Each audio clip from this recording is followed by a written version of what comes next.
being offered by Mr. Randy. E pule kako, kia kua manaloa, mahalo anui for affording us this time, this moment to gather, to deliberate on behalf of our Native Hawaiian beneficiaries. Mahalo nui to Prince Jonah Kuhio for the legacy he has given us.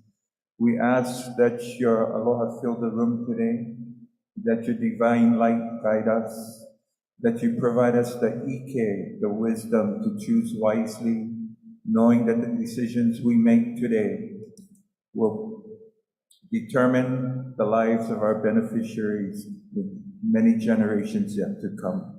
These things we ask in your name, Jesus Christ, our Lord and Savior. Amen. Amen. Okay, let's see. The meeting of the Hawaiian Commission is called to order. The meeting is being held live and in person at the Lahaina Civic Center, Lahaina, Maui, Oahu, and virtually via Zoom. I am Kali Watts, Chairman of the Hawaiian Commission, and today's date is Tuesday, March 19, 2024. The time is 9:36 a.m. Leo, please call the roll. Commissioner Wu. Here. Commissioner Freitas. Here. Commissioner Kalikini. Aye. Commissioner Kaniako. Aye. Commissioner Kaniako. Commissioner Helm. Here. Oh my gosh. Okay, sorry. Okay, let's check out. Sorry. There you go.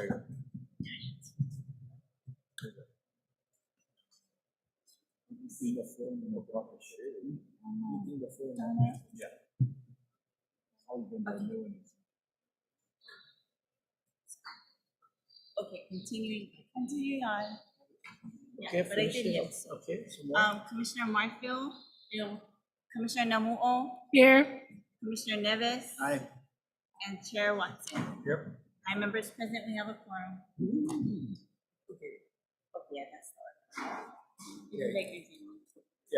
The order of the day will be public testimony and Curtis Brown with FEMA and C8, which is information only workshop on LIHTC, low income housing tax credit program. Then C4, again, for information only, report and recommendation of development and industrial and commercial policies presented by the PIG. Then item C5 for information only, the formation of geothermal, also by the PIG. C6 for information on the status report of VHH and enforcement unit. Item D1 for information only, HSV status report. And then item E1, which is approval of the issue of the ground lease to Hale Mo Ili Ili, then the J agenda. Okay, let's see. We'll start with Jermaine Myers. Public testimony. Again, limited to 3 minutes, and go ahead.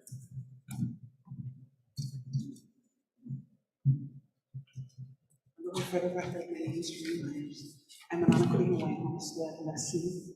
Aloha. This morning, I'd like to share with you about agenda item C4. First, I had done the research on it, and the PIG, when it was formed in December's meeting, it stated that it was development of industrial and commercial properties. My concern is that when I looked at the presentation, it didn't only include business types of transactions or land dispositions, which is commercial and industrial, but the PIG created a report that also included general RPs as well as community RPs. That's a violation of Sunshine Law, because when the PIG was formed, you must notify the community specifically what was the PIG put together for, and the verbiage does not include those 2 other identified revocable permits. Again, the recommendation was to do revocable permits. My first concern is about rescinding the action taken by Hawaiian Homes Commission, May 31st, 1985, authorizing the chairman of the Hawaiian Homes Commission to issue, amend, renew, and terminate revocable permits. I'm hoping that you will clarify if that's what you're doing. You're actually giving the chairman the right to issue, amend, etc. Because again, as I had shared in the past, the Hawaiian Homes Commission Act states that the commissioner is those to keep authority over approving, disapproving, terminating permits, etc. The second thing I want to point out is number 4, approve continuing the current practice of submitting annual renewals. So is that all the commissioners will be doing, just the annual? Or you also, anyway, so that's what I wanted clarification over. In the policy, let's see, in the policy, you included that there will be a team of 3 staff members that will actually review requests. LMD will convene and evaluate committee comprising of 3 members of the DHHL staff. I'd like to highly recommend to the PIG that it's 1 commissioner and 2 staff. The commissioner for the island for the requests, one of the Oahu commissioners should be on this evaluation team so that there's parity.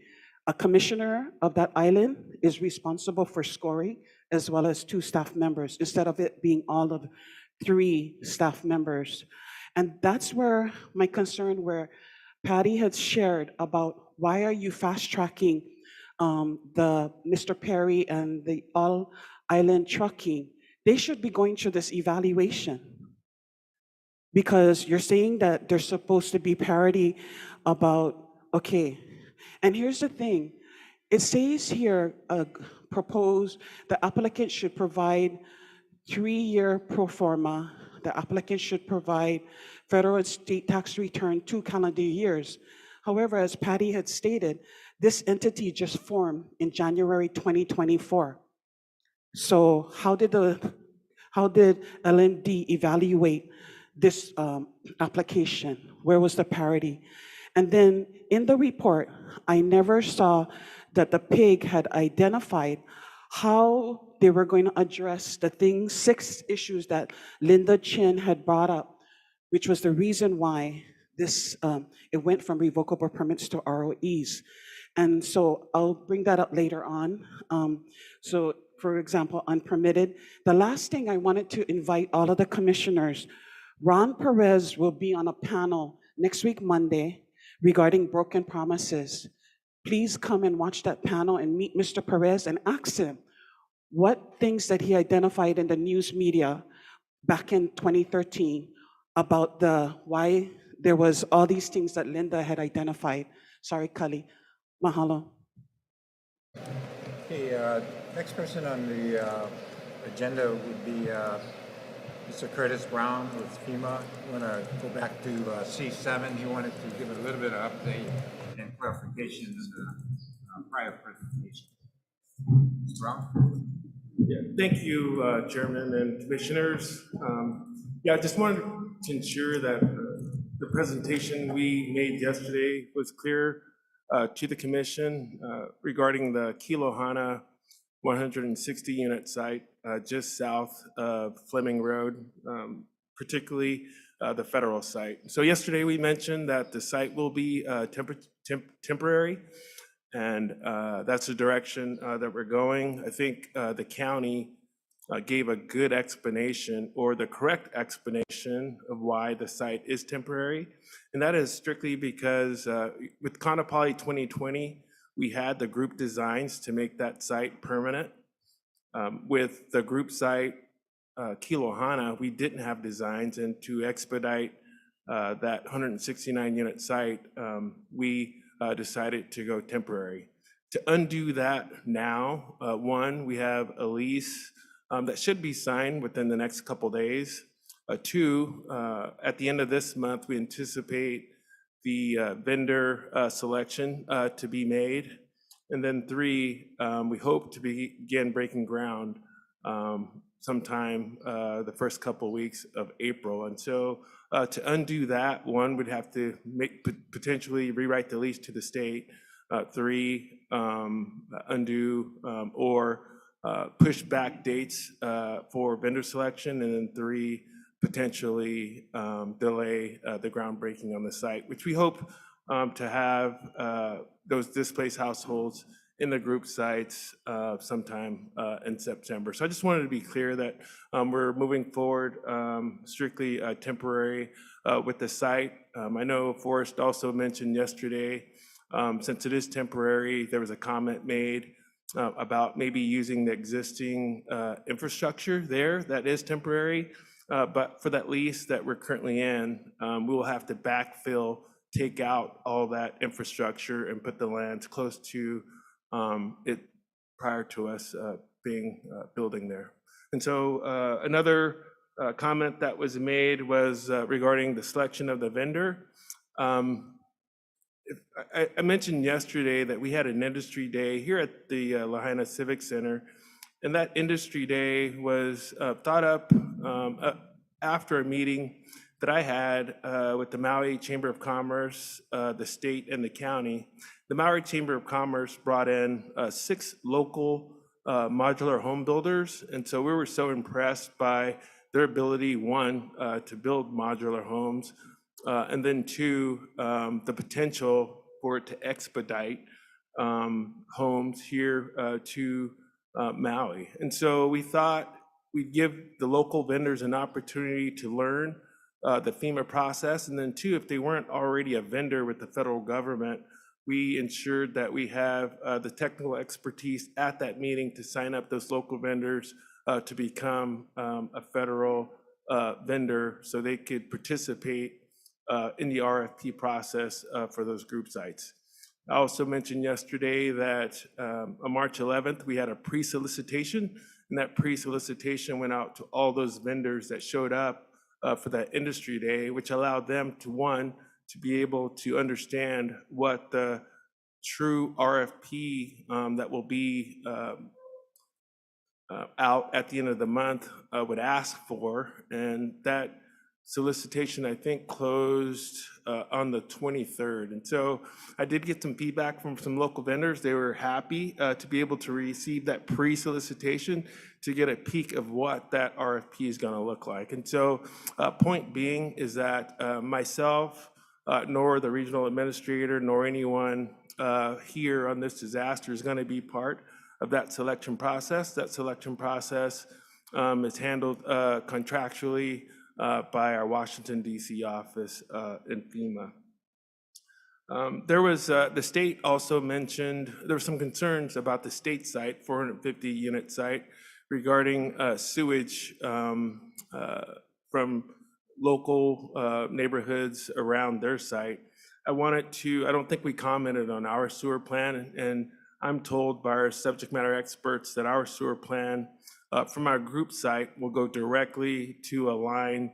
The first option is on Fleming, and then the second option is, I don't know the street, but point being is that the Kilohana group site sewage is a direct line to the street and does not impact any existing homes within that area. Chairman Watson, I think you mentioned about at the end of the temporary group site, since our homes are homes, I mean, they last a typical life of a typical home that's built. You mentioned at the end of that temporary group site the potential for DHHL to pursue getting those homes. And so I didn't mention it yesterday, but there is a process through the General Services Administration, which once we declare those excess, there is a process for federal, state, and or local entities to either be donated those modular homes and or receive the reduced cost on those homes. Obviously, if it's the life of the lease, we're at least 3 years out from that process, but we'd be happy to work with DHHL once it gets closer on what that process looks like. I did bring a 2-page document. I can hand that over to you on what that process looks like, and it's strictly taken from the GSA website.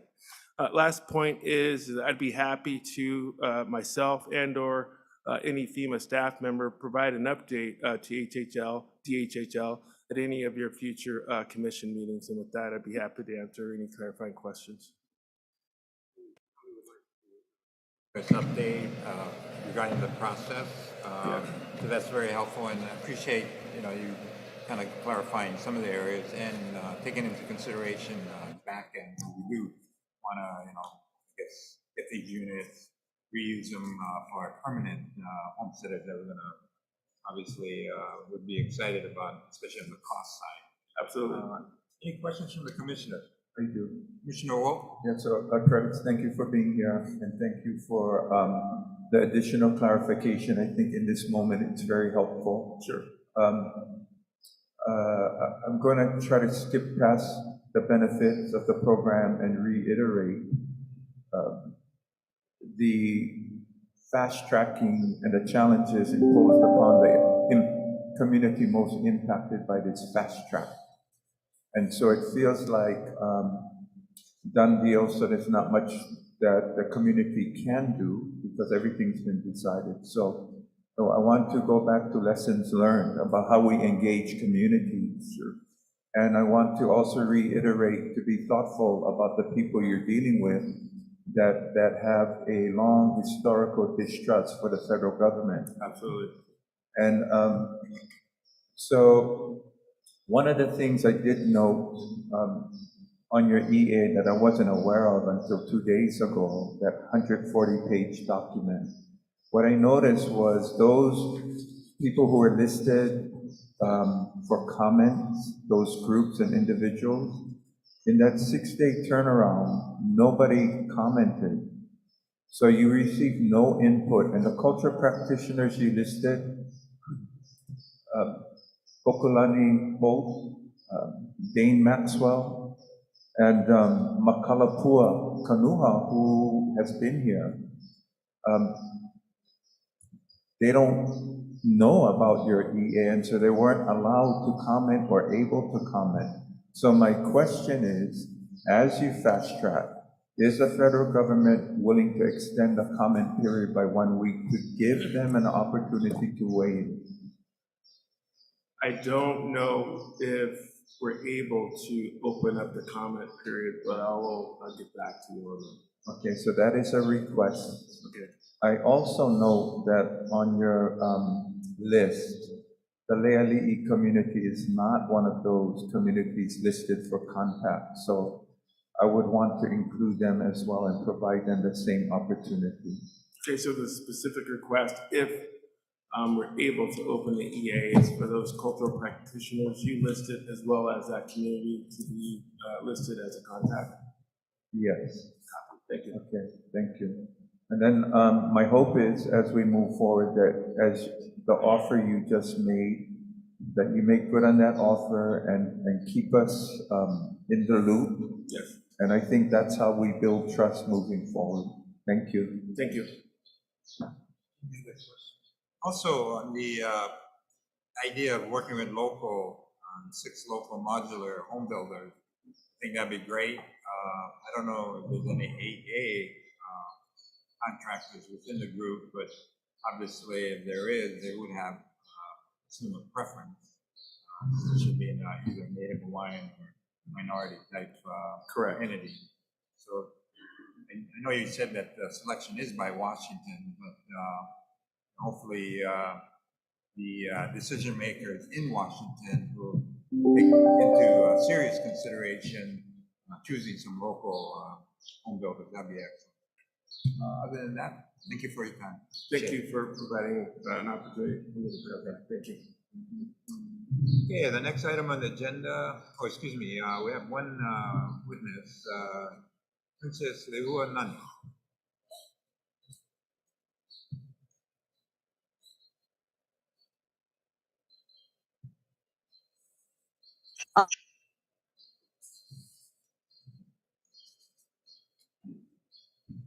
Wait, Donnie, wait.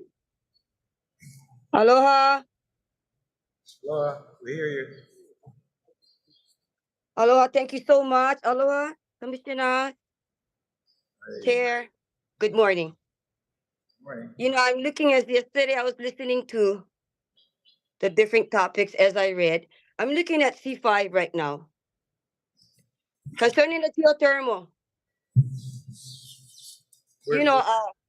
I thought that the whole geothermal on Big Island was burnt down as I looked at pictures and I was told. But as one of the commissioners say, that it Excuse me, we're not on C5, we just got through with C7. Good, yeah, we're not on C5. Okay? Thank you. Okay, let's see. Oh. No problem. But she muted herself. Oh. 7. Thank you, sorry, I learning how, yeah. I like talking C7. Oh. No, sorry. Yeah. So it's C7. Chairman. Thank you, Mr. Brown. I've been following you from yesterday and today concerning LIHTC, concerning the Fleming. But I like what you brought out about the sewer. Because we gotta think about the sewer right now. I was looking at at Honokawai also, yeah, on 279. We gotta listen about the sewer. Because we are so stink, yeah, when we pass Honokawai. And now with all this housing coming up, please think, besides the water, that we got to get water for our beneficiaries, we also got to think about where the sewer going. So that's what I want to bring out for C7. Thank you so much. Aloha. Thank you, Mr. Brown. Mahalo. God bless. Thank you. So now, I'm going to C8.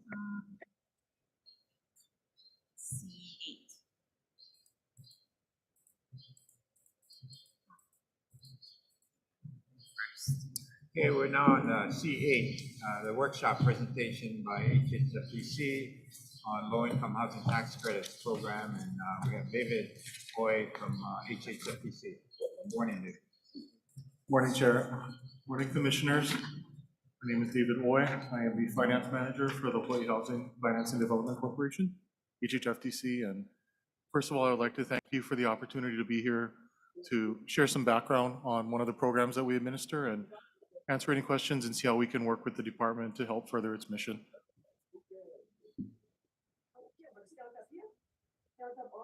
So the specific program I'll be going through today is the Low-Income Housing Tax Credit Program. You'll hear this referred to as LIHTC. What are they calling out now? LIHTC is not a direct funding source. It is a federal subsidy used to finance low-income housing. Currently, LIHTC is the largest source of affordable housing financing in the United States. It's subsidized over 47,000 projects since its inception and has created over 3 million units in the United States. So this was established as a part of the Tax Reform Act of 1986. And what it does is it creates an incentive for private developers and investors to provide more affordable housing. It's administered by the IRS and governed by the rules of the IRS, Section 42. So what happens is developers will receive these tax credits for investing in affordable housing. It's a dollar for dollar credit. It's not a deduction, it's a credit for taxes claimed over 10 years to the investor. Excuse me. So this can be applied to both newly constructed and renovated residential affordable rental buildings. Next slide, please. So how does the LIHTC actually work in financing? So overall, credits are allocated from the IRS to all the states based on their population and awarded to developers through state housing finance agencies. So HHFTC is the administering state agency for Hawaii. So we award all the LIHTC credits to projects. The developers annually will apply with their projects and are awarded their allocation of tax credits. After that, if they are awarded, they will go through a financial closing and a groundbreaking. Once the project is complete, the project goes through its lease up and stabilization period. At that time, the project has to come back to us at HHFTC to certify its development costs. So what we're doing is we're looking at seeing what they applied for and what they said they were going to spend, what they actually did spend on the project, and what is eligible for them to get their tax credits. So it's a check at the end of the day to make sure that what they said they were going to build, they actually built. And after that, we actually make the project has its units rented to low-income tenants. Next slide.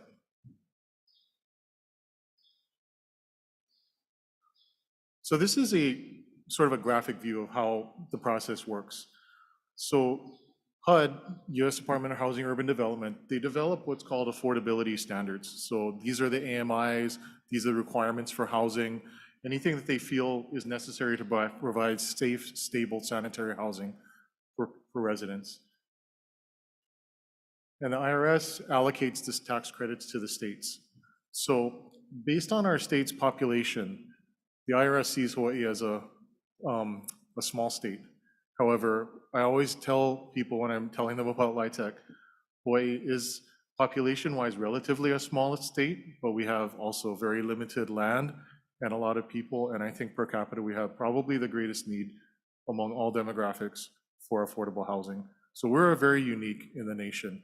So when I go to various conferences to talk to other HFAs and I tell them about the challenges we face, you know, they're surprised and, you know, they're more than willing to help, but we are unique. So I think that, you know, furthering our mission and describing the problems that we have and sharing our solutions with folks like you folks, we can all work together to figure out creative solutions to address the problem. So once the tax credits get allocated to HHFTC, we hold what's called an application round. So that's when the developers apply for the tax credit. So they're going to say that we want to build this project and we want to use this much of low-income housing tax credits, which is their equity. So you can think of the tax credits generating sort of like equity. When you buy a home, you have your mortgage, your second mortgage, and the equity you put in. The tax credits are what represent the equity from the developer. That's where they get that portion from. So that's not their debt. That's something that they're applying for and they get awarded these credits. So that's why it's really critical to them. So once the state awards the credits to the developers, they use that to generate equity, to start construction, and to finance their affordable housing project. So once the developers get their projects, they're going to sell those credits to investors. That's where the money comes in. So remember, as I said, the credits, the equity is taken over 10 years. So what the developer does is they'll go either to a syndicator, who is somebody who basically brokers credits out, or they'll go to a buying group and they'll say, we have this many tax credits for this project. Now, if you buy these credits, you're going to be an equity owner in the project for a certain percentage. So what the investor gets is they'll get tax credits deductions for 10 years, you know, based on the amount of credits that they buy, which is valuable. So if you're a company that has a lot of income and a lot of tax liability, you want these credits so you can reduce your tax liability. So in return for getting these credits, they give the developer, I'll pay you this much for these credits. It's usually going to be based on cents on the dollar. So sort of 80 cents per dollar of tax credits is about the average for federal. So that's how the trade-off works. And that gap between what they buy it for and the tax credits they receive, that's why the investors do it, because they get the profit from that. So next slide, please. Well, if you guys have questions, I can stop anytime. I'm not sure how it works, but.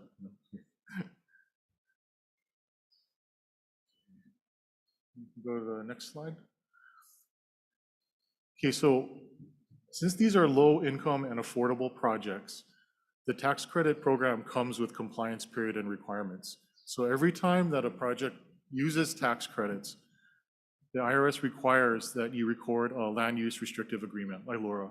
So it's a restriction on the land, on the fee interest. It has a compliance period of 15 years. That's the first 15 years after the project is placed in service, not after it starts construction. Once it starts renting up, the 15 years will start. So that's when the investor will collect their credits in years 1 through 10, because they've already fronted the money out. They bought the credits and fronted the money. Now they start collecting their credits. And what happens is that the project has what's called a risk of recapture through year 15. So what that means is that if they don't follow the requirements of the compliance agreement, such as the set aside, how many units they rent to certain AMIs, any restrictions they have on the land, if that is not followed, the owner of the project has to pay back all that equity to the IRS. So that's what keeps the project honest, you know, and making sure that they can maintain the affordability, and maintain the proper rentals and compliance. So after that first 15 years, you have what's called the extended use period. Now that's a minimum of another 15 years after the first 15 years is up. So with LIHTC overall, the IRS says you have a minimum of 30 years of restricted affordability with strict compliance requirements to rent to certain AMIs that you declare. Now, Hawaii we have a 45-year compliance period minimum. So we have 30 years beyond the first 15 years. So we like to go beyond what the minimum required by the federal government is. And this is just monitored through annual certifications. We have a compliance vendor that the state uses, and they monitor each project that we place in service, and they have to certify their tenants every year to make sure critical for this purpose, as I mentioned through recapture and everything, that you use a proper LIHTC experience management agent on any properties. Yes, Commissioner. Yeah, so when you talk about the AMI requirements that the developer has to comply with, is that correct? It's the project. So when the project applies for credits in order to qualify as a LIHTC project, they have to meet minimum AMI requirements. Yes, it's the developer who's doing the project. So do the requirements restrict, so a tenant occupies the home and they start off with 60% or below in their AMI scoring. But as they advance in employment and they get raises, etc., does that constitute a violation, or is that not true? Because that's what we're hearing. So thank you for the question, Commissioner. So once you're qualified and you're certified as a LIHTC tenant and you're in the unit, you cannot be removed, even if your income were to increase.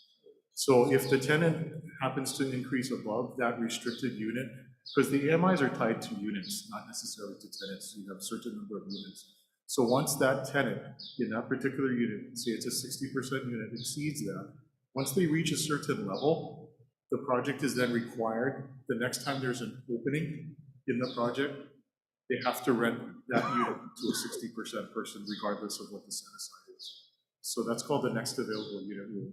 So that's how they try to keep the inventory of units that are restricted. But you cannot displace a tenant in a LIHTC project simply because they increase their income past the AMI restriction. No, so thank you for that, because we are receiving reports where management companies clearly don't understand. And then the tenant is told that they cannot exceed the 60%. And that's what triggers a whole series of problems, because they won't take raises, and by remaining in that category, they have to bring in family members to make up the deficit in rent. So thank you. That's a big, important point. Yes, so that's often a problem, because the goal of the program is you want to see tenants save money by paying the lower AMI rent. They'll advance in their careers, they'll save money, they get raises so that they can afford to hopefully move on or move on to a different portion of the housing ladder, because there's that continuum of housing. So, even though you can't be displaced as a LIHTC tenant, after the affordability period expires, rents can be raised. Once this 30-year or this 45-year period expires, you have rents that can go up to a certain point, whatever the market would bear. So one of the issues, and I thank you, Commissioner, again for bringing this topic up, is what happens at the end of these affordability periods, 30 years, 40 years. What we normally see is 60 years. So yes, after a property expires on its affordability and the restrictions can be lifted, technically a project can raise the rents to whatever the market will bear. That's the quote that's used.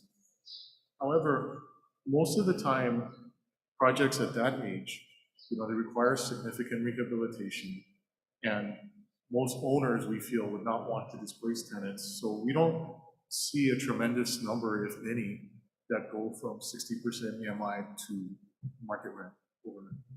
There are exceptions, but we are working on programs to help mitigate that group from 60% to 80% after affordability on a project is leased. So, what is the minimum, time when a developer can open up their units to market rate? Because there's a range, right? So what is the earliest they can do that under your rules? Well, the rules, thank you, Commissioner. Yeah, so the rules are all by the IRS. So we, if anything, we just expand on the IRS's rules, so we make them stronger. So for our affordability periods, the minimum is 45 years for our projects. There are some technicalities that I didn't address in this presentation, dealing with things called qualified contracts, which we disincentivize through our program. So we don't see those as coming in as an option, where it is technically possible for a project to exit after 15 years, but our qualifications and our rules for awards disincentivize the use of that, so we don't see any danger of any projects losing affordability any sooner than 45 years. So, I'd like to follow up on that. So the federal government requirement is 30 years, but the state takes the initiative to add another 15 years. Yes, that is correct. And I just want to understand this. Why does the state do that? What's the benefit to customers, et cetera? Can you expand on that? Certainly. Thank you, Commissioner. We just feel that the mission of HHFDC is to not only generate affordable housing, but we want to maintain affordable housing too. So we want to maintain that affordable inventory as much as possible. So to expand on what you were saying, 45 years is the minimum. What we do in our scoring, when we do our awards, we incentivize longer periods. So on average, our projects now that we award have a 60-year affordability on average. And we do that just to maintain the inventory and to keep the projects affordable, because it's not as if the rents won't move, but they have, when they're under that affordability restriction, they have to move in conjunction with HUD formulas for affordability, which takes into account inflation and other things annually. Okay, so bottom line is that it's to continue the affordability of rental units. Yes. Right. Side question. Do you know what the percentage, maybe statewide or Oahu Island, of renters? I have outdated figures in my mind, but I have a lot of numbers in my head. I apologize, Commissioner, but I will certainly get that information to you after this meeting. I'll get that to you. I just don't want to say the wrong number. Thank you. So moving on, the key requirements for monitoring and certifications for projects. This is how we ensure that projects are remaining affordable. We look at the rent restrictions, which is what we were discussing, the AMI set-asides that are committed to, the tenant income qualifications, making sure that the income is at or below the AMI that is required for that particular unit, how many people are occupying the unit, who's actually in the unit, and the physical condition of the unit. So part of monitoring is to make sure that there is a standard nationally that is required to make sure that units remain in good physical condition for tenants as well in order to be certified. Sorry, quick question. So to follow up on the, so you're basically saying that it's your guys' responsibility, or the government holds the developer responsible? Yes. For the quality of the structure they build under LIHTC? Yes. So, thank you, Commissioner. So it's not necessarily the developer, it would be the owner or the nonprofit, which is a partnership between the investor and often the developer and the nonprofit owner. So whatever owning entity has the project, they are held accountable not only to maintain the affordability, but as you mentioned, also the physical condition and the quality of life for the project. So to expand on that as well, one of the criteria that we require for our projects is we pay significant attention to capital reserves. So that's the reserves that the projects have to build over time to do major capital improvements, repairs, etc. So in recent years, we have increased that requirement to make sure that when a project has a need for capital repairs, that they can fund it themselves and do so. And any such repairs and draws are done at the approval of the state. I'll talk to you after this about some issues we're having in my district. Certainly. Thank you, Vito. Thank you, Commissioner. So all these certifications and requirements that I just described, these are detailed in the land use requirements. So these are all in the recorded declaration and the meaning effect throughout the extended use period. So how it would apply to department lands is the document would be the same document, but it would be recorded with the department for the property itself. So how much LIHTC does Hawaii receive? And remember, I said we are a small state in the eyes of the government. So, slide. So the 9% LIHTC competitive volume cap for 2024, Hawaii is going to receive 3.36 million. So what that is an allocation, an annual. So if we award a project in 2024, we have $3.36 million we can apply annually for 10 years to a project. So of the 9% applicants that we have received, that would equate to 2 to 3 projects awarded annually, which is approximately 125 to 130 units. I'll get to the remaining part of the LIHTC, but this is mainly for just the 9% allocation, and I'll show you the difference when we get to those. But basically, I also detailed here the award year, how many applicants we received out of our total funding applications, the average number of units per project, and the total development cost. So that's the average cost of construction for a 9% applicant during that year. Sorry. Not at all. I gotta ask, so I just went forget. So, in the 9% category, you are saying only 2 to 3 projects are awarded each year. And number of applicants in your display, how many on average apply for? It's highly competitive, clearly. Yes. The 9% allocation is the, excuse me, apologize, is the most competitive funded nationwide. So this is because it's limited to us and because our allocation only lets us fund, like I said, 2 to 3 projects. So out of the 7 or 8 that we've seen apply, out of 30 that we get annually for the past 3 years, our allocation only can let us award 2 to 3 projects. So that would, I guess from a planning point of view as a commissioner, when we look at a wide array of LIHTC projects, we are not guaranteed that we will be able to qualify everyone that we've identified for ourselves. Based on the historical amounts that we've received in our annual allocation, it's strictly based on our allocation amount that restricts it. If we had more LIHTC, we would definitely award more projects because it's so valuable, but that is a correct statement that it is competitive. And I think that, thank you, Commissioner, just allows us to just mention our criteria that we go through for awarding. We look for projects that are, of course, economically feasible and that are ready to go. We look for readiness. So the project, needs to be as close to shovel ready as it can be, simply because we don't want to hold up funds for 3 to 4 years waiting for units to go up. If there is another project that can break ground within a year and a half, which is usually our goal. Thank you.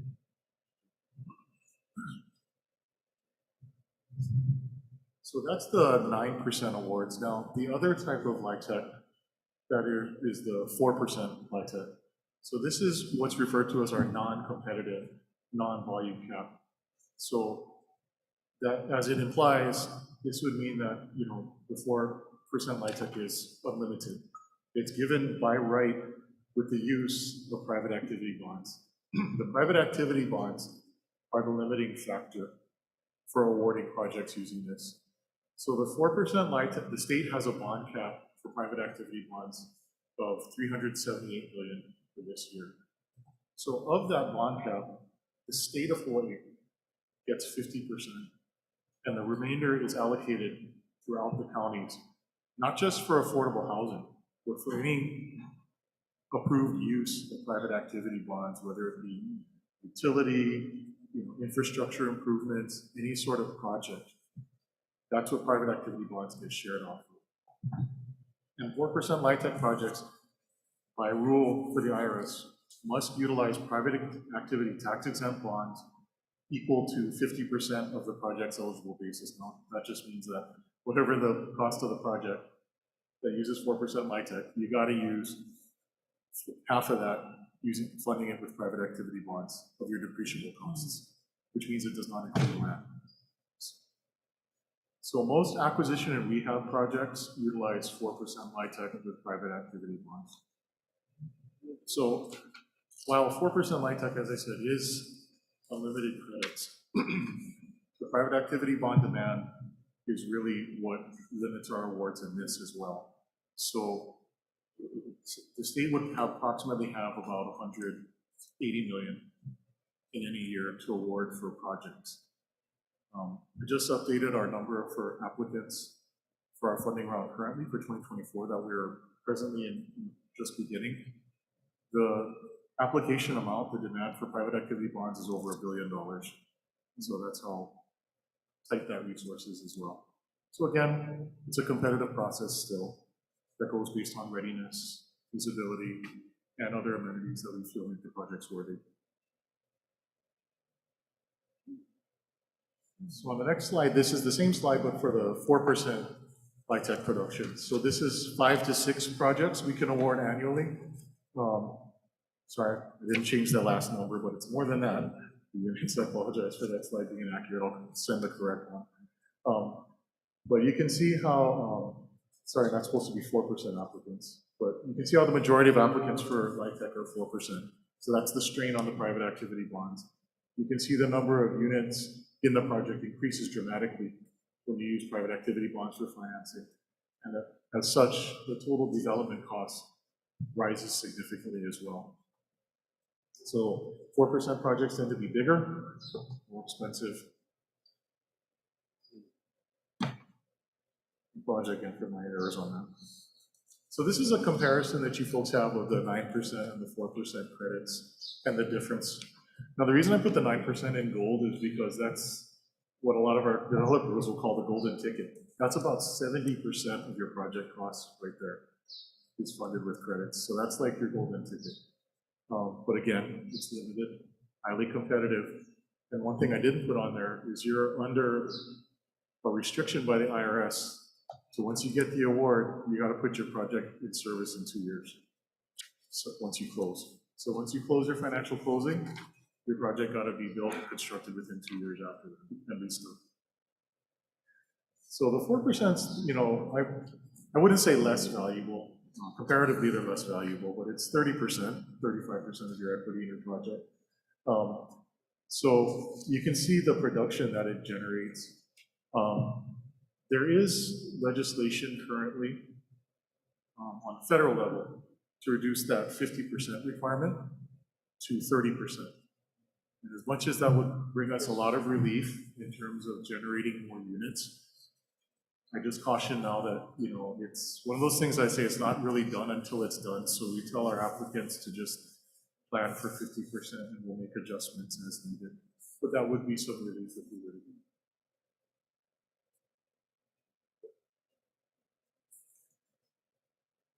So this is a typical capital stack of a 4% LIHTC project using private activity bonds, the state's rental housing revolving fund, and developer equity. So the developer equity is exactly what it says. This is how much the developer would put in to the project.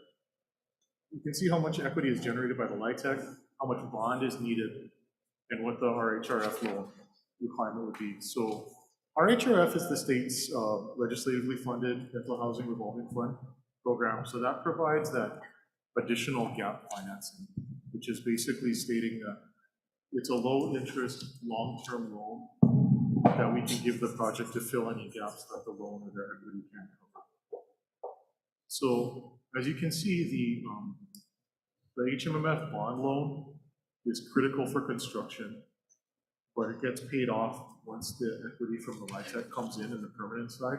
So what's left on a project after you use LIHTC and 4% and RHRF is you're left with a pretty similar senior loan, which is the HMMF bond loan, and the affordable state RHRF loan. Any questions on this, or? Sorry, I couldn't pick my colors on this too well, so it's hard to read. So I have a question. yes, Commissioner. So it's my understanding with the white poly application, we are in the 9% bucket versus the 4%. What would be the advantage to going 9 versus 4? The Waipoli application that was submitted to us, I can confirm, was both a 9 and a 4%. Oh, sorry, it was a 9% and a 4% application, two separate ones that were received. Yeah, it was two separate applications that were submitted. So both are being scored right now. Obviously, the advantage of a 9% is less debt. You know, you're going to carry less debt for the project overall, which means it'll be more feasible and you're going to be able to have a little more of a stable project. The advantage of a 4% project would be it's a little less competitive, but the structure of an acquisition rehab deal that the Waipoli project is a little more conducive with a 4% bond project, simply because of the nature of the project being more rehabilitation than it is through. We don't technically see a lot of 9% projects being used on AC rehabs simply because the acquisition can't be attributed to the LIHTC portion. So that's, but either way, I can confirm that the project has submitted for both a 9% and a 4% application, and they're both in progress right now.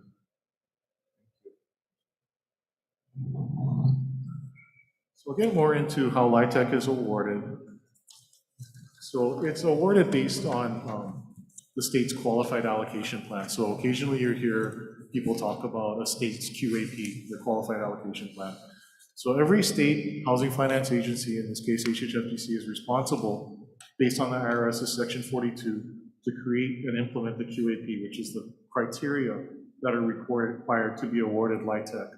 So the IRS has their standard criteria for LIHTC. The state's QAP expands on that and adds needs that the state deems are essential to further the state's mission for affordable housing. So I won't go through all the detail on the next slide, but these are the criteria that the purposes of the QAP. You know, criteria very clearly spells out the scoring system. The goal with the QAP, and I'll admit we're improving this every year, and my mission for this document and for the scoring is we want to tell you how to win, because that's going to bring forth the best projects. It's not intended to be some secret formula or code for people to decipher. We want it to be, our goal is to make it very straightforward, reflect the goals of the state and other developers for affordable housing, and tell you how to score well, tell you how to win. So that's what our mission is on that. So because of that, we take into account a lot of public input. It also outlines our compliance monitoring requirements. And really, it's a policy document stating it should be clear once you go through the QAP what the policies and priorities are for the state.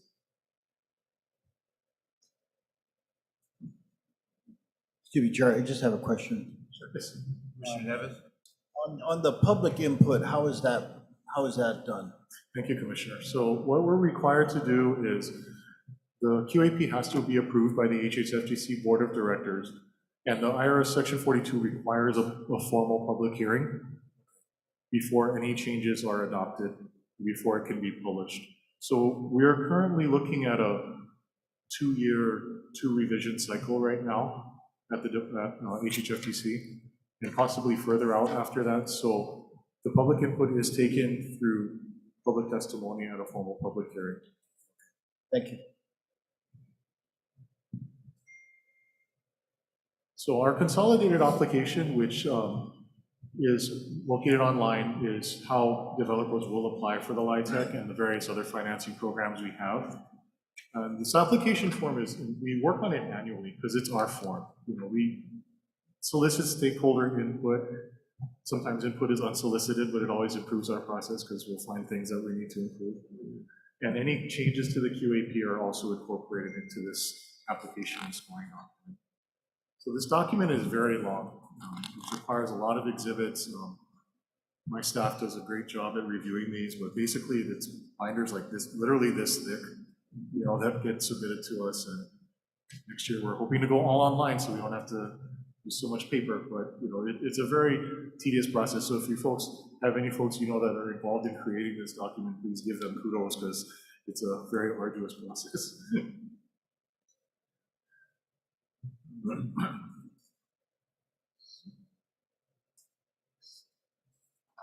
So after that, the applications are received. Our applications for this cycle were due on February 16th, so we're already in the process of reviewing these. The staff of the finance department, which I oversee, as well as our development branch, will review the applications utilizing this criteria in the QAP. So the recommendations for awarding the LIHTC and other financing sources are then brought to the board, the HHFTC board, for approval and recommendation. And these awards are usually made June through August of any given year.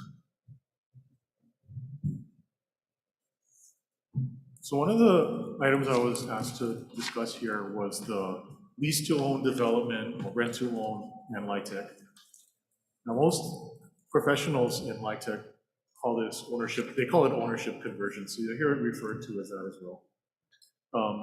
So how this works is after the 15-year compliance period, the LIHTC tenant in the unit has the option to purchase the leasehold interest of their unit through a right of first refusal, ROFR, which is detailed, the specifics of which are detailed in the land use restrictive covenants, so it's in the law how this will work.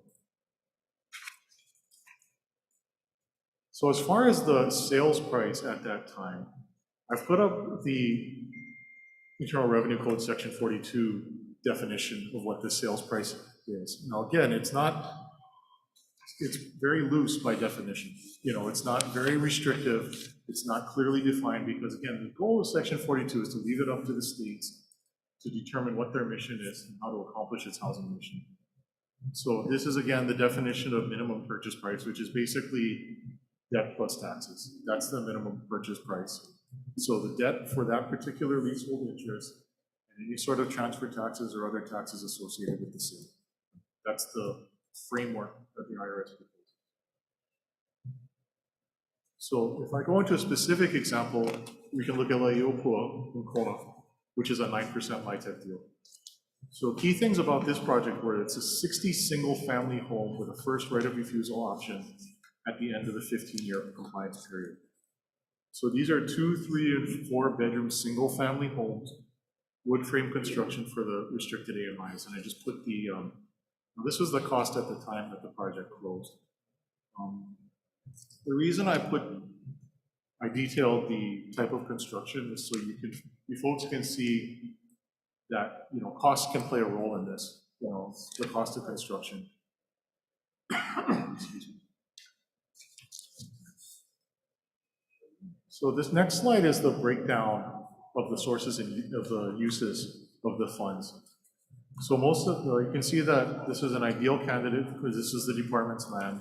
Land acquisition was not a cost. The site work project was flat, was graded, was ready to go.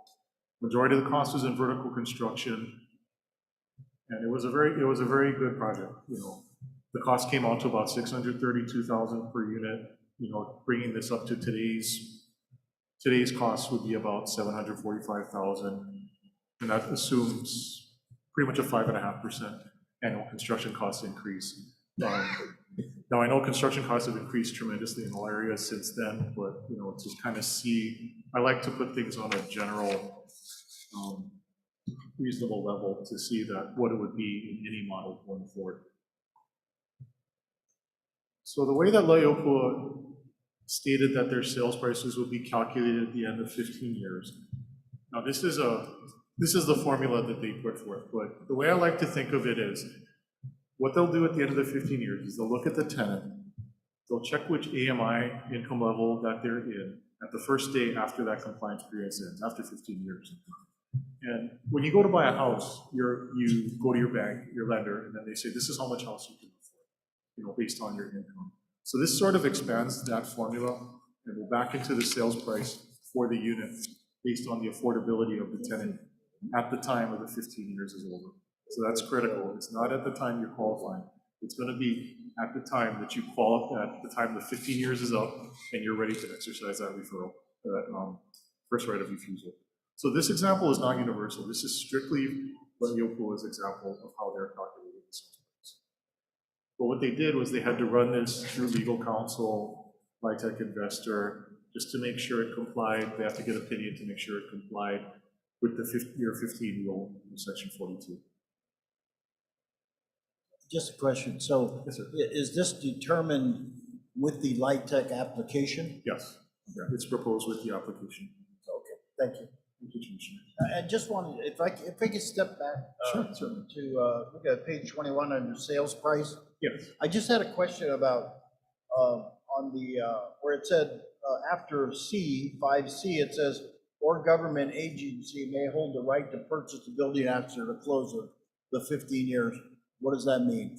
So if the government agency, such as the lessor, in any case, they could be granted the first right of refusal. So it may not even be the landowner. If the project says that after the initial compliance period, if the tenant chooses not to exercise their first right of refusal, or if the project wants to give a government agency the first right of refusal to purchase the unit after 15 years, they could do that as well.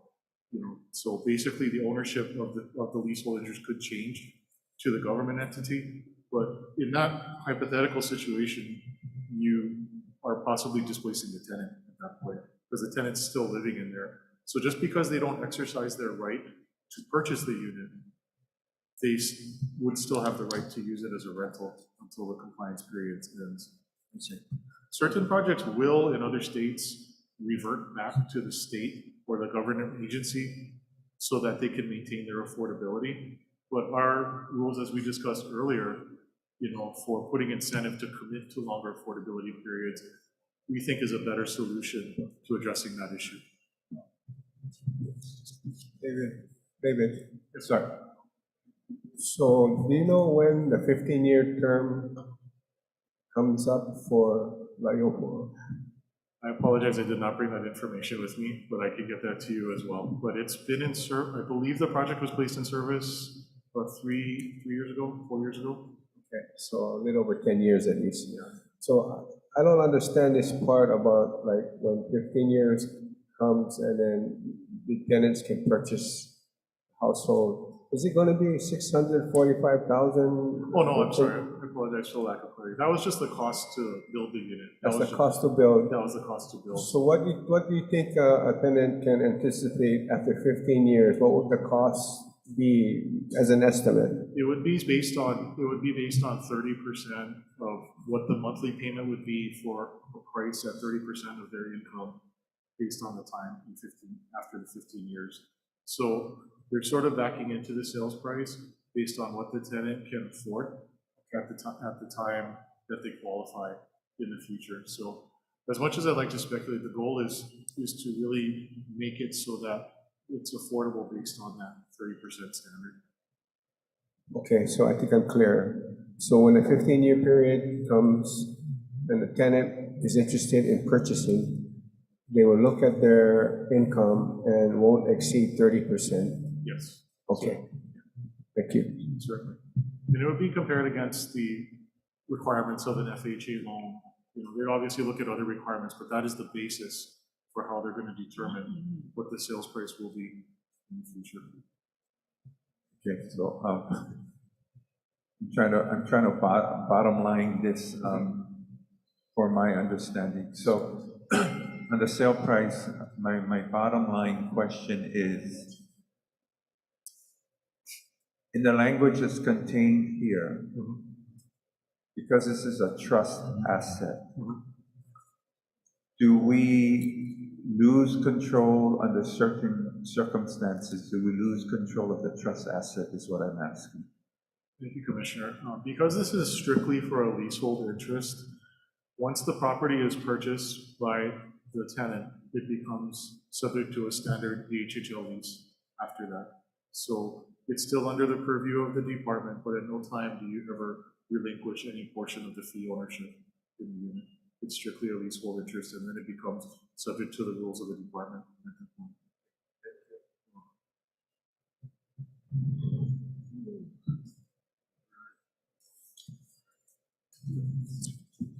thank you, I lost my place, so.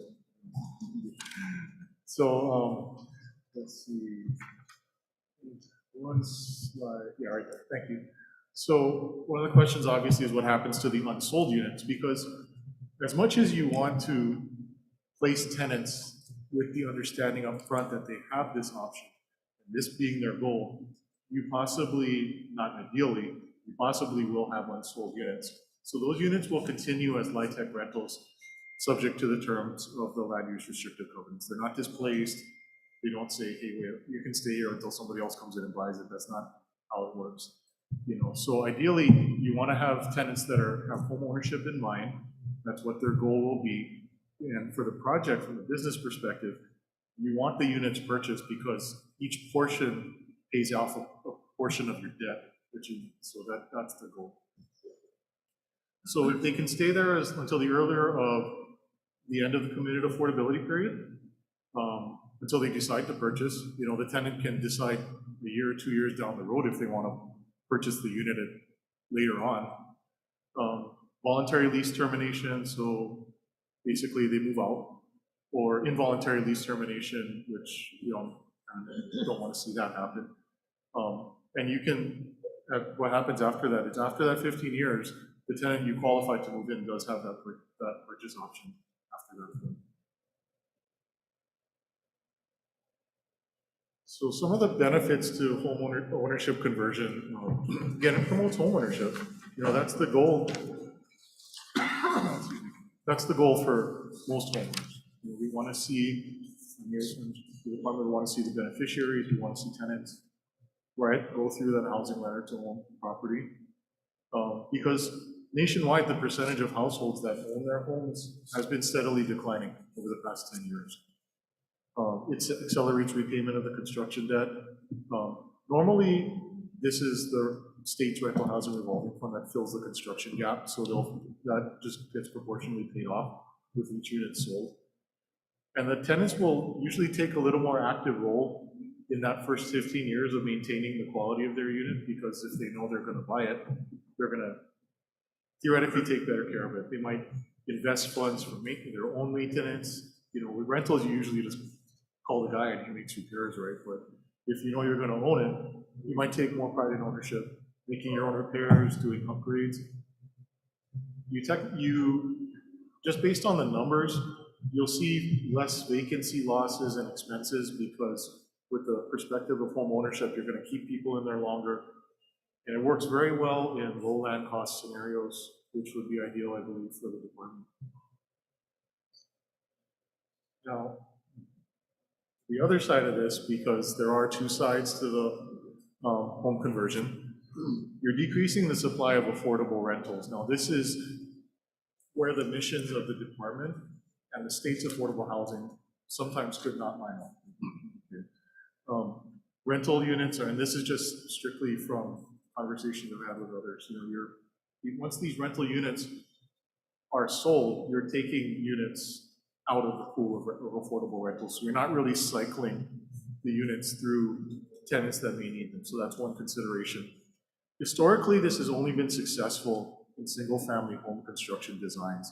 You know, the reason for that is HOAs and common area issues are difficult to navigate within the condominium structure, you know, because once you buy the leasehold in your unit, what's yours? So your neighbor might be still under the rental, so what's his, at what point do you cut off, you know, don't put your stuff in front of my door, stuff like that. And which leads to inherently a slightly higher, about 30% increase in construction costs, you know, water and sewer, when you do single family home as opposed to vertical condominium. So you have to consider if the debt service on the project can be supported if the units don't sell. So this is more of a planning and finance issue. In your worst case scenario, if X number of units don't sell, can your project still not just say sustain operations, but can it also remain a high quality unit for living? It's very sensitive to the mortgage rate environment, economy, and inflation. So as I mentioned, when you're calculating the sales price, it's based on what the AMIs and what the interest rates are at the time the 15 years expires.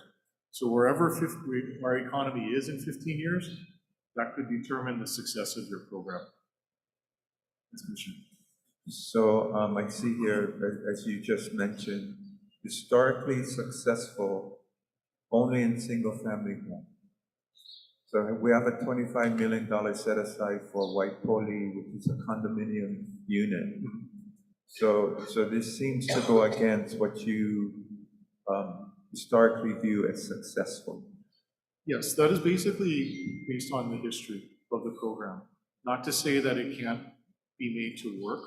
It's a discussion with legal counsel, it's a discussion with your planners to figure out how this can work. Because every structure, I believe, this is just my personal opinion, every structure can be made to work.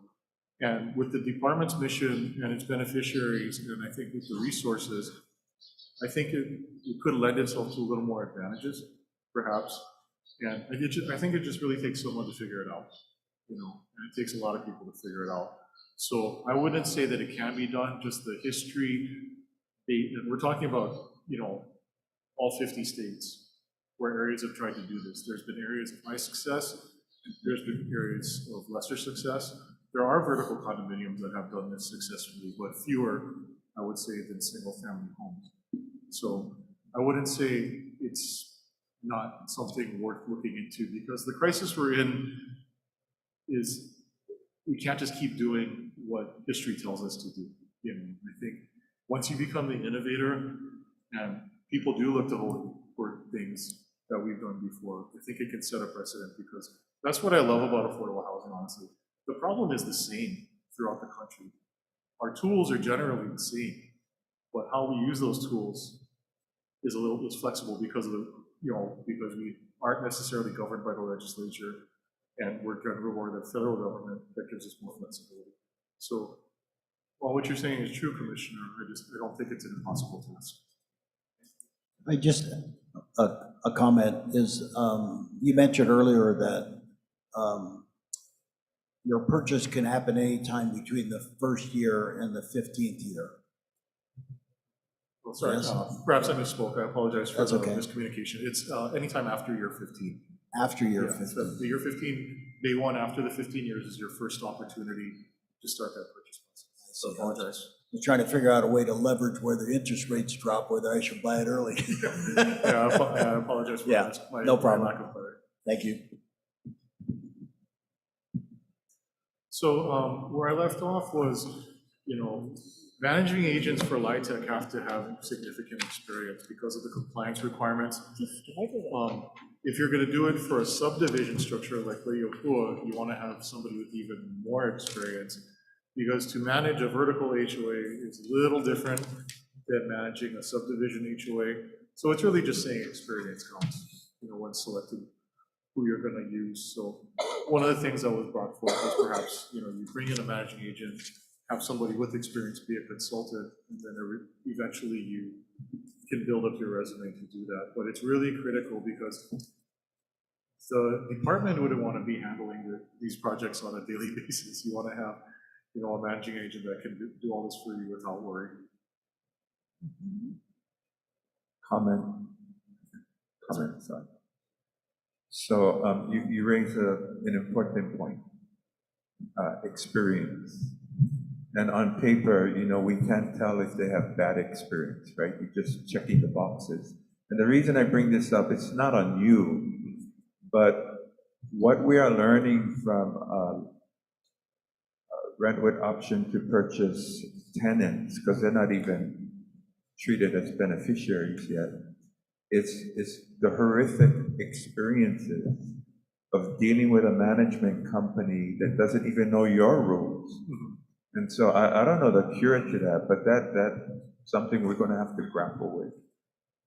Thank you, Commissioner. And from that, you know, we have criteria for management agent experience, but it really is something we're looking to expand, because right now it just asks how many LIHTC projects you manage.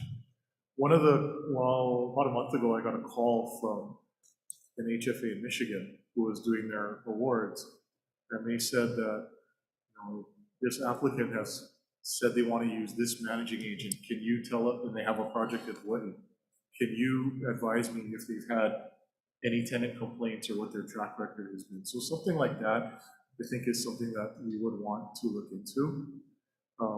If the department were trying to select someone for their managing agent, I think a similar process, asking how many LIHTC projects do you manage, where are they? Okay, I'm gonna go check some things. Then you can call that state's equivalent to HHFTC and say, have you heard any complaints about these people? What's your history? We're thinking about using them.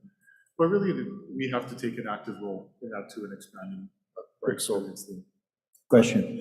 So in the LIHTC application process, is that one of the considerations you have as far as the person that's managing the project as to what their Yes, so we have developer experience scoring as well as management experience scoring. Okay, thank you. Quick question. I think you back off what Commissioner Wo was saying, and yeah, the horrific stories that we've heard. I think this process is good. I think there's a place for it in our overall portfolio, but the execution of it and the responsibility that's attached to it is where we're having problems. Yes. So what I'm hearing from you is, as we proceed in the planned projects we have, we can use you as a component in the vetting process of these potential management agents? Certainly. Agencies? Yes, absolutely. I'd be more than happy to find somebody in our corporation as well as myself who can find that answer. Because it's a matter of, if you say you manage this project in Hawaii, we can look back on our records and see how many complaints they've had, how many violations they've had, and we can come back to you folks and let you know. Because, as you mentioned, Commissioner, this is a long-term process. Like you said, it's the execution, not just over the course of the time of construction. It's the execution over 45 years, possibly longer, that we have to maintain. You know, on a personal note, I do feel that, you know, it's hard for tenants, especially renters, to have voices. So I think this concern that you're raising is very important. Yeah, I really thank you for that. You know, it was Laopua project and issues, you know, just taking my daughter to basketball games and running into people who are in this rent-to-own process, and seeing they're in tears, and there's tears of frustration, and I don't have an answer for them. It's hard, and now I feel better about the process. I feel better about this thing in general, and I want to thank you very much for being there as a resource for us. No, it's my pleasure, and you know, I'm sorry to hear about those experiences, and you know, anything I can do to help, any advice I can give, you know, I'll definitely do my best. I may not have the answer, but I'll try to find somebody who can. I appreciate that, because the one thing that I failed to mention is for tenants that have begun to reach out, they express fear of being evicted. And so feeling voiceless because they don't want to run the risk of being removed from their homes. And that's the result of how the management companies manage the project. So if you can help with that, I think that's really important. Thank you. Certainly, I'll do anything I can, Commissioner. I appreciate that. And I think it underscores the point with these affordable housing projects that we often a lot of times fail to realize, is that for many of these people, this is their first home on their own.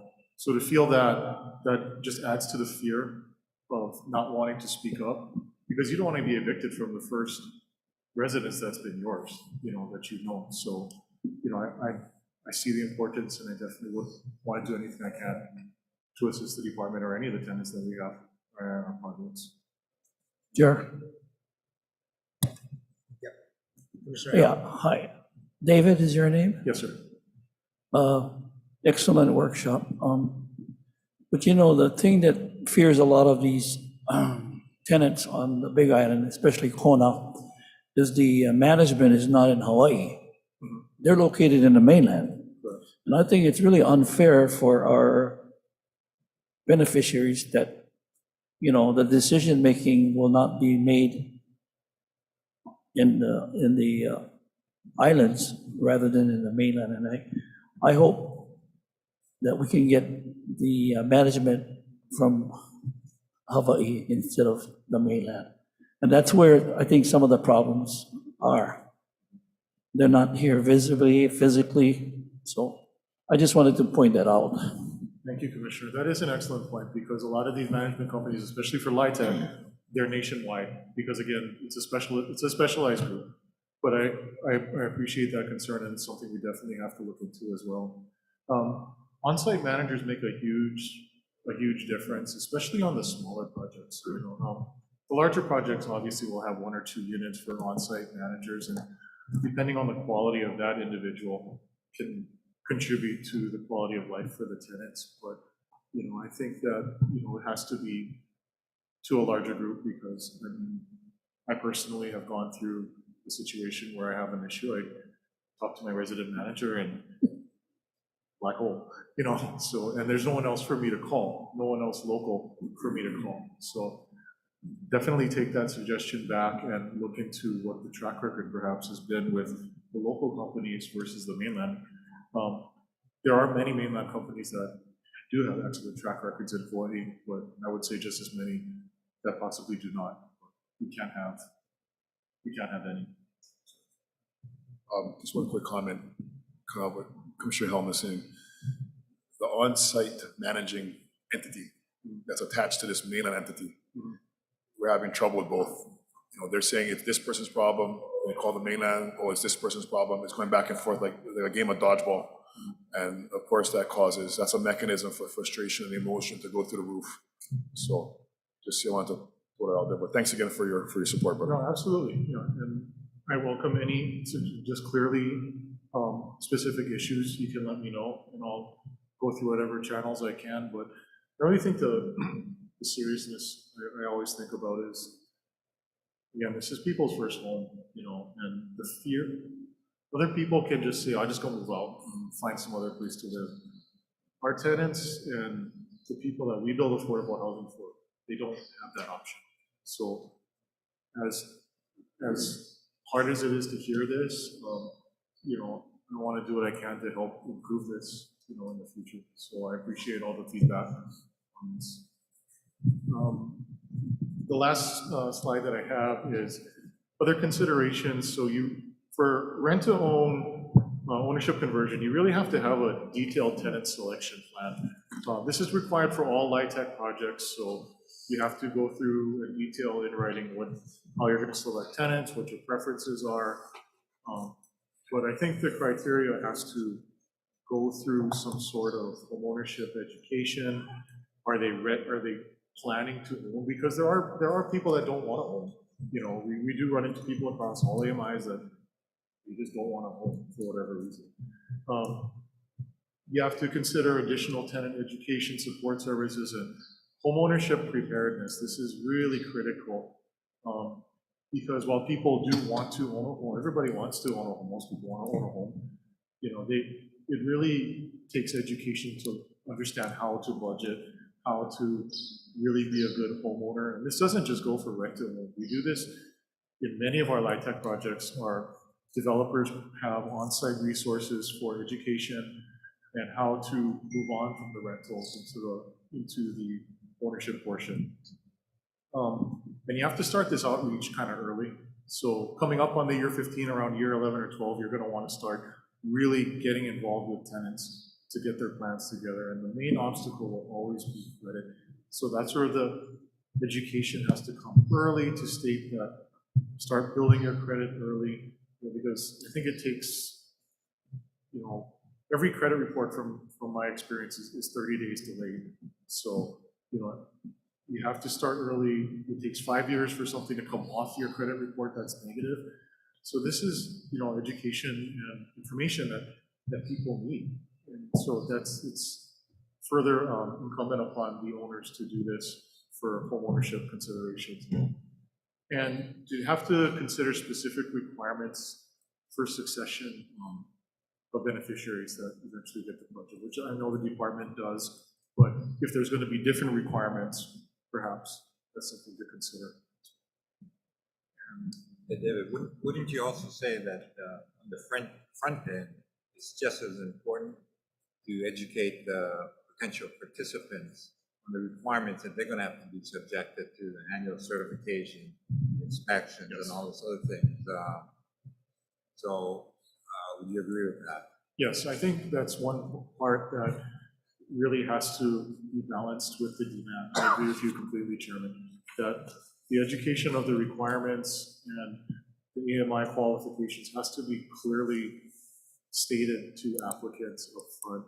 And I think just what the expectations will be. A lot of these are first-time tenants. They've never rented a property before. So I think it's as much education, and I think affordable housing, the responsibility is to teach how to be a good tenant and how to advance yourself with your tenancy and your ownership, and not just collect rent from somebody. Thank you for the workshop. Appreciate your clearing up some of the items here that we're trying to navigate.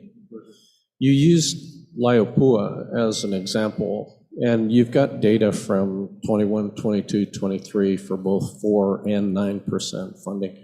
Can you give us an example or just give us some data on other projects that have used this LIHTC that we might be able to take a quick look at on our own?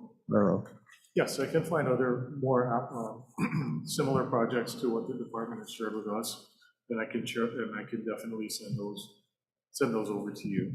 The reason I use the most current years is really because the environment for financing through the state has changed dramatically within 10 years.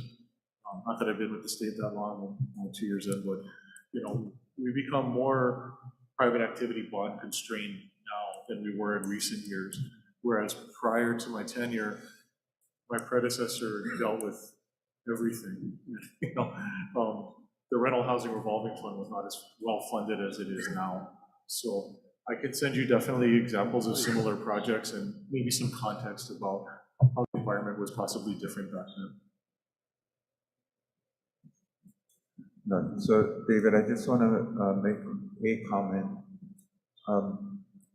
Just to think through the psychology of the tenant, because it's not just their first home. Many of them view this as their only home, their only shot, their only chance at owning a home in a very restricted market. So when they feel that a management company is acting in ways that they can lose their only shot at a home, that really goes to the heart of why they're so fearful. So again, I don't want to beat a dead horse, but it goes back again to how do we manage the management company? Thank you. Thank you, Commissioner. Chair, Commissioner Howell?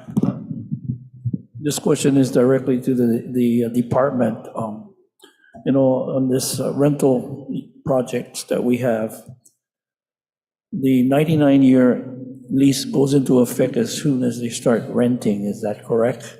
And then after 15 years, they own their unit, so they'll get only 84 years left on their lease. How do they get extended to another 100 years? Can that, because you can get up to 199 years, right?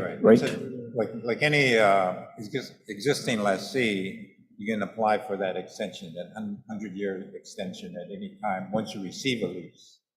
That they have that advantage just like any other homestead. I don't know how it works on the rentals. But let me clarify on the present situation where they have to wait for that 15-year compliance period to expire before they can do the conversion. We do have some legislation that's submitted. In fact, there's a hearing today on it regarding the land trusts and separation and treating it as real property. If we can get that through, then like I was telling you, we're going to, especially for the single family, we're going to be doing a lot of single family. And we want to set aside a certain percentage for this LIHTC rent to own because the 60% AMI and the lower income guys is their shot. And so once we get that particular change in the language, what we anticipate doing is issuing a homestead lease upfront, year one, rather than waiting for the 15-year period where it makes them susceptible to, if they should die before that 15-year period, conversion. they may lose it. There is no, I guess, successorship situation. That's why it's so important that we got to make that change. That's why we went in this year for that change, to make an immediate award of the homestead lease and separate the land from this financing approach. But remember now that there's still that, for the vertical construction, this funding approach, there's still that requirement of 15-year compliance. Annual inspection, paying the rent, not going into default, to be able to access all that equity that's going to be generated from the sale of the tax credits, is whatever funds we put into it. That is not going to be put into play until after that 15-year LIHTC funding approach is terminated and converted into, in this case, loans that the homesteader takes out, which covers the remaining debt and taxes, which is what he talked about. And remember, the equity, like we did in the whole Lima Lima project, goes to the homesteader. So all these sales and proceeds that are used to finance, in some cases, 70% of the construction cost, that's equity generated that goes to the homesteader. He doesn't have to incur a debt to receive that. That's what makes this program such a winner for our program, is that this equity that's generated from the sale of the tax credits, that goes to the homesteader. And any other subsidies, whether it be NAHAS or whatever else that we want to use, to lower the cost to the homesteader in the back end. Does that make sense? Yeah, I just want to make sure that the successors will be able to continue the lease, but they have enough years to extend the lease. That's my question. Thank you. So, Chair. I guess I need to read the legislation. I'm trying to figure out how do we overcome the HUD requirement, the 15-year HUD requirement, and use legislation to bypass that. I'm not sure how we do that. Well, that HUD requirement, that's something that has recently come up. That obviously, that's a high rise, that's a 220 financing that they're using, which is different from this. This is totally different financing other than the tax credits and private activity bond. This 221 that for the Bolodrome, that's a separate type of funding source that is part of the capital stack to this $140 million project. So now on the HUD is requiring this change to the lease. And that's where we have this action item today that we'll go over with council, as well as, answer whatever questions you have. Sanford Carr's representative will be here today also. You might want to comment about that particular, the Bolodrome. What's the situation on that financing? So we're currently on our closing calls to close the financing. We are targeting a closing date of April, which is aligned with what the developer mentioned to the commission yesterday. So once we have all our final approvals in place, our documents are final, then we can move forward with our process for bond issuance and hopefully our closing in April, as we stated. So once we close in April, then it would be the timeline that Kaloa mentioned with putting up the duct screen and breaking ground immediately after that. So, if you can clarify as to some of the funding that HHFTC is providing for that project. Oh, certainly, Chair. So we're providing private activity bonds for construction. We're also providing a rental housing revolving fund loan, which was part of the appropriation that was received from the legislature a couple years ago. So, and also 4% low-income housing tax credits as well to finance the project. Yeah, it's a fully subsidized and great project. It's not costing us $1. So this developer has put together this amazing capital stack. And there are like 5, 6 other developers that went in. They were approaching it from a staged or 2-level process of funding. In the case of this particular development, he was able to get the financing from them, as well as going to the legislature and various other sources, including the feds, HUD, to put it together to get it funded. I mean, it's just amazing what this guy did. And so this, and we can go over the item that we need to take a look at regarding what's requested by HUD in order to close this deal. But as David is saying, there's a lot of other funding that is able to be acquired to make this project a reality and create this wonderful asset for people off our wait list. Any other questions of David? Just a comment. Mr. Oy, I want to thank you for coming and doing this workshop for us. And similar to Commissioner Freitas, I now feel very confident that HFD, your agency, will be helping us because of your local perspective. And I also appreciate you talking about the economic situation now, which is very dire because of the wildfires on this island in Maui. And when we start this is something new, so beneficiaries have a hard time understanding it, but it's our job to help them to understand that this will open up other resources to help them. So thank you very much. My pleasure, Commissioner. Thank you. I just believe in total transparency for our processes and our funding. The finance portion can be complicated, but I think sometimes when you make things overcomplicated, it lends to some distrust, I think. So as much as possible, I try to answer as many questions as I can. It's my pleasure to help the department however I can with anything you folks need, and just to make it as palatable as possible for your beneficiaries and for you folks as well. Commissioner Kalekini? Yeah, first thing, David, mahalo plenty for this workshop. I wanted to speak to the last page, the ownership conversion considerations. I think I agree, it's very, very important. But Chair, I also wanted to mention, so how can we make sure that we do this, in year 10 or 11 or whatever? I think most of us won't meet here, probably, except staff. And is it something we just schedule with HHFDC ahead of time? Yeah, so the framework has to be put in place ahead of time. It's written into the declaration. It's part of the ownership. It's part of the investors partnership agreement that's responsible for the LIHTC. To add more to what Chairman was saying, along with all these different financing sources, there's a lot of cooks in the kitchen with this. So everybody's got, their agreements, and everybody has, their counsel as well to weigh in on these things. So there's a lot of checks and balances to ensure that the process is acceptable up front and will remain so in the future. Thank you. And one other comment, Chair. For the case of Laopua, if a tenant passes away, what happens?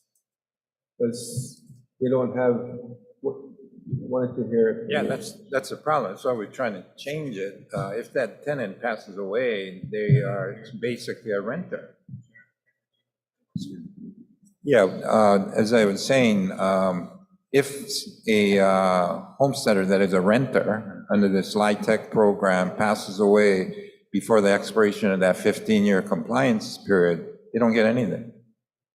So that's why we got to change it. That's really a bad situation, and that's why we have legislation pending before this session to change that. And then if we are successful in changing that, what I'd like to do is go into the existing LIHTC programs and make the changes. Make the separation, make the amendments to the agreement whereby we separate the vertical construction from the land and then issue a homestead lease immediately, so that we don't have that situation where they die before the end of the 15-year period, they have nothing. Thank you for the explanation. I'd be happy to follow up with the commission again with more detailed, information on this particular topic if the department requests. I think it's a great opportunity, but for me, I'm a numbers and information guy, so as much as information as I can share with you folks, I would like to do so if requested. Thank you, David. Appreciate your time today. Pleasure.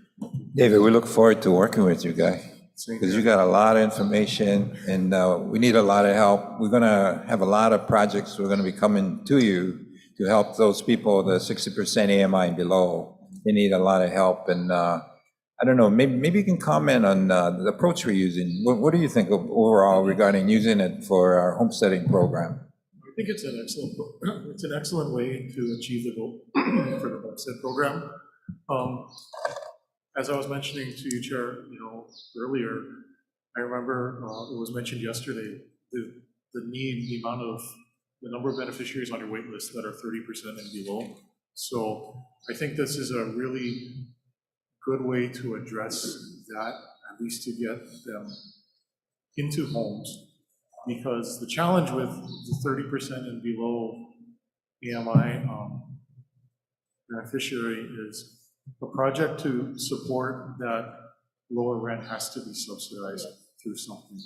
So I think that the department with its funding opportunities can leverage the federal sources as well, other federal sources, I should say, to bridge that gap, to make the program affordable to the beneficiaries. So I think that, the LIHTC program can be used, even for mixed income, where you could possibly go from 30% even higher in the same development, in the same project. There's different funding sources available for that. So it's really just getting creative on how to use that and how to leverage the department's other opportunities for funding that I think can help solve the problem long term. Well, David, thank you for coming over, and we appreciate all the info you presented to us. Mahalo. It was a pleasure. Thank you, chairs. Thank you, commissioners, everybody. Thank you, David. Thank you so much. Thank you. Thank you, bro. Okay, we have some public testimony. Jermaine Myers.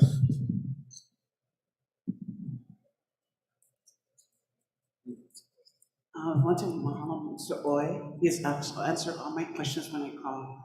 And he can explain things in layman's terms that's very technical. So I'm going to be submitting a UIPA request for the 4% and 9% application. I think transparency is important.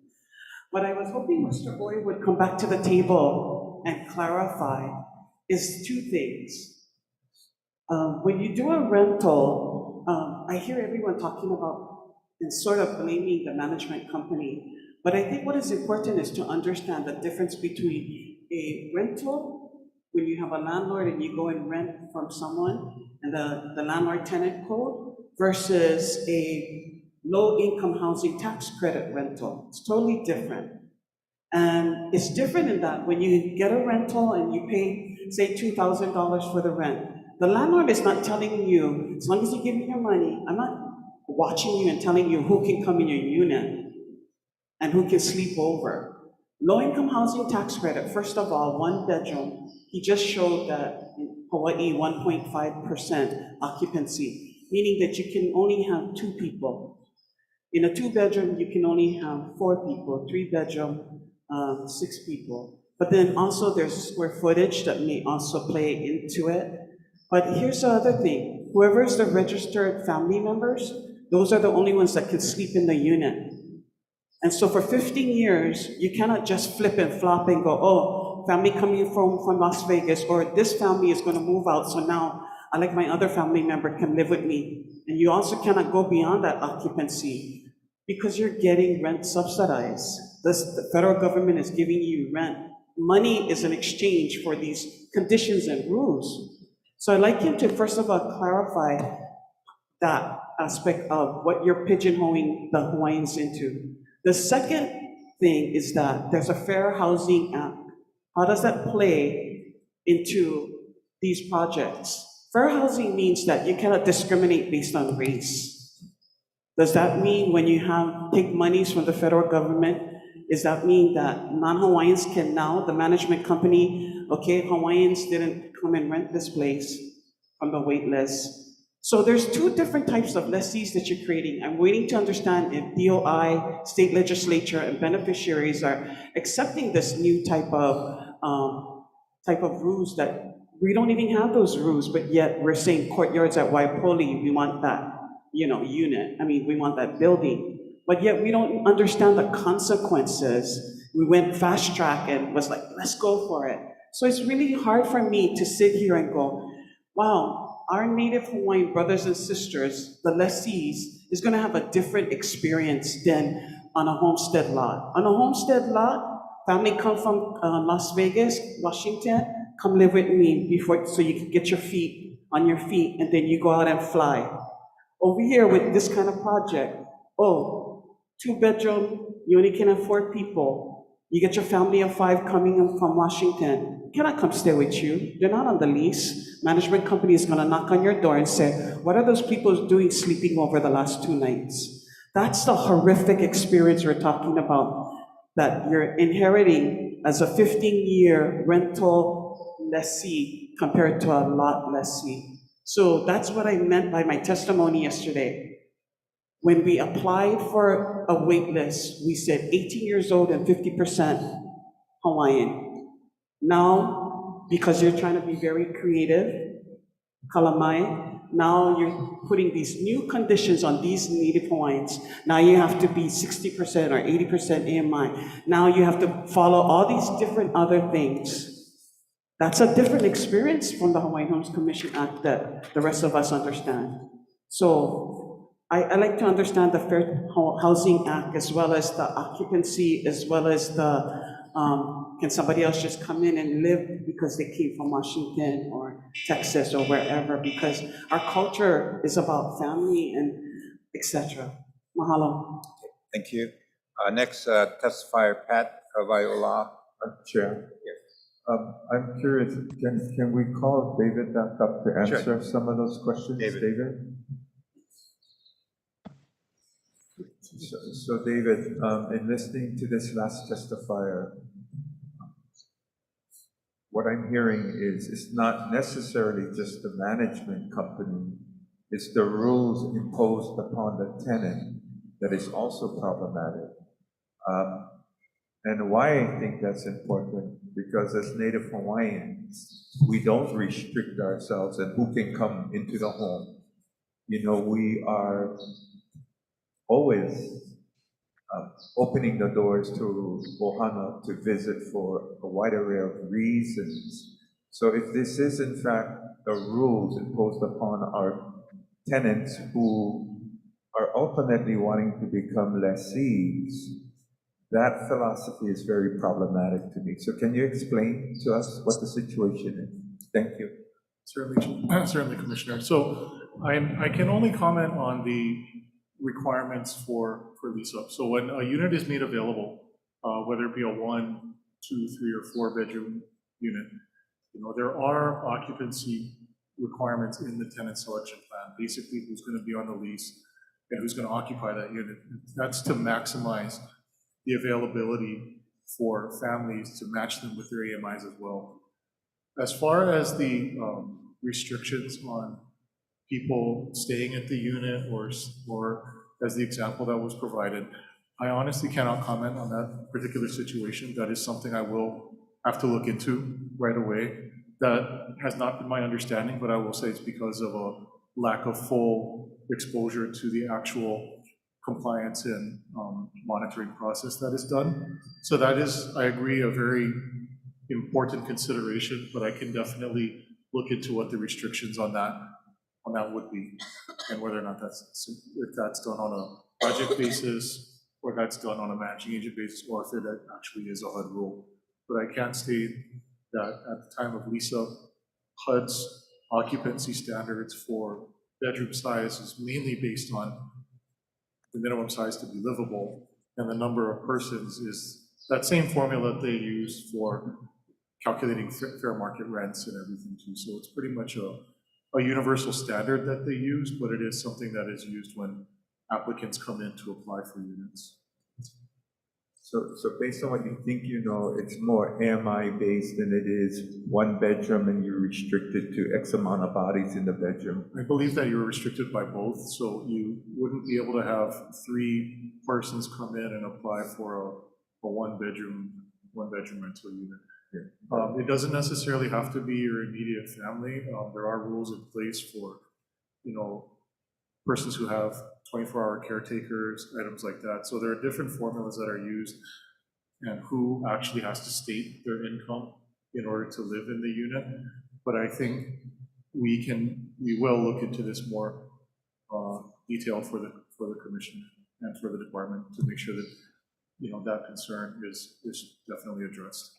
Yeah, thank you, because it's not to live in, it's to accommodate visitors. Oh, no, absolutely. Yeah, so, thank you. Yeah, and I think that would be definitely a concern for anyone, not just, Homesteaders as well. So I have family that lives out here in Apilia, and they come out and visit me in my one-bedroom condo all the time, so definitely would want to. Chair.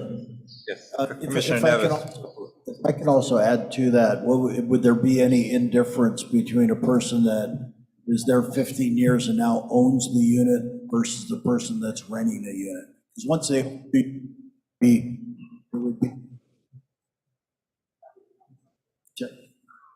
that'd be outside the LIHTC program, is that correct? Once they own the unit? Yes, so the requirements and the monitoring that the testifier mentioned are HUD requirements for monitoring and standards. So Okay. once you're outside that 15-year period, whether you own it or you're continuing to be a renter, the restrictions can loosen significantly.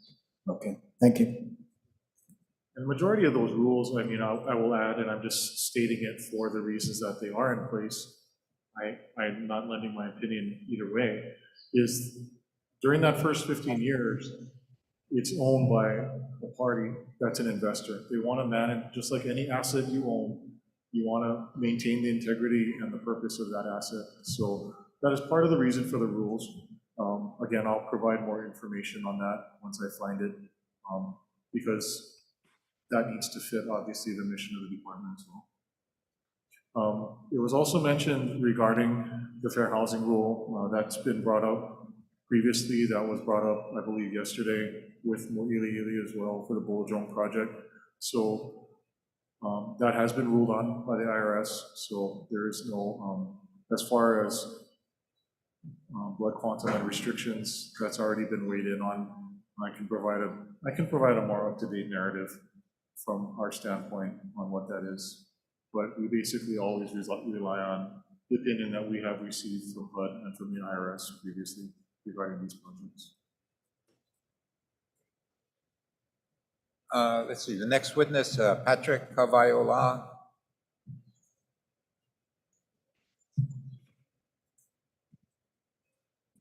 Hello, Michael Ako. I'd like to ask that at least to incorporate the message that was given by Jermaine Myers insofar as the amount of people that may be over there.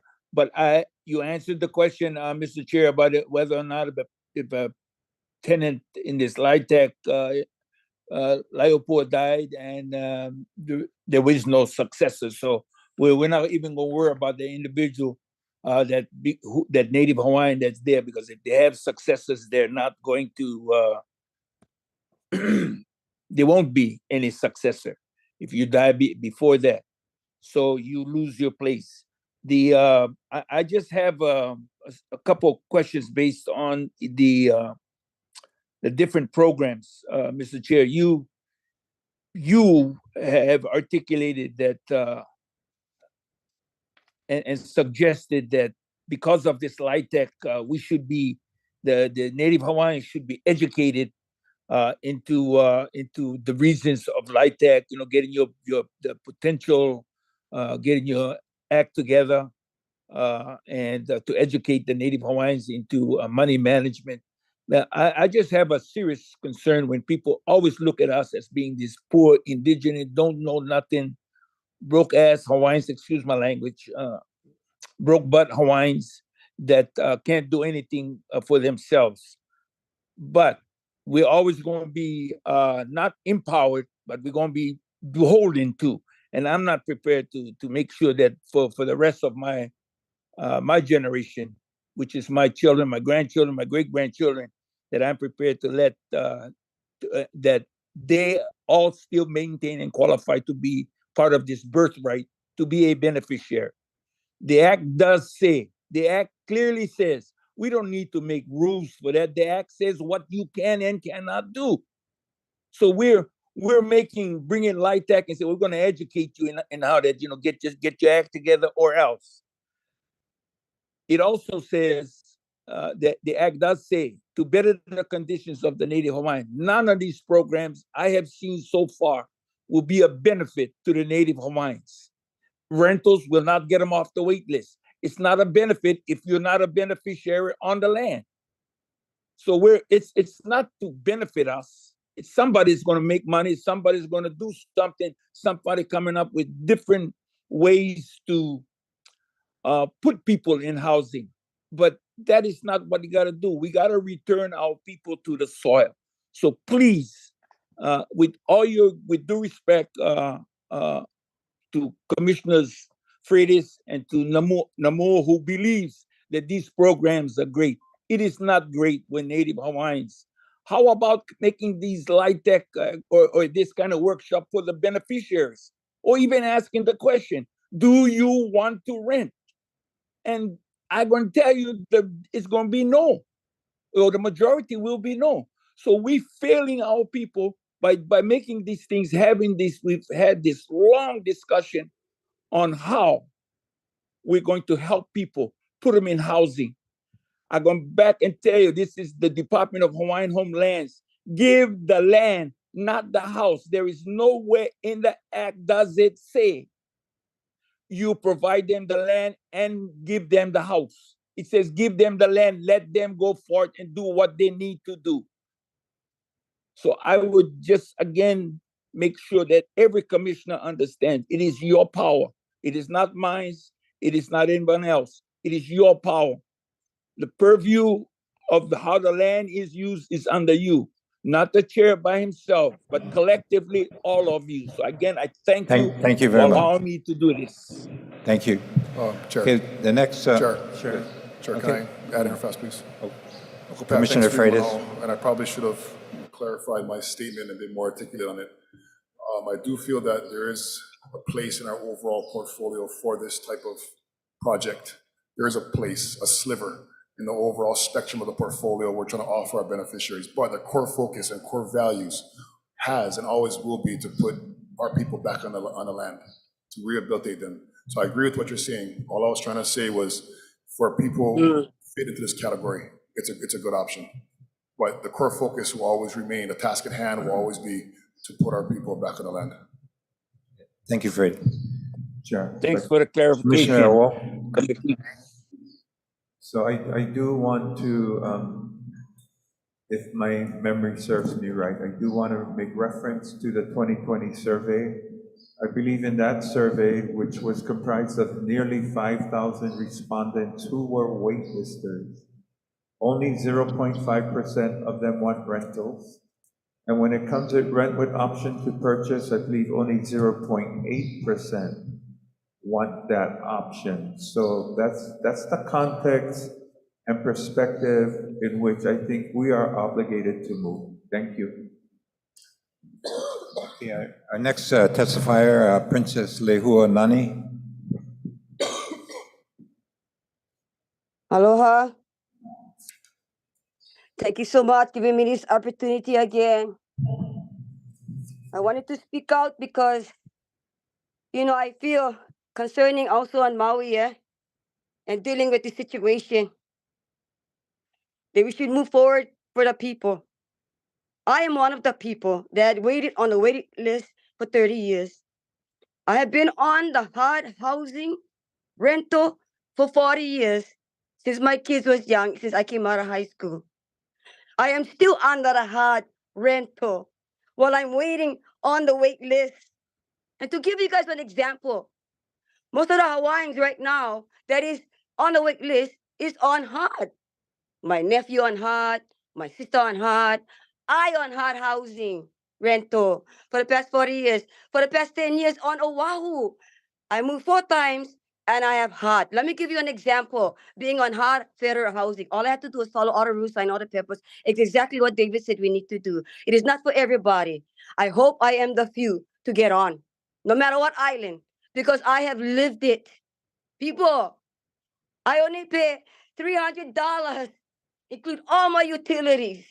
I'm in a 3-bedroom house with a 2-bath. I have 1 room for my caretaker. I have 1 room for my dog. I have 1 room for me. Please make it happen. Rental is not all that bad. I've been on it for 40 years. I've been waiting on the waiting list, begging. for the past 10 years to get me on. I'm still on the waiting list for the dead list of the HHL. Thank you. Thank you, Commissioner. Okay, thank you. Thank you for making this move for us. Mahalo kia kua maruru. Malama pono. Put me on. Aloha. Eo ea. Mahalo. Next testifier, Kapua Kamai.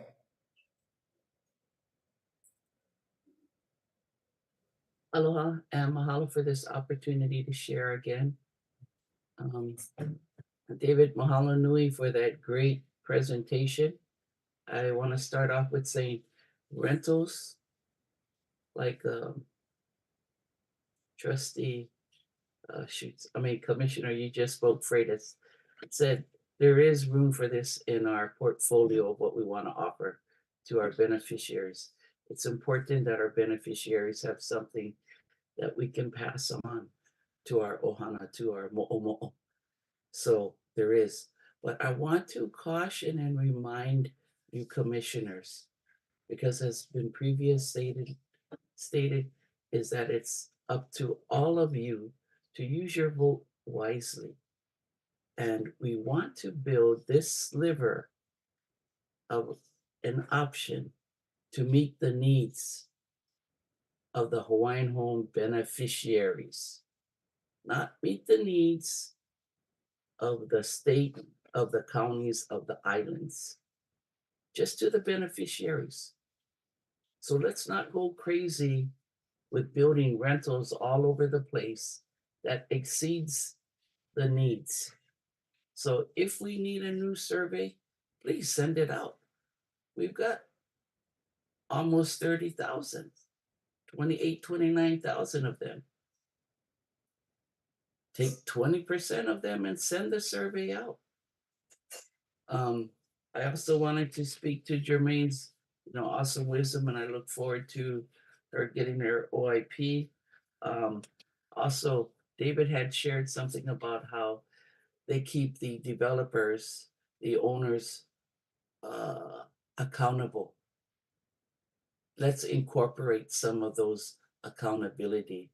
And again, that is the concern that I have of us using those HUD funds that allows our homes to be used by non-beneficiaries.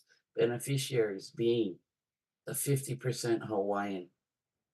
And let's try to minimize those barriers, those obstacles to us that prevent you, the commissioners, from guiding and directing the staffers and the director of that department to doing what's right for our people. We have to change, and government in the old government way is not a change. Regarding those renters, I think we need whistleblower protection, because we know of some that have been targeted for their speaking out. Commissioner Freitas, you were approached by some that are probably concerned about being targeted. We need to recognize that they need protection. And that's where I say, commissioners, we cannot give full authority away. It's very important that the department, that the commissioners continue to hear the plights and the pleas of our people. It is not Hawaiian for us to have a limited visitation by our ohana. Sometimes they come home for a short period. Sometimes they're here for longer than everybody wants. But we always accommodate our ohana and friends, because our ohana stands beyond the koko. That's where we help all. And that's the thing about being Kanaka Maoli, is that we help all. It's not about the koko, it's about the aloha. I think I've said the gist of what I wanted to, but David, that was very informative. And Commissioner Awa, I want to thank you again for bringing in the Kauai project and how some of the information applies and contradicts. So if we can try and get these things in alignment. Thank you for your time, and I'll finish now. Mahalo. Okay, thank you. Next testifier, Blossom Fatera.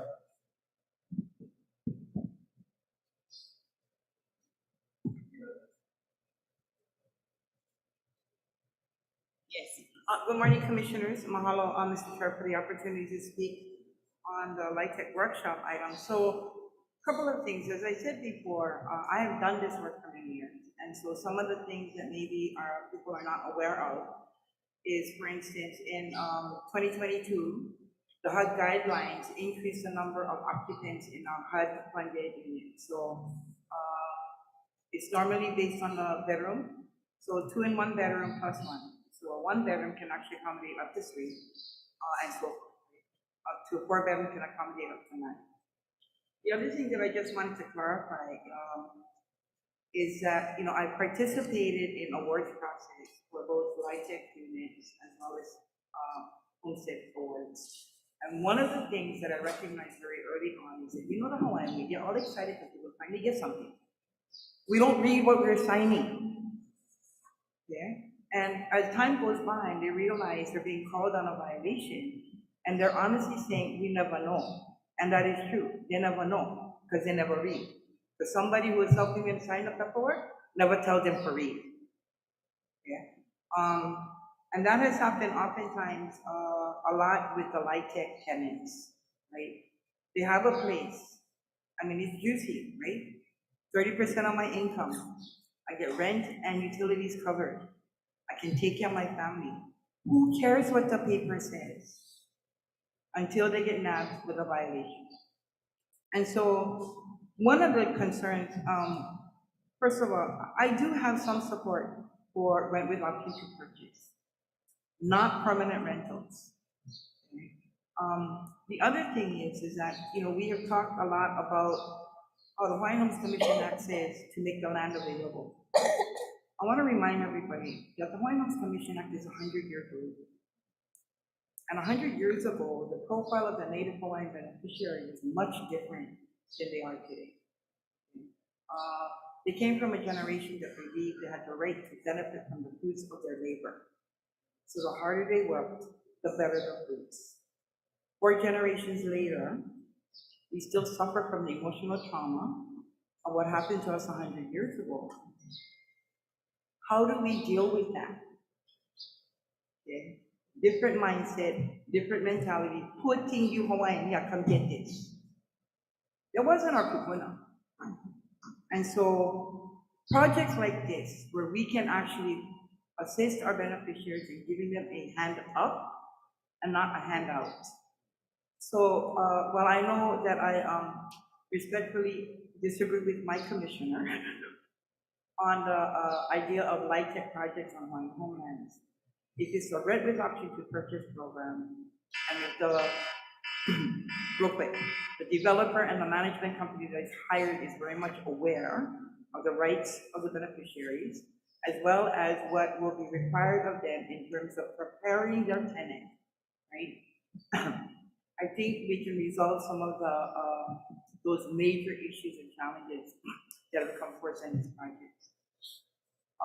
Key to all of that, however, is a need for them to understand that they need to treat our people with just a little bit of dignity and respect, like they would do with any other tenant as a landlord. Okay. Thank you. Okay, the next agenda item is C4 for information only, report and recommendations of the development of industrial and commercial properties, the PIG. Russell Kaupu and Kahana Vinio. Hello, Chair, Commission. Morning. I'm not sure if Kahana is on or he's in the room, I think. And I apologize to everybody. I'm Russell Kaupu. I'm with the Office of the Chair. I had hoped to do this in person, but did not plan my travel appropriately. So doing it remotely, but Kahana is there.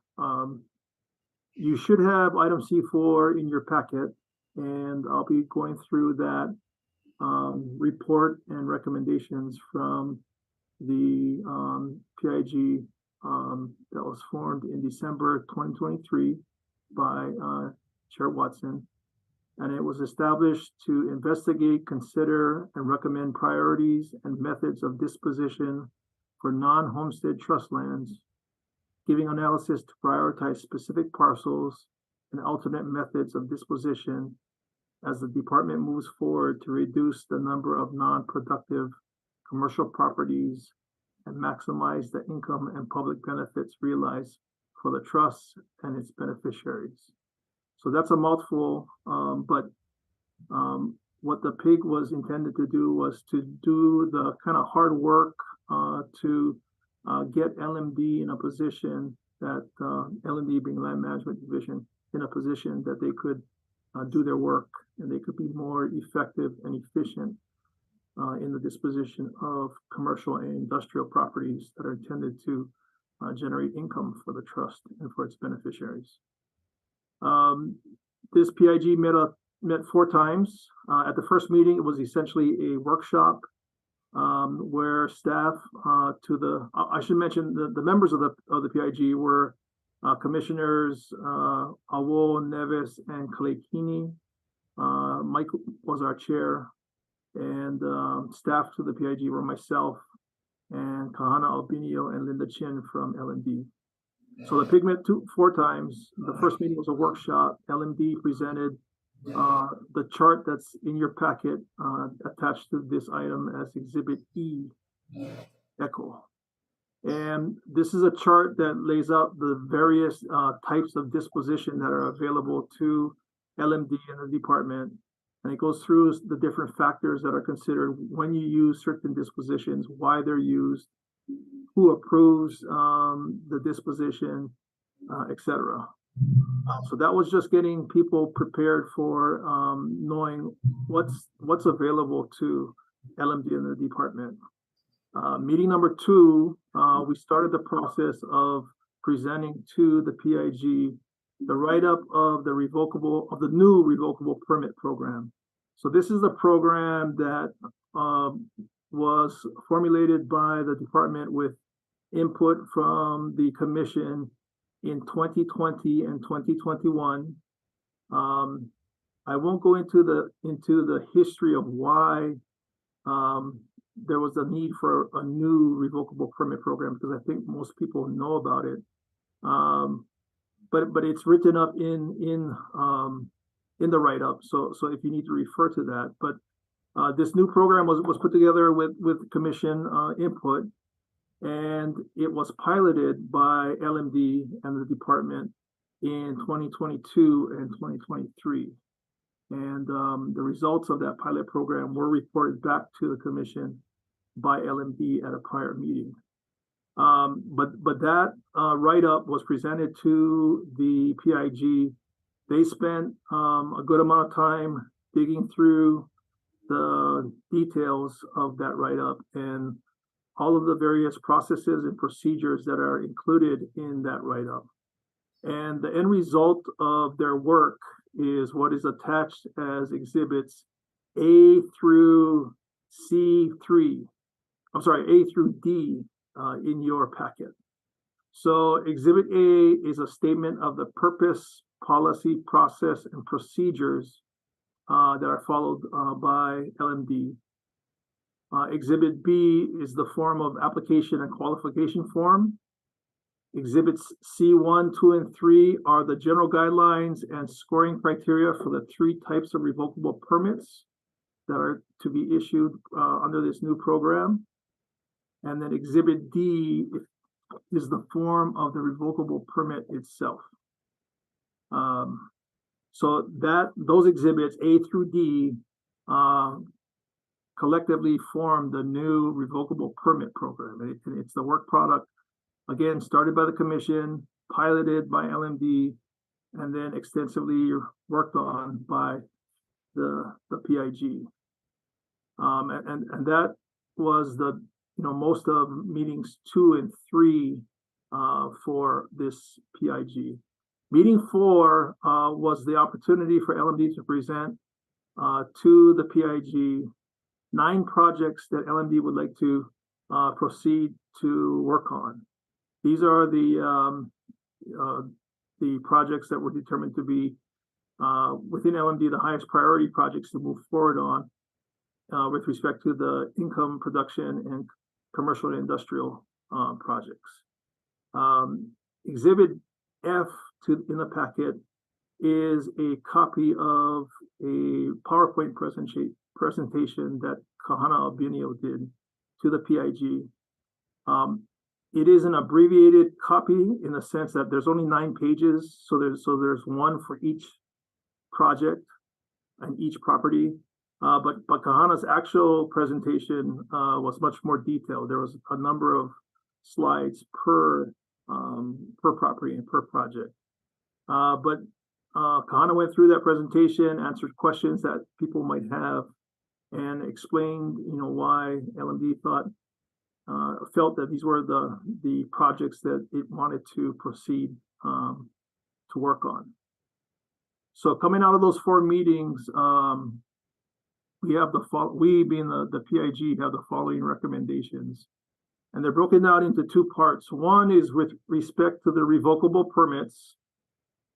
There's six action items, but we are not seeking action at this meeting. This meeting is simply to report, and then to kind of foreshadow that LMD is going to be coming before the commission in April, and LMD is going to be making requesting this action be taken.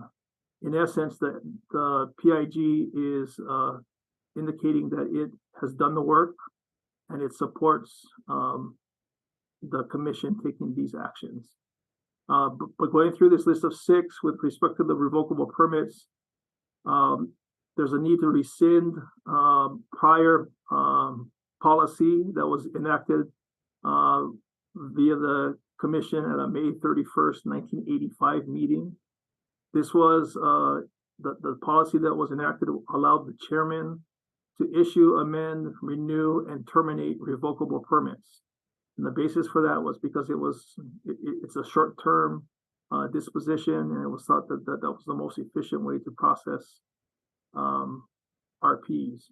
But the PIG felt it was important that power come over to the commission to grant authority. So that is how it is written up in the write-up.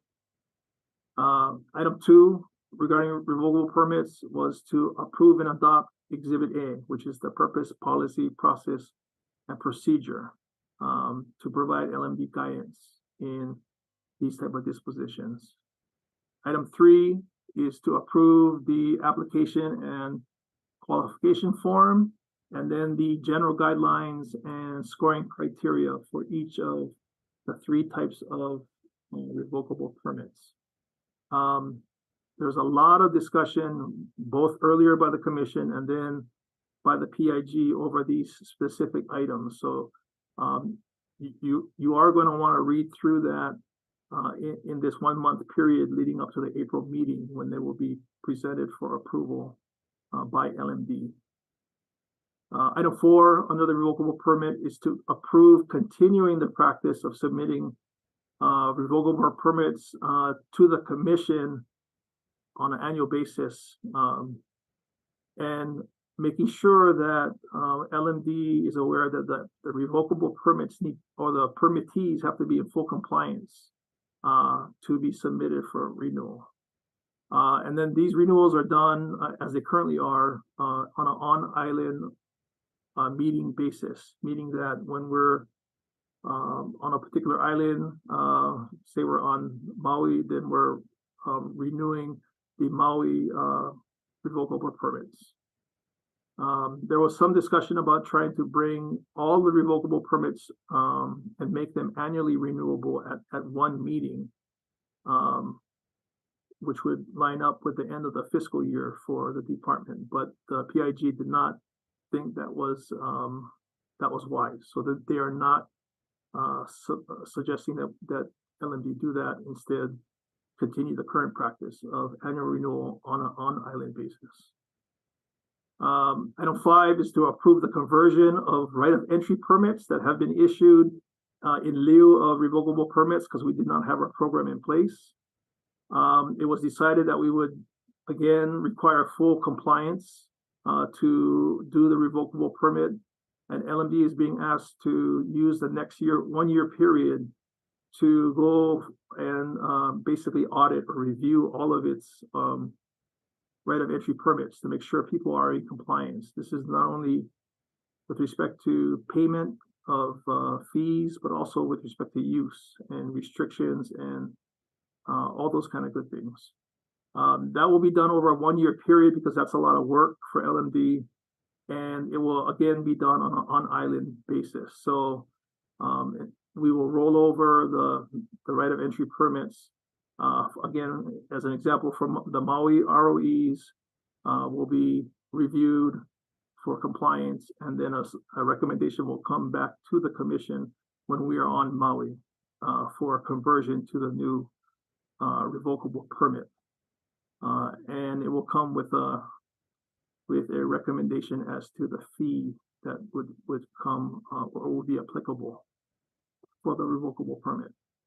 Item 6 is just a general statement, but it's to authorize DHHL through LMD to commence administering and using the new RP program and employing that means of disposition on non-homestead trust lands when and where appropriate to reduce the number of non-productive commercial properties and maximize the income and public benefits realized for the trust and its beneficiaries.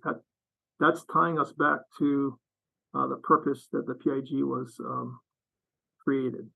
So again, these are recommendations that are coming in advance of LMD making the formal proposal in April. There's a second, and this is regarding the list of 9 projects and properties that was presented.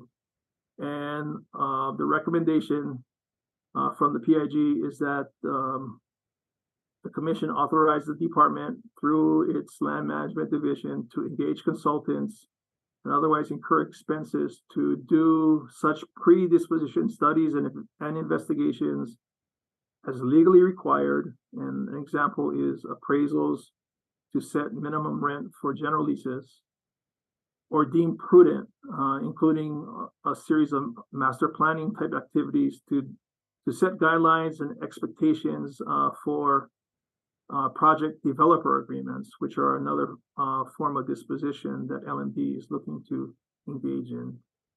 To get the specific properties identified in Exhibit F prepared and positioned for disposition. But it's the LMD and the department still have to come back to the commission for the actual disposition. But this is the early due diligence type work that needs to get done to just put us in a position to be able to come before the commission. And it's limited to these 9 projects and properties that are identified in Exhibit F. So those are the recommendations. Again, they're coming from the PIG, but they tie into LMD action to be taken at its April meeting. I understand now that the way the rules work, the PIG having made this report, we are POW today, and then the PIG ceases to exist. So I wanted to say mahalo to all the PIG commissioners, especially Commissioner Kalekini, for keeping us moving through this process, and then to all the staff and individuals who worked on putting this together. I also understand that while we can take public testimony on this report that I've just given, the way the PIG rules work, we are not allowed to respond to public comment or to public questions until April, until our next commission meeting. So the PIG commissioners, myself, and the staff that were on the PIG will be available in April to address questions that anyone might have. So Chair, I think that wraps up my my report. Oh, no, can I take this? Oh, okay. Okay, yeah, we can't comment or ask any questions as commissioners until April, but we are able to take public testimony, so we'll, and thank you, Russell, Jojo Tanimo, and Jojo, you're on. Thank you. Thank you. Thank you, commissioners, for allowing me this time. I do have a lot of objections to how this LMD is proposing, and that number one is beneficiary consultation, which they know. I already brought it up with them. But they still ended up with no beneficiary consultation. And as long as what this is for only the 9 lots that you're talking about, then, it's fine with us. But in Kauai High, we have a problem. We have a historic problem. We have problems with the ROE, like I testified yesterday. And that is the ROEs have impacted the community, the watershed, the historic areas, the erosion in the ocean, and all of those things. The beneficiaries had no consultation, they have no voice, and continue to do that. That's what your matrix says. We have a cement company. Cement is a toxic material. It's across from the new subdivision across the street. And the renewal was given by LMD without even notifying these people that invested in their homes, their families live there, all this pollution. It crosses the highway, so all the traffic, they gotta go from Kohala all the way to the past that, has to go through this stream of stuff that you cannot see the line in the middle of the road. So LMD is making the decisions. True Hawaiian Homes needs funding. It's the fee rate that needs to be reviewed. And that's a question I also asked, but Commissioner Kaupu is the one that asked in 2015. Never got an answer, so I brought it up again. Okay, so now not only is that going to hamper us, but the ROE also owns the permit for across the harbor. Across the harbor is designated as industrial lot, but we're trying to work on the regional plan, and the map of the plan does not really indicate that there are 3 historic homes, residential beneficiaries. And one of the biggest deals is the High stream that floods out the beneficiaries' yard. Whoever bulldozed inside there took their boulders. So now when the stream comes down, it impacts, it floods out their yard. They don't have a boundary pin, all of that kind of stuff. But that's what they're okay with the LMD. Now, you guys had a big meeting. Nobody invited the community to get involved or be aware of what's going on. So that means if they put industrial, what kind of industrial is that going to be? It's going to be like last month's agenda at the commission, where they're asking for 3 TMK numbers, but they don't say it was Kauai High. So I have a problem with this matrix that you guys created. It's a good idea. We need the revenue. I agree with that, Chair. But LMD is trying to cut us out. How it impacts us is how we need to say so. They don't know what's going on in Kauai High. They Okay, don't know thank what you. the community Thank you, is Jojo. doing. Appreciate your Thank you. testimony. Thank you. Next, is that it? Okay, the next agenda item, thank you, Kana and Russell, thank you guys. The next agenda item, E1, the ground lease to Hale Moiliili. Kalani?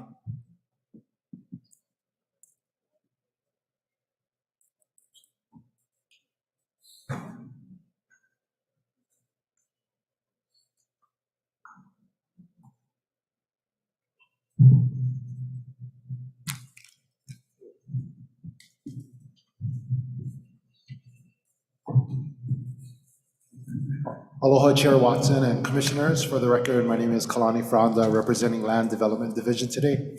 Here with me again is Alana Bryant from the Attorney General's Office and Kaloa Robinson from Stanford Card Development. So E1, let me just summarize once again genesis of this request. 2019, Department and its leadership aimed to offer housing on Oahu at an affordable price point for our beneficiaries. In 2019, August of 2019, the department released a RFP, a request for proposals, to solicit developers interested in this project. After careful consideration, Stanford Car Development was awarded the project as the successful bidder. At the HHC meeting in September of 2020, we held a workshop specific to this subject matter. And at this time, I'm going to, if we could, I think that slide, yep. And then I'm going to turn it over to Alana to go over the terms of the lease agreement. Hi, everyone. So you should all have the lease term sheet now as part of the submittal.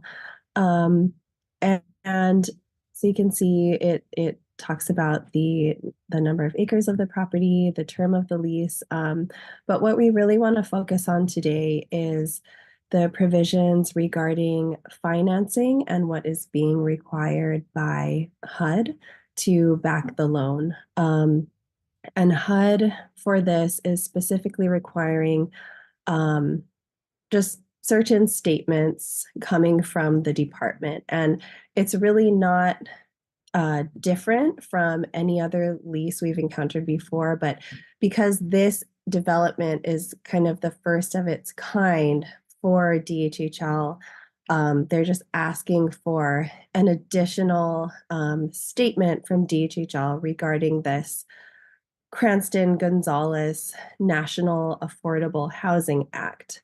Our reading of that act is that it actually does not apply to this project at all. Our reading of it is that it applies to Homestead leases under Section 207, but nevertheless, HUD still wants the statement from the department that it waives any rights that it may have under the act. So from our office's point of view, we don't see a legal risk to making that statement in order to appease HUD. And if there's any other questions you have regarding that, please let me know, but that's just kind of my, the way I'm framing it for everyone.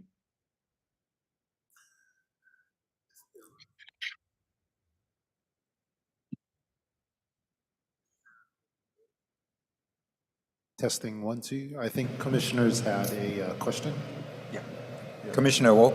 Yeah, so I have a comment. I'm concerned about the term appease HUD because that does not align with our trust responsibilities. And so I'm not inclined to support this statement. I think HUD needs to be more compelled to align with our trust responsibilities. So I'm going to stop there because I don't want to go much further than without first hearing from others. Thank you. Any other comments or statements? Yeah, Chair. Commissioner Neves? Yes, I'm concerned as well. This is in this letter you put out, Chair, it talks about HUD may sell the leasehold interest to a leasehold owner, regardless of whether the new leasehold owner is Native Hawaiian entity. What does that mean in layman's terms? Well, if the entity that's developing it for whatever reason is unable to finish it off, just like our general leases, when we, which this is a general lease, there's a foreclosure, bang, we can turn it over and sell it to not necessarily a Native Hawaiian. It can be a non-Hawaiian, so as to finish up, or in certain cases, to continue on with the lease. What about the terms and conditions of Native Hawaiians only in this project? Well, the developer is not Native Hawaiian. I'm not talking about developer, I'm talking about people who are going the residents of this unit. Well, that's different. That's a different issue.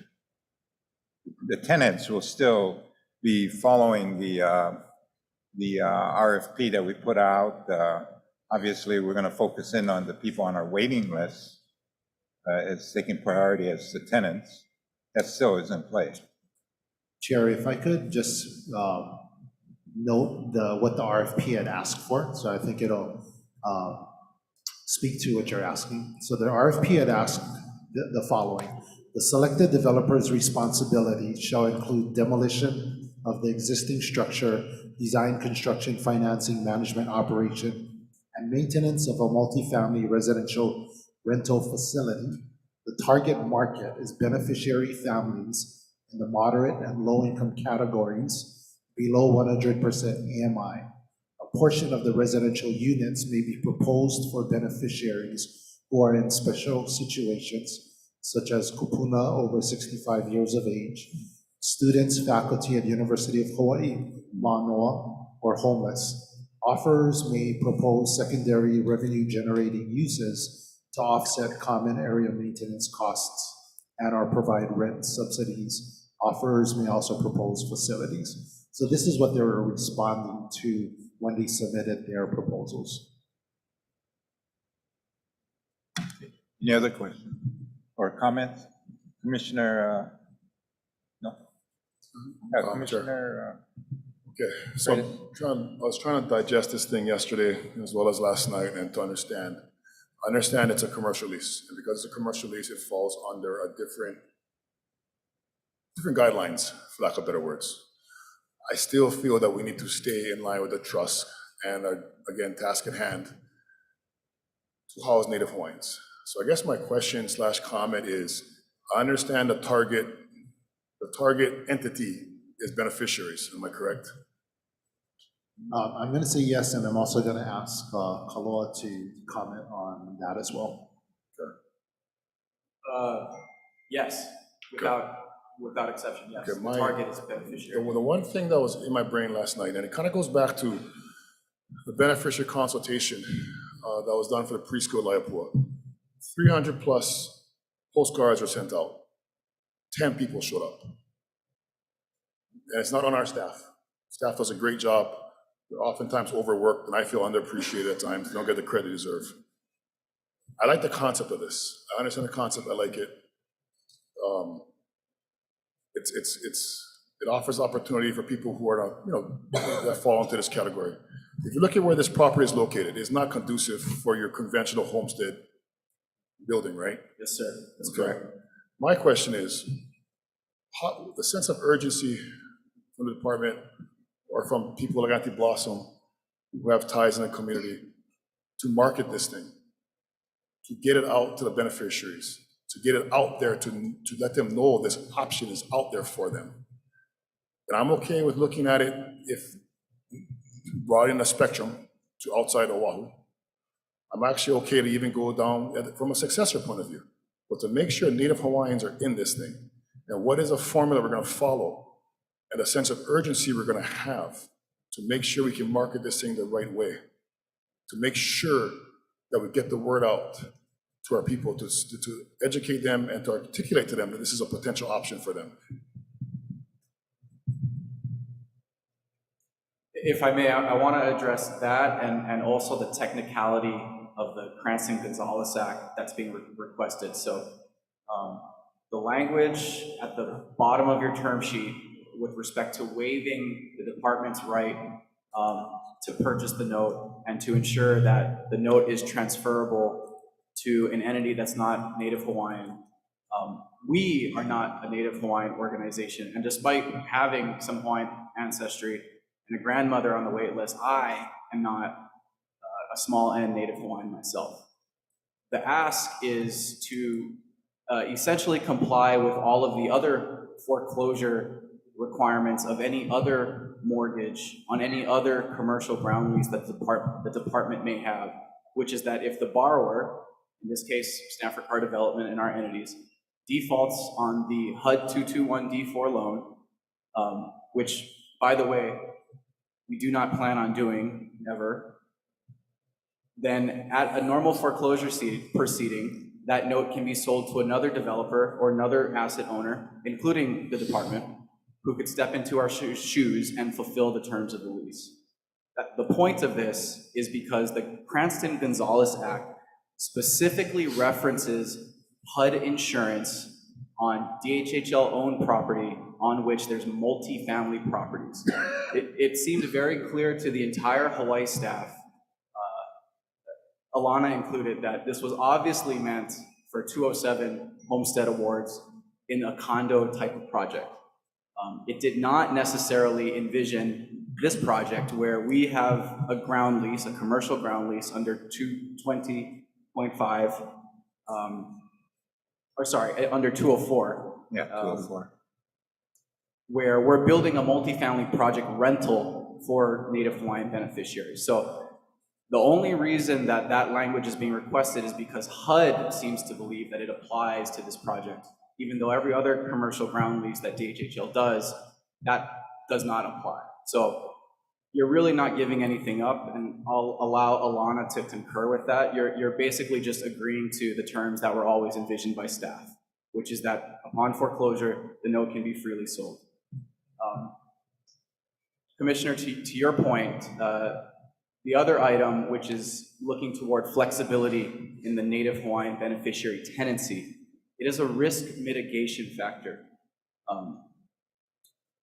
Our firm, and quite frankly, me personally, we're steadfast in our desire to rent this out entirely to small and Native Hawaiian beneficiaries. The concern that HUD has in issuing an FHA insured senior loan is that they don't understand the depth the way we do. They don't understand what it means that there are literally tens of thousands of Native Hawaiians that struggle to find basic housing. So despite market research, surveys, all of the information your staff has provided, the guys on the mainland are still a little concerned. What they're asking for is purely risk mitigation. We intend to fully comply with the process that we established with DHHL staff about a year ago. It's about a 6-month process, which is twice as long as any other tenant lease-up process, where we go out to everybody and anybody who potentially qualifies.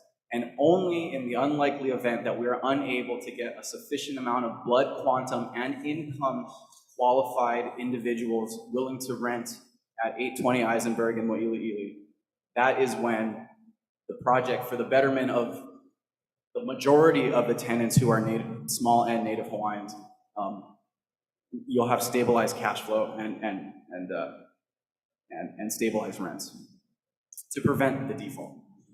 I understand looking at it from a financial perspective. I think,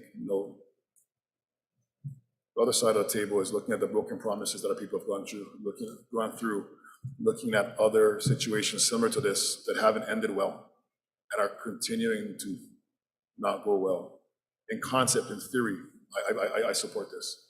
My thing is, how do we, I don't want to say do a better job, but do an efficient job of marketing this and communicating that this is an option. And like I said earlier, I'm okay with broadening the spectrum, the scope, I guess, to off-island beneficiaries, or even going to the successor blood quantum level, if we can't hit the beneficiary quantum level. And again, I think we acquired this project, we acquired this property, right?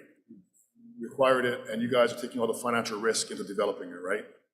Right?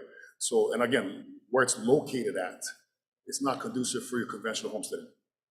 So as situations are brought to our attention, as opportunities are brought to us, I like to look at them, but get all the information as we possibly can to make an informed decision, but also get assurance from the people that are involved that this can help our people succeed and hit the target demographic that our act needs us to hit.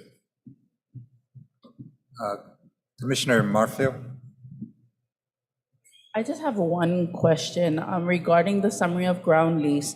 There is a sentence that says leasee may rent available units to income qualified Hawaii residents, giving preference to less than 1/2. So can you help me understand the leasee may rent available units to income qualified Hawaii residents, which is much different than Native Hawaiians? Again, this is a risk mitigation request coming from the United States Housing and Urban Development Department. Their concern is that what do you do if you've gone through the entire wait list and you're unable to find income qualified and blood quantum qualified individuals? the proposal that we fought for was, if you're gonna make us go out to a broader market, then they certainly ought to be Hawaiian, and they certainly ought to live in Hawaii. I can agree with that. So could we consider taking out Hawaii residents and just saying, giving preference to Native Hawaiians less than one half? Can I defer that to Alana and then Kaloa with a comment after? So the lease term sheet, I don't have the lease open the actual lease document open in front of me right now. But I'm assuming that the language will not be exactly as it's written in this term sheet. I will have to ask Kaloa what HUD has requested in terms of Hawaii residency. I'm not sure if that specifically has been brought up as a requirement or ask of the project. So far, I only know about the Native Hawaiian requirement.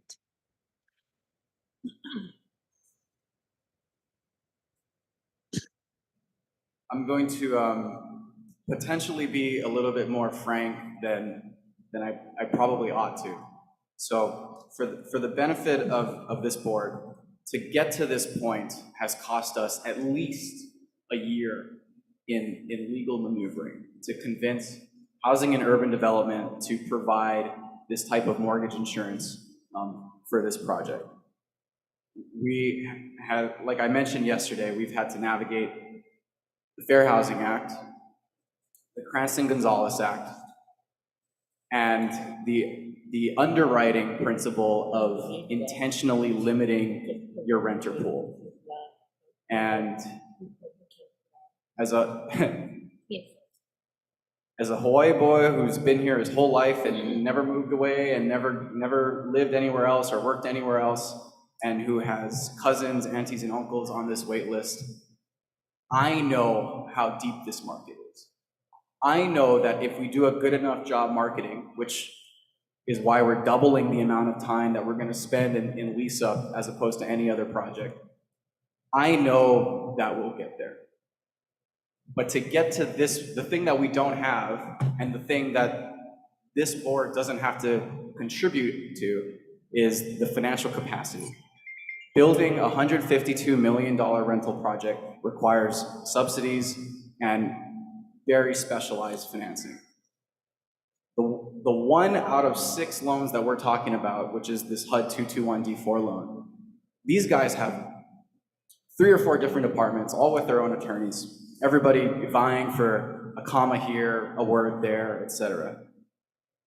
To get to this point is basically a year of effort with one of the most skilled real estate developers in the state, someone who has an extremely tight working relationship with HUD. I cannot tell you that we could get anything else. And quite frankly, if this amendment doesn't get through, then it jeopardizes our loan commitment from HUD. It jeopardizes the $41.5 million in rental housing revolving fund that the state legislature appropriated for this project. It jeopardizes the $80 million in private activity bonds that HHFTC awarded to this project at the end of 2022. And it jeopardizes the private tax credit investment that's being made by 2 separate companies on the mainland.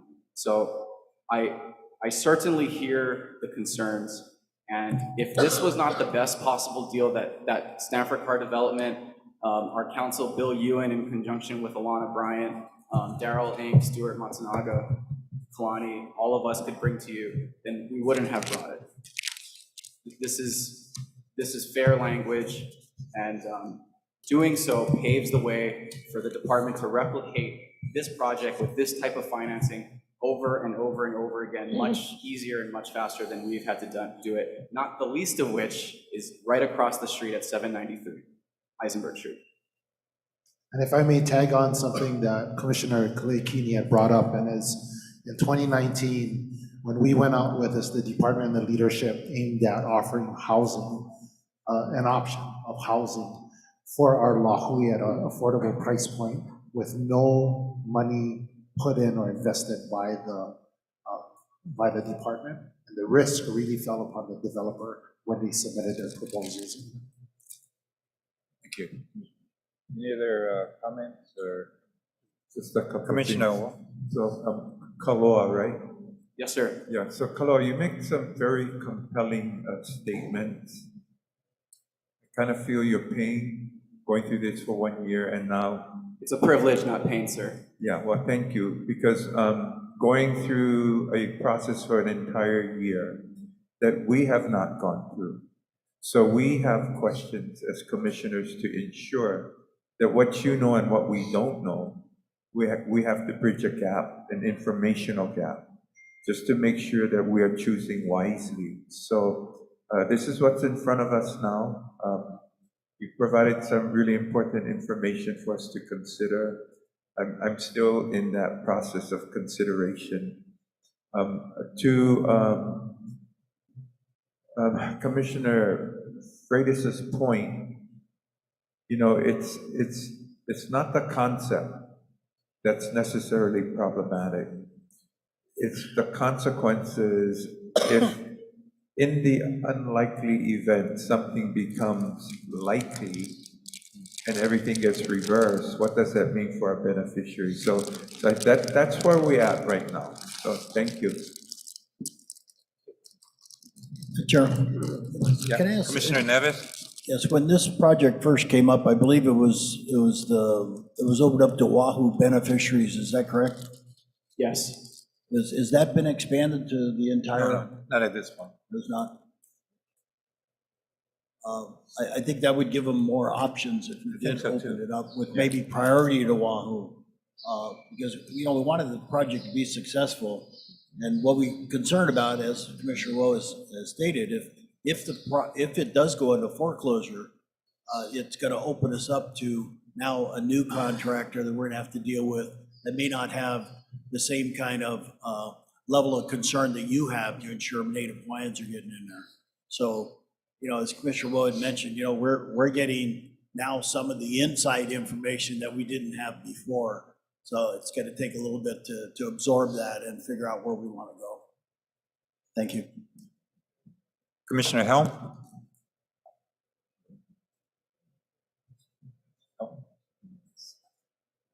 Thank you, Chair. Yeah, I'm concerned about the 29,000 waitlisters. Question is, you have 271 units. And we have no idea as to how many beneficiaries that might want to participate in this program. As Commissioner Freitas mentioned about, and also Commissioner Nevis, we could expand that to the neighbor islands to allow other beneficiaries to participate in this program. I think that would be a better chance of kind of like guarantee we'll have the amount that, you know, sufficient amount of potential beneficiaries for this project. I think that's a really great idea, you know, especially for Maui. You guys might want to go to Oahu for a job and rent a unit and work and then maybe come back. That doesn't take them off the wait list, should they do that, right? No, it does not. And to be clear, the discretion of which wait list you pull from for this project it belongs to the chair.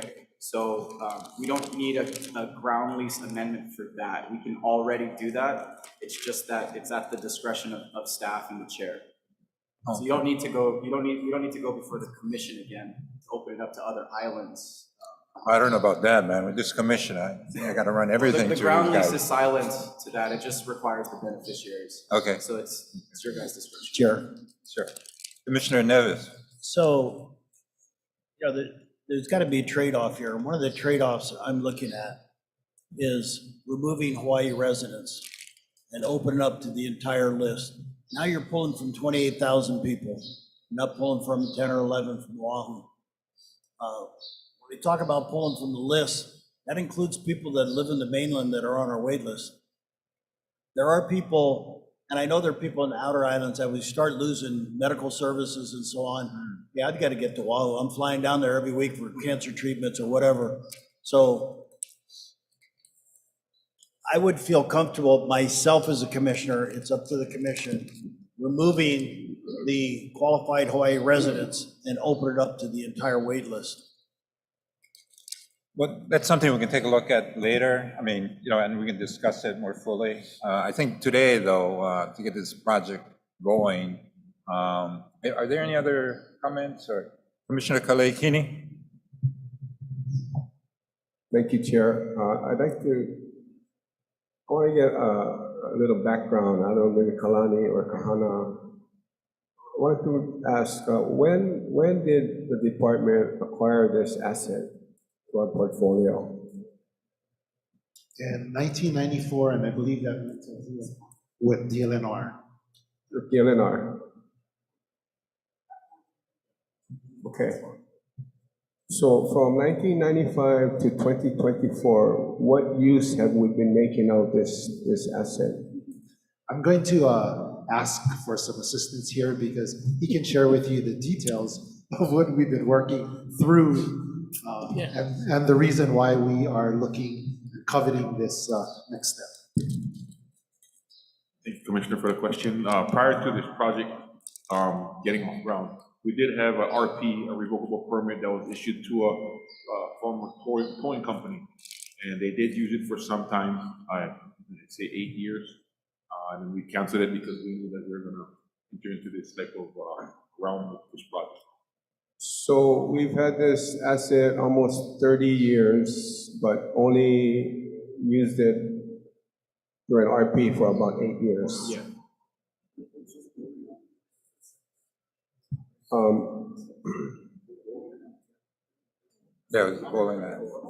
Is this 1.8 acres, is there like an estimated appraisal value of the property?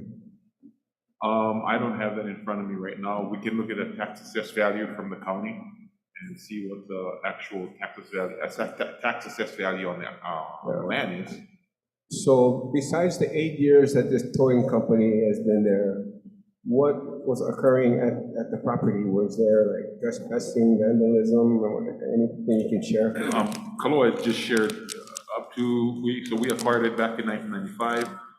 Kaloa had shared that the operation for the bowling alley went up to 2006, and that's when we issued the RP from 06 till 2016, 17, right around that time. And we did experience some vandalism, trespassers, and fixing up gates, fence lines, getting those guys out. So I hear the discussion points, about surveys and beneficiaries prefer to be in a house on the land, back to the soil. You hear that in testimony. And, so I have I'd like to share, I think, a different perspective on this project, from my perspective. We have an asset that's been there for decades, over 2 decades. It's being neglected. We have a developer that is willing to pay for development to put this asset into some form of good use, right? 150 million, no cost to the department.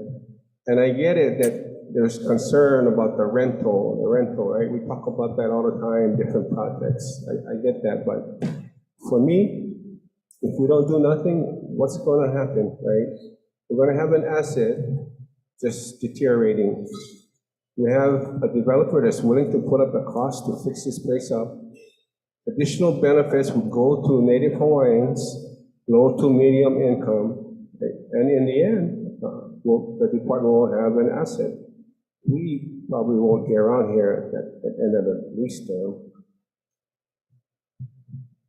That's my perspective. I mean, I understand everyone's concerns with rentals, et cetera, but to me, this is a valuable asset, and we've neglected it far too long, and this is an opportunity to take care of it. Mahalo. Thank you, Commissioner Kalikini. Any other comments? Chair, I have one.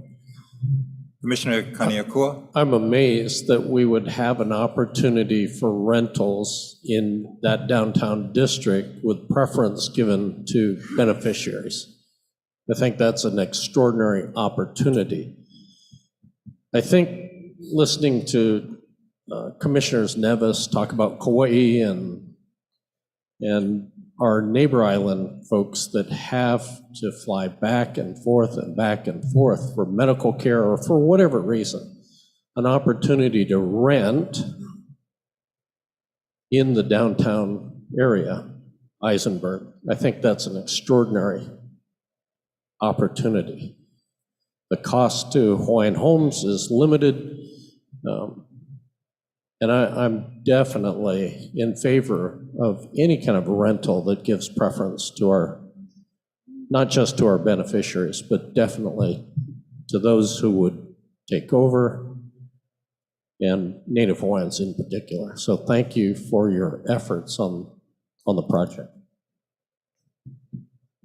Any other comments? Commissioner Wo? Yes, so I was relatively new as a commissioner when this idea first came before us. And new in that you're not always armed with all the information that comes with additional years of experience. Initially, I was very much in favor of this unique opportunity, but along the way, you learn a few things as a commissioner.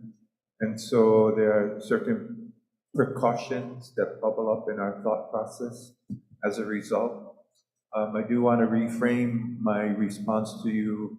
I appreciate you saying it's been a privilege, and as a result of working for 1 year, I do want to acknowledge that that's a whole lot of work. I think the way you testify, you're very credible about how you've gone about trying to formulate an end result for us. I do think there are many, many more benefits to what you're proposing versus what the risks are, but we still have to deliberate on the potential risks.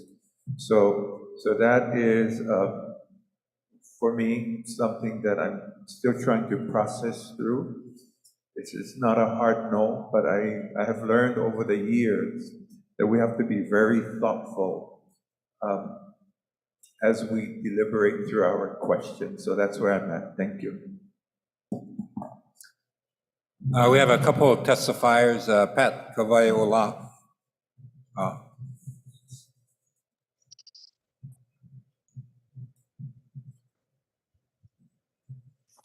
Aloha, my kako. Again, thank you for allowing me the opportunity to weigh in on this matter.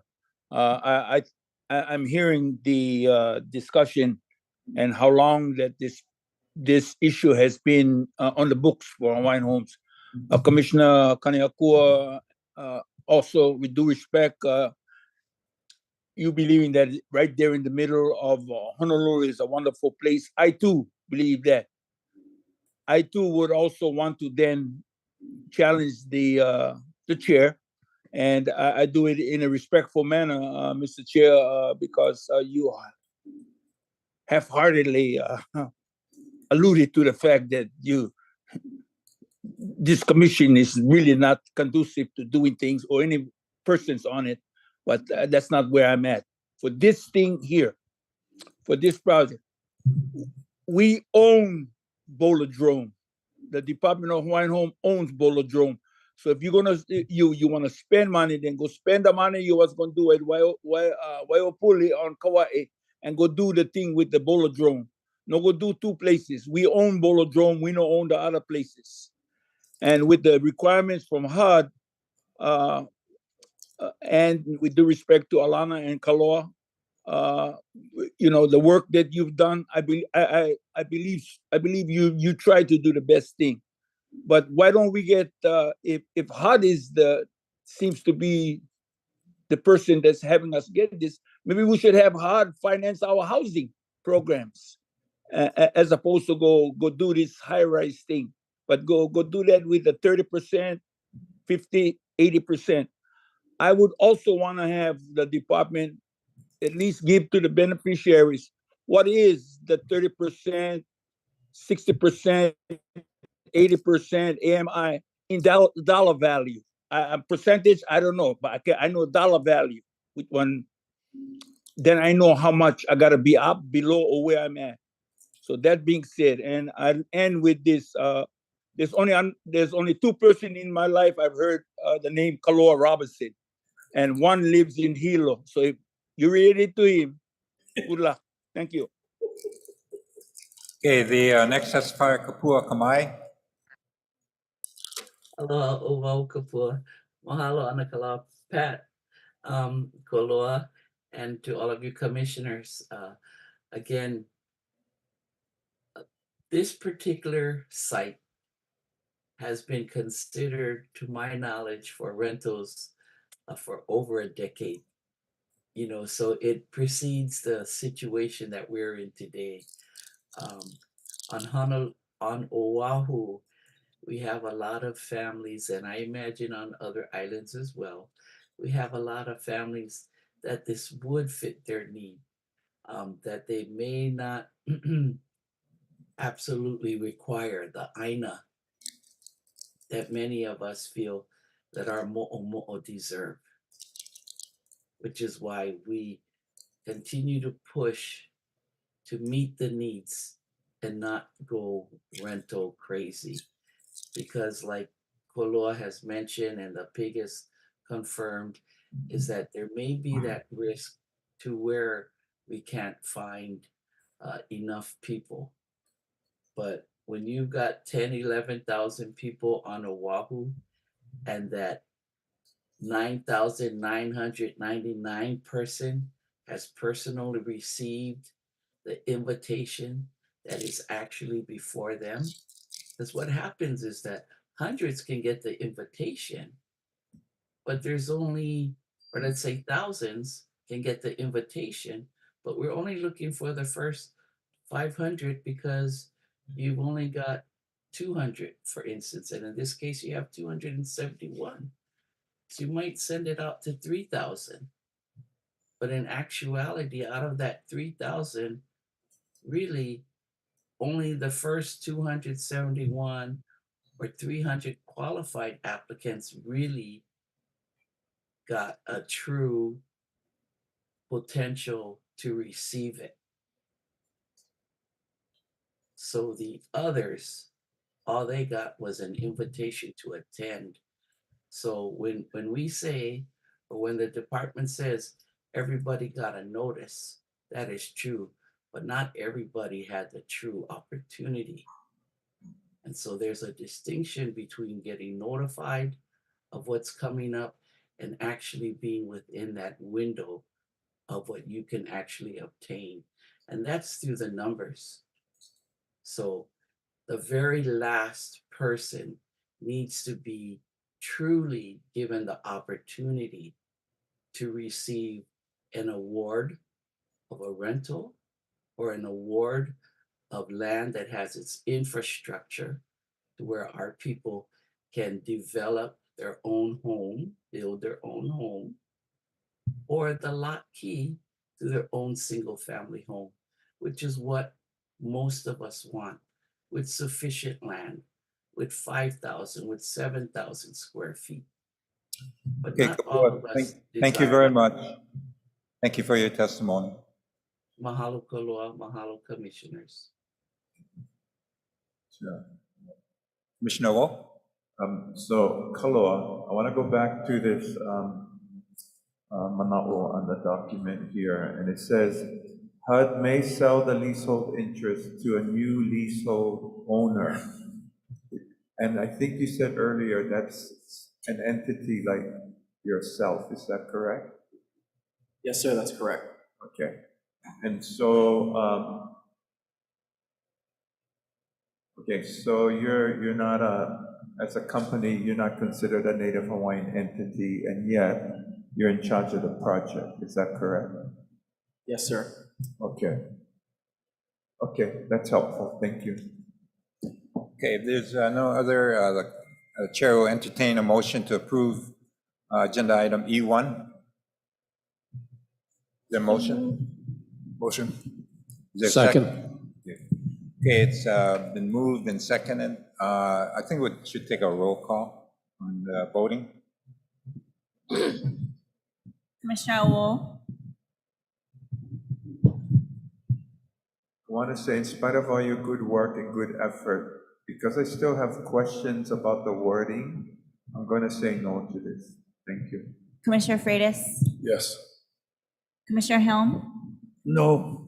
Commissioner Kalikini, Commissioner Kaneakua, Aye. Commissioner Marfil, Aye.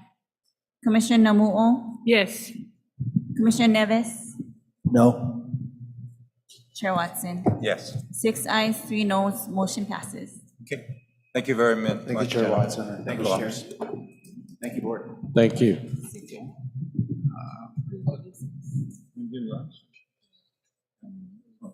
Okay, we're gonna do, what's the next item? C4. D4 C4. or C4. You said D4. Enforcement? E4. Is there an E4? We already did. Oh, C5, sorry. Okay, C5. Oh, yeah. Okay, the next item on the agenda before lunch, C5, for information only, formation of the permitted interaction group geothermal energy development. Russell Kaupu? Revocable, Office of the Chair. I've been active with geothermal pig, and now that we understand how, what the rules are for the pig, once we do a report to the commission, then the pig wraps up in its power. It ceases to exist. But because the work that's left to be done for to develop or to investigate and develop geothermal resources on Hawaiian homelands still exists, this pig is, or the chair is actually moving, taking action to establish a new pig, but with the same purpose to, let me read it. To evaluate and recommend strategies related to geothermal exploration, feasibility, extraction, and/or use on Hawaiian homelands. So the pig is appointed effective March 20th, 2024. And the members of the pig are Michael Kalekini and Makai Freitas. Commissioner Freitas will be the chair. And myself and Kahana Albinio will be staff to this pig. Is there any other commissioners that want to serve on this PIG? We got room for one more. If not, we can go with the suggested makeup. Anybody else?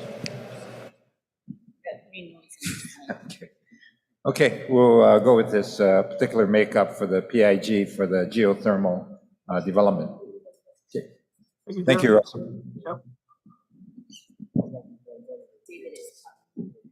Okay, let's do agenda item C6 for, again, information only, status report of DHHL enforcement unit efforts and statistics from February 13, 2024 to March 8, 2024. David Hope. Good afternoon, Commissioners and Chairman. David Hope, I'm the administrator for the enforcement unit. And we wanted to start implementing something where we just come before the commission every month, just give a brief overview of what we did the previous month. We believe that we want to clarify some of the scope of the work that we do, trying to increase the professionalism of the unit, integrity, accountability, and I believe that transparency with what we do for both the commissioners and the beneficiaries will do that. So real quick, I have 2 quick amendments. For reports generated during this window, it should be 13. And I also want to notate the spelling error for Eisen, how we spelled Eisenberg. But real quick, so each month we get requests for investigations from various district offices. This month we got 10 from the various offices. And as far as the reports that we're generating, we completed 13. This includes follow-up reports that were submitted based off of previous investigations. To date, this year we have 23 requests for investigations done. In this last month, we focused in on 3 big areas. One of them was homeless trespassing and removal. And while that seems kind of like an easy task, with the requirements that are in place for homeless outreach services to be provided in order for us to legally remove people, those tasks do take a little bit longer. Each site requires at least a minimum of 3 contacts every time. So over the past month, we targeted 3 areas: Prospect Street in Honolulu, Anahewa, 3 different lots, and we started working in Revocable. And for example, the amount of documentation and time that goes into 3 lots or parcels in Anahewa alone, we generated those reports. There's nearly 100 pages in documentation that was required to make sure that the department is protected so we don't get sued by the ACLU and things like that. So while these are not the most complex things that we focus on, it does take a lot of time and documentation that goes into it. Next, as far as we received a lot of complaints about unauthorized firing range in on Maui. So we began working on that. We took the vendors up there. They started taking the specs to secure the area. We posted the required documentation. We spoke to some of the individuals that we believe were utilizing this area. We told them that they're not authorized to do that, and we'll be securing that place once the vendor does fabricate the gate.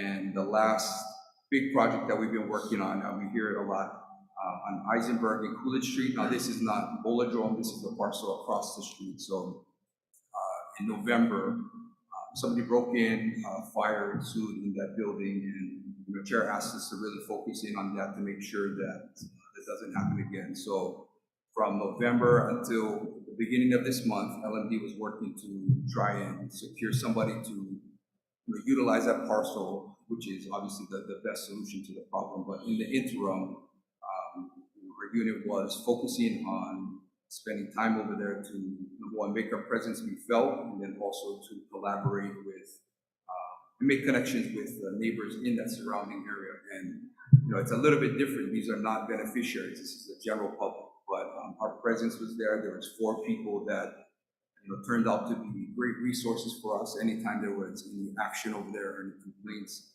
they would call us in.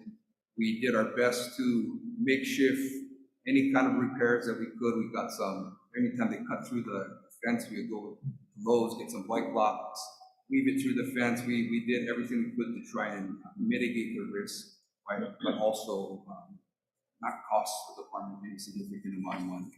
So again, kind of a weird job, but we're happy with that, and we're also glad that LMD was able to secure somebody to manage a property for the time being. And this next part, this is a big focus that we'll be doing moving forward. This is something that I believe was absent for pretty much the duration of our unit, is this beneficiary engagement. And we believe this is the most critical component of our job. We want to be collaborating with our beneficiaries. We want to sit down and speak to them. We want to hear them out. That's the only way we're going to understand their concerns. This is how we're going to establish the rapport, the networking, and ultimately the trust back with them. So that's what we've been focusing in on.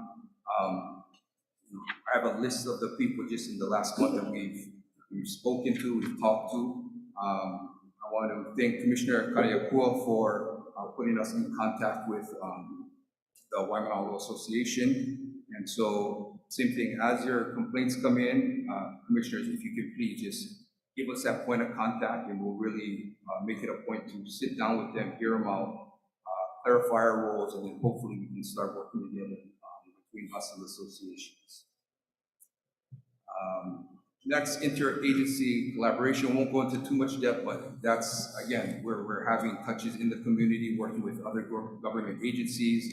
The one that I do want to spotlight, the DOT Homes Coordinator, so we make it a point to really try and utilize them. They do have federal fundings for anything that has to do with homeless type of work, so we do try to utilize them as much as we can so that we can get the work done without having any expenses to the department. And then last area is this pilot program, the one that we discussed last month. And over this past month, we haven't received any complaints that fit the criteria regarding that organized criminal complaint. To date, since the pilot program went into effect on January 1st, there's two, and those have been referred to HPD and still pending a disposition. And as far as the minimal complaints, we utilize crimemapping.com as well. That's the website that HPD recommends the public utilize to go look at the crimes in the area. And we believe that based off of the reports that were made, it does support the limited complaints that we did receive. Overall, I did list them, but there's nothing too significant on record that we saw. And I believe this is a good thing. This is a testament to all the work of those NSWs out there. We know that they're working hard. Their presence is felt. They're very active. So I believe that these low numbers are a sign of their work. And kind of I know this is new, so if the commission or commissioners think of there's any other specific areas that they would like updates or us to add into this every month, please feel free to reach out to me, send me an email, call me up. We'll put this in because I want to make sure that the information that you guys are seeking, I want you guys to have that. And then number two, I know Commissioner Kaneakua asked to go on the ride along, so we're working with Leah to kind of figure out especially what cases would be good and not possibly compromise, and not possibly come before the commission and compromise his ability to vote on it. But we'd also like to extend that offer to any of the commissioners. If you guys are interested, you guys want to come out, you can go find some cases that you guys can come see the work that we do and kind of get a feel for it. And then last but not least, as far as the unit, we also got a new investigator on board, Nick Bolan, who's back there. So okay, come up. Let me introduce him. So yeah, we're happy we got him on. We still have one more full-time position, and HR is trying to get us a list, so hopefully we can fill that soon. And again, he's been here since March 1st. Still learning the job, but since he's been on board already, just some of the relief he's given to us, some of that help, we can already feel it. How you doing, commissioners and Jared? Nice to meet you guys. We're happy to be here. Look forward to working with the enforcement unit. Maybe give us a little bit of background. So yeah, I just actually transitioned from the Section 8 section for the state. Prior to what makes me qualified for this job, I served in the military as military intelligence, so I did interrogations, I ran informants, stuff like that. So I'm trying to help the team transition with the beneficiary engagement, so we can get point of contacts within the unit as well as the NSW work that they're working with. So that way we can get more hands-on with what's going on in these things. Welcome. Any other questions? So David, thank you for the updates. I'm not sure if you've done yet, but I want to thank you for the updates. I do appreciate all the additional effort made to increase presence in the neighborhood, especially with your limited staff. Wai'ehuko 3, they have called me and they are excited about the possibility of having a meeting sometime in April, I think it is. So we look forward to that. I do want to update you on the latest effort to try to get enforcement authority back to the department.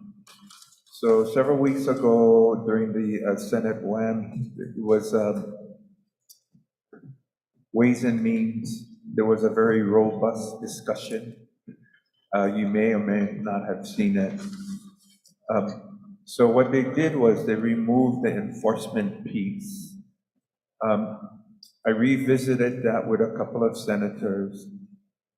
They will support putting it back into place. And the strategy is to remove the appropriations piece so that that doesn't become a sticking point. And I think why that's important, when I was listening to the hearing, Senator Mercado kept saying, take your vacant positions and make them into enforcement. But you cannot do that if you don't have enforcement powers, right? So I think the thought or the hope is if we ever do get enforcement powers, then you can take vacant positions, re-describe them, and put them into that situation. So it's just an update, but thank you for all your work. I appreciate it. Thank you, Commissioner, and I know that you and Chair, you guys are constantly fighting for positions, and we appreciate the support. The way that we're trying to operate at this point is kind of what's on the table right now with our abilities and limitations, and I know, it's not a lot, but we hope, there's changes in the future that will give us more, but until then, with what we got, we're gonna make do and we're gonna keep on pushing forward. Chair, I thank you very much for the work that you folks do. I know you're everywhere at the same time, just two of you and now three. So thank you for trying to keep our people safe in their homesteads. Mahalo nui. Commissioner David, yes, the professionalism that you have brought to the enforcement team, I think is outstanding. And now that we're going to be receiving regular reports and your engagement with the beneficiaries will really help the department. Thank you so much. Thank you. Okay, thank you, David. Okay, the next item on the agenda, D1, HSD status reports. Good afternoon, Commissioners. Juan Garcia, Homestead Services Division Administrator. Before I go to the reports, I also wanted to mahalo the enforcement team because they do coordinate with our district offices and they take away a lot of work, research for our district offices, which allow our district offices to concentrate on servicing our homestead beneficiaries. So mahalo, enforcement team. D1 is, for your information, Commissioners, reports having to do with lease count, the application activity, as well as loan activities. There was a question yesterday with regards to beneficiary Jojo Tanimoto with regards to Kauai High. There was a question with regards to the accuracy of the 192 leases that are reported. We will do an audit and make certain that is accurate, but that is a report that's generated by our lessee data system. So, but we will take a look at it. I am aware that there's currently 25 vacant lots in Kauai High where there has not been any improvements or any dwelling that was constructed by the respective lessees. And there's also 25 lots that Kalani is working towards issuing new lease awards. 25 lots that were never awarded in the Kauai High area. But with that said, if you have any questions, I'm happy to answer any questions that you may have at this time.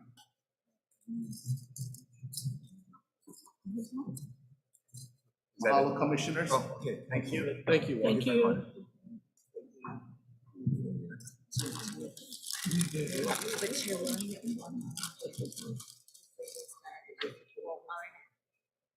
Yeah, because I got a thing too. I gotta test it. How many we got on the agenda? And we only got an hour and a half. So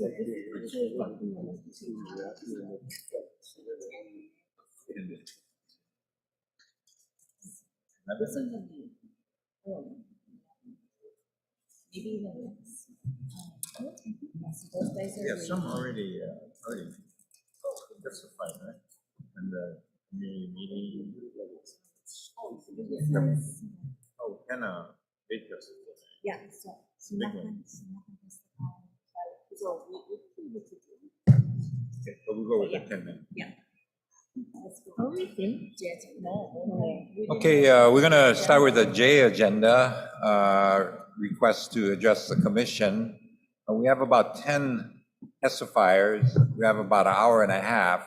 So I'm gonna be very strict on limiting the presentations to 10 minutes. And when the 10 minutes are up, please stop testifying and allow the other people that are waiting in line to testify. If you can testify in less than 10 minutes, that'd be great too. But in any event, the first person or group to come up for J1 is Maria Lintz and Corinne Nobriga.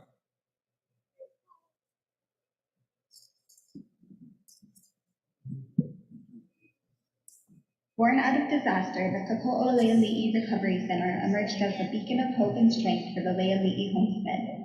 The goal was to provide wraparound services prioritizing the needs of Native Hawaiian beneficiaries in the community of Leali'i. Is that you guys? You can start them again. Is that it?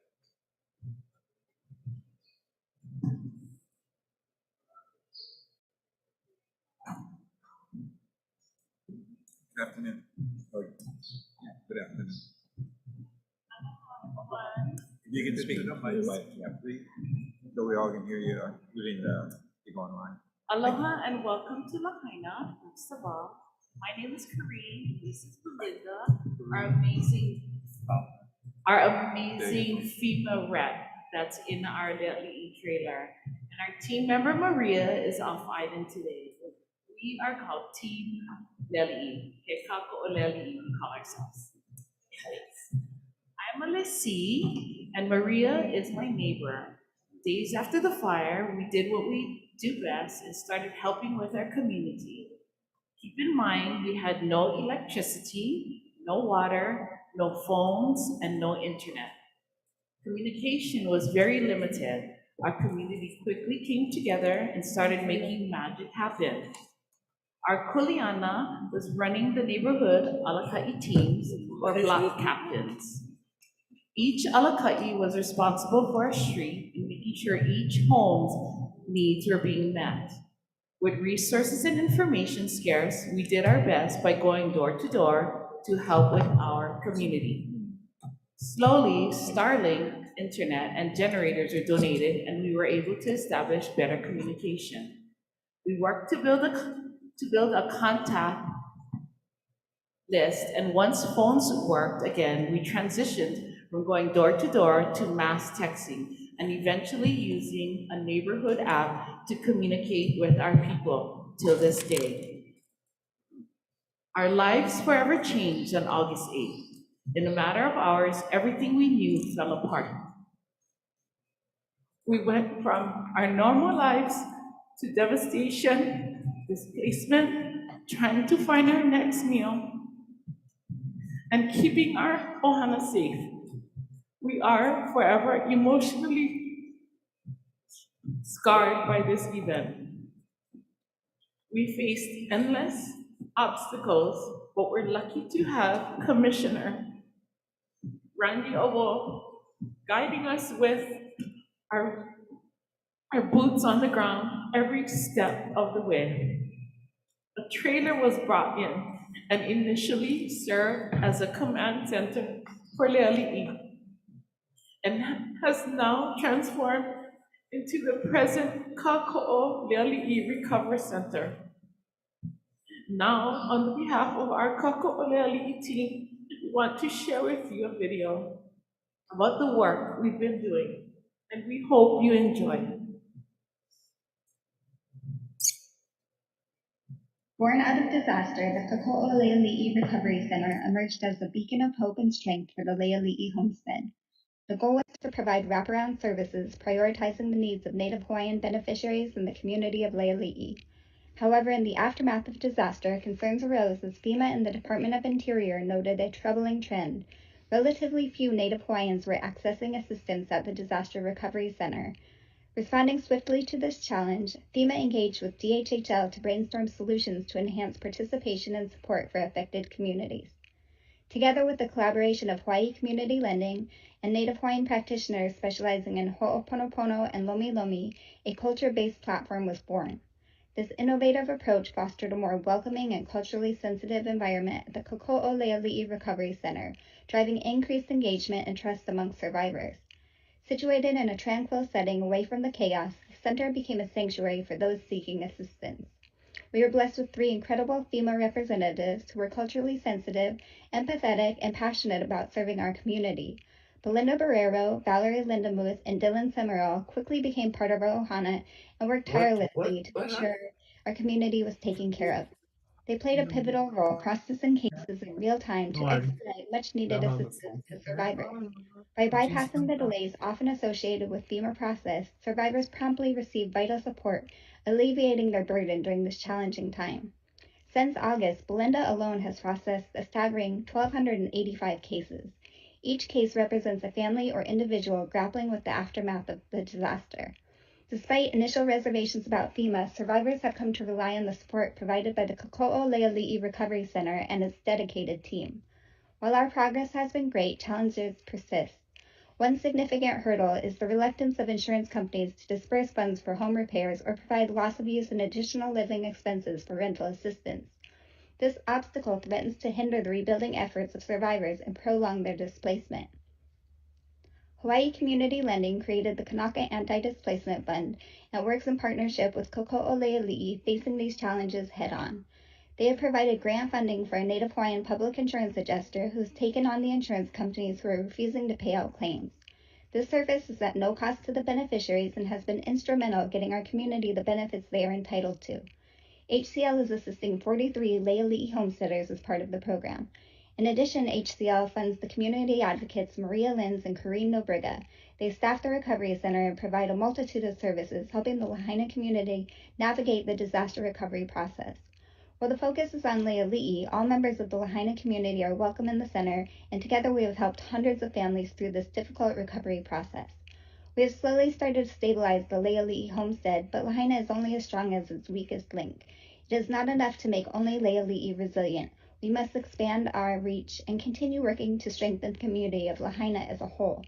We have come a long way, although there is a very long road ahead and much work yet to be done. Together, we will continue to embody the spirit of resilience and unity that defines the people of Le'ali'i and Lahaina.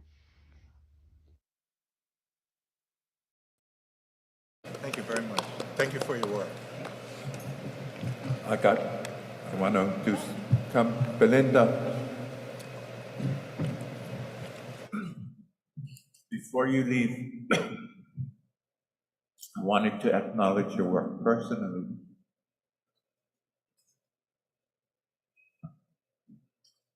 It's not often easily understood what the journey feels like. We can see it in videos, but it's very different to live through it.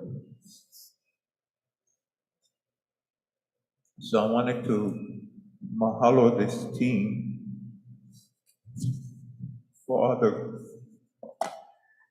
good work you're doing. We're 7 months out, but where we began, there was tremendous uncertainty.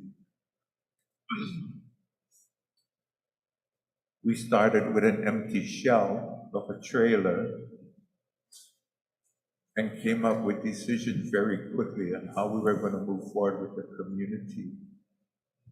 And in the end, where we're at today, the manner in which people continue to be served, that's a credit to all of you. So mahalo for all of your good work. Yeah, thank you. Chair. Ladies, I'd just like to say, Commissioner Neves. Right after the event, I knew Randy was involved. I'd call him every day, see how he's doing, yeah. But he would tell me about his 2 ladies that work in the trailer, what you do for Ohana. I haven't been to mountains since but I could feel the mana here in this building and the things you do for the community. So, mahalo you for that. Mahalo. Thank you very much. Keep up the good work. Thank you a lot. The next testifier, Chanel Josiah, HCL. On Zoom. Aloha. Can you folks hear me well? Yes, we can. Mahalo. My name is Chanel Josiah. I'm the External Affairs Director with Hawaii Community Lending. I want to note that as a lessee myself in Anahola, the accomplishments of the Leali'i community have been outstanding and humbling.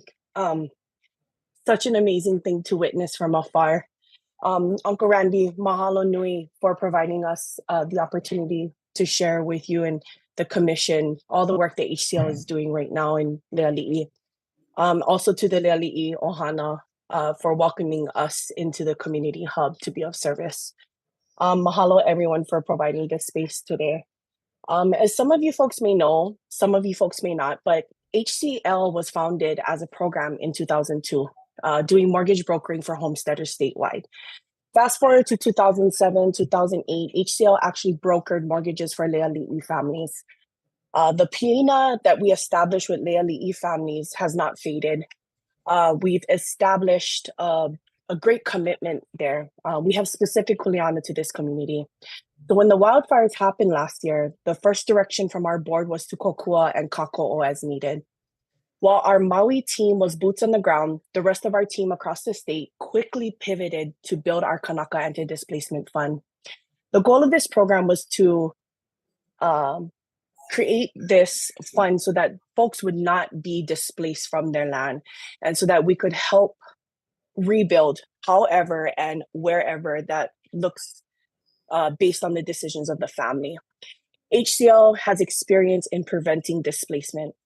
Our experience in doing this work informed the Kanaka anti-displacement structure, and it also informed the partnerships that we would need to make it successful. We've done loss mitigation work during the Great Recession and during COVID. We responded to natural disasters such as the Kauai and Oahu floods, the 2018 fire in Lahaina, and the lava disaster on Hawaii Island. We knew based on these experiences that Native Hawaiian homeowners would be faced with extreme challenges. All too often, the families who have been in place the longest are the first to get displaced, and we acknowledge that.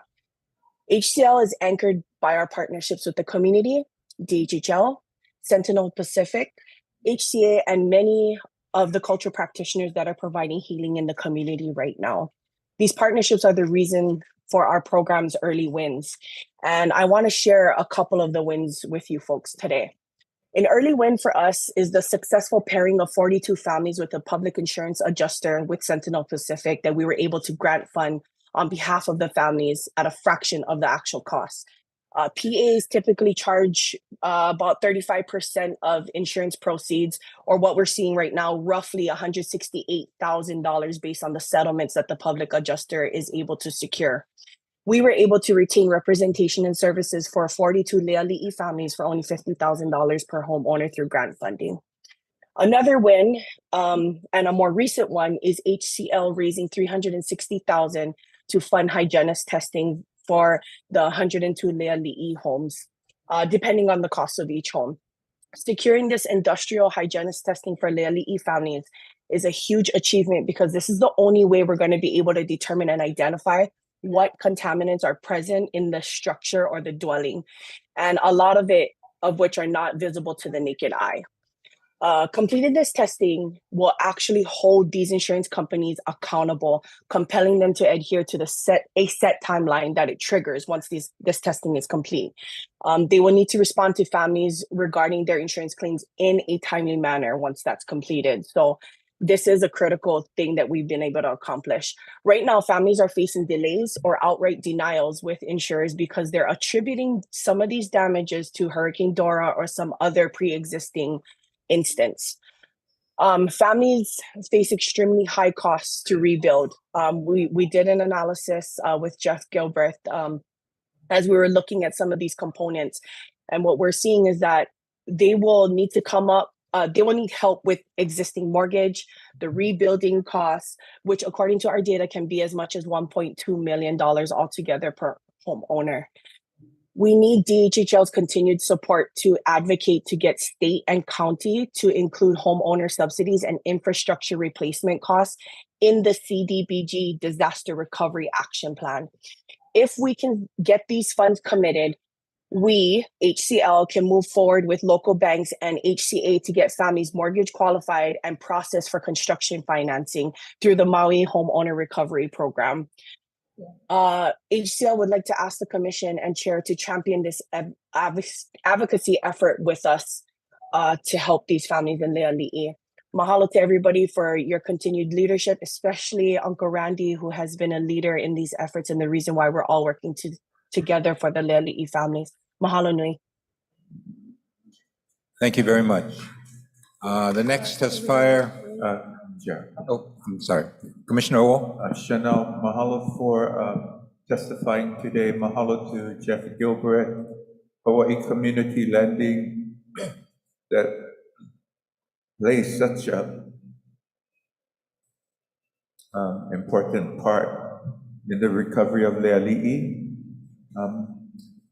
I did not fully understand the ask, but I will revisit that with you so that we can bring it back to the chair and the commission for kokua. When we have homes that are standing, what's not always easily understood is that although the structure is standing, there's still many layers of trauma that come with a home that has survived a fire. And a big one is smoke damage. Smoke damage, for some, it makes the home inhospitable to live in. And for those who decide to stay there, it's usually the result of not having additional options. And so working with insurance companies that are inundated, that begin to slow down claims as people attempt to process claims, it just adds to the trauma of the survivor in a neighborhood where homes are still standing. So, Chair, if we could revisit that issue. Sure. And we'll get back to you, Chanel. Thank you for your testimony today. Aloha. Mahalo. Thank you. Okay, the next testifier, Blossom Fatera.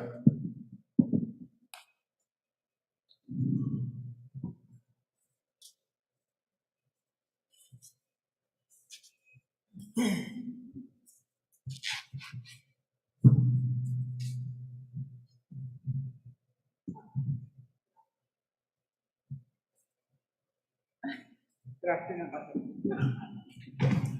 Good afternoon, Commission. I know that my title, that the subject matter I was going to speak about today was Leali'i, but it was, we're going to take you guys out.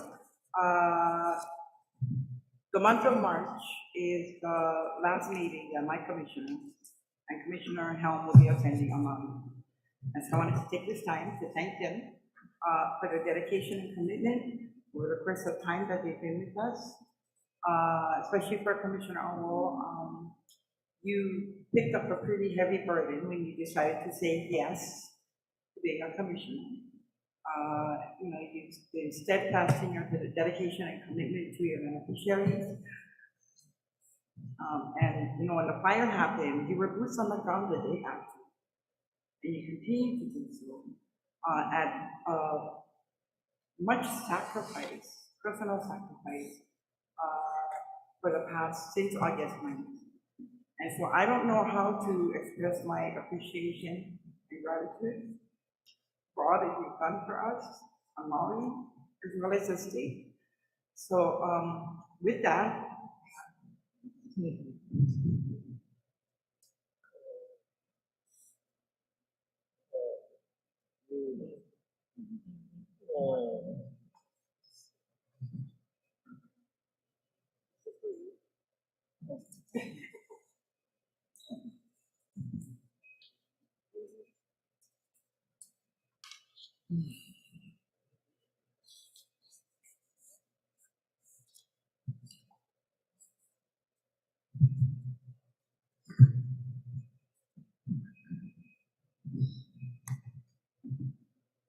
I'm exposing to Commissioner Award and Commissioner Helm. I do also want to extend my mahalo and appreciation to your ohana for allowing you to spend so much time with us over the course of the last 8 years. But mahalo once again, mahalo Commissioner for the time. Thank you, Hassan. Commissioner Howell? Okay, the next testifier, Kainoa McDonald.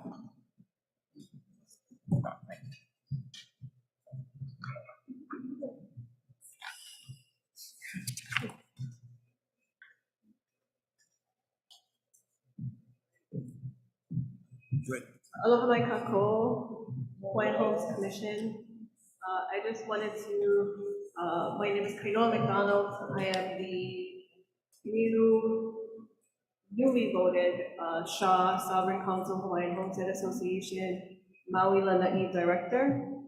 I just wanted to mahalo this time for Kareen and the Lahaina Resource Center in their due diligence and their work towards Lahaina efforts and the Hawaiian Homestead Association of Leali'i. I think for what I wanted to say to Commissioner Awo, we're not done yet, right? We got a little bit more ahead. I know I stand with homestead associations that have advocated to Governor Green, to this commission on behalf that we would like to see Commissioner Awo continue to May 2025. So for those of you who are looking or seeking for the information, I will gladly be available to send that information out to advocate for Commissioner Awo. So I don't have a presentation, but I know Leah had given out the documents. So quick report on the Shaw Hawaiian Homes Commission. I did want to also share that Shaw Council Chair Kipukai Kuali'i and Vice Chair Maile Lu'uwai also send their aloha to this commission. To share, the Shaw successfully executed a 36th annual Hawaiian Homeland Leadership Conference, which is organized annually to bring Homestead Association leaders together. It is held over a 3-day period mid-January on Maui to support our local economy.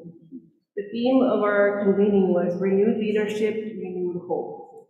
I provided a copy to review for each and every one of you during my presentation. Want to mahalo Di Chichao and his staff to the Planning Division, mahalo, in their partnership during the conference. Everyone definitely was heartened by Commissioner Awo, educated by DGHL Director Kali Watson and DGHL staff that attended and addressed the participants. It was an awesome show of unity between DGHL and our Homestead Beneficiary Associations, or HBAs. The panel of DGHL enforcement and Homestead Neighborhood Watch leaders was especially great to see the growing partnership in that area. We had 47 different homestead regions and associations represented out of a total of 62 located across all 6 islands, which is a very high representation rate of 76%. We loved having the island of Lanai represented as well. In addition, 170 individuals attended, which is far and above the typical year, which is usually about 75 leaders. During the 3 days, we focused on consultation topics such as including rental housing policy, on our trust lands, Act 80, county property tax, and other priorities. We will be presenting a report in the months ahead. We'd also like to report on our sister organizations, nonprofit, HCDC, and HLI. This month, we're happy to report that Shaw, HCDC, HLI together are opening a permanent Maui office on Wells Street. We will be adding a nonprofit staff and office and dedicated meeting space available for Homestead Association meetings. The office will also provide direct assistance in the vehicle HCDC programming and HLI.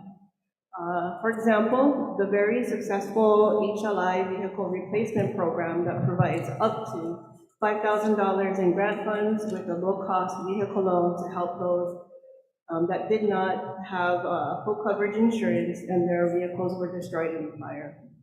Melina Baagay, our HLI executive director, created the program as a direct result of the October 2022 one-day Homestead roundtable held here on Maui.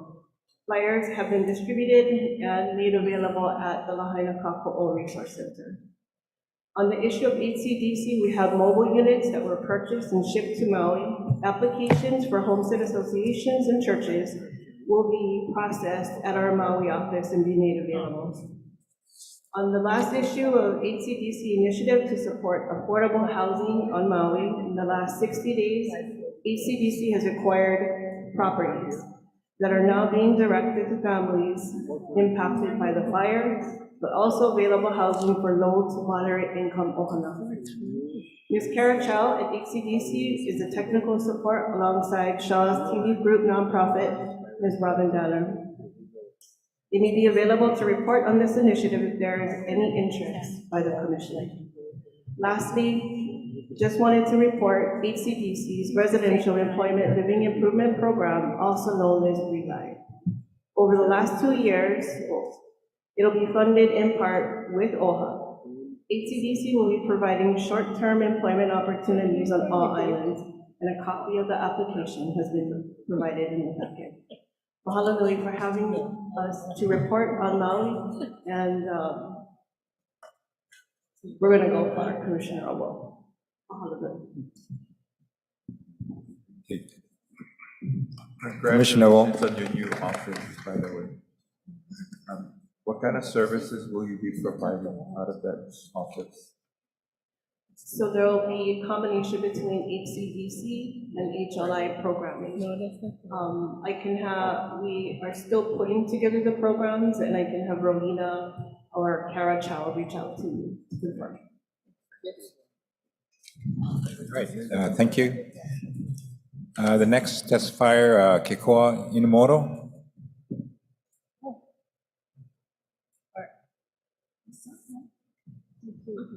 Next. No, there's a third one. Because Kekoa? Oh, there, she's running in from the, don't run. Yeah, you don't need to run. Just jog. Yeah. That's it.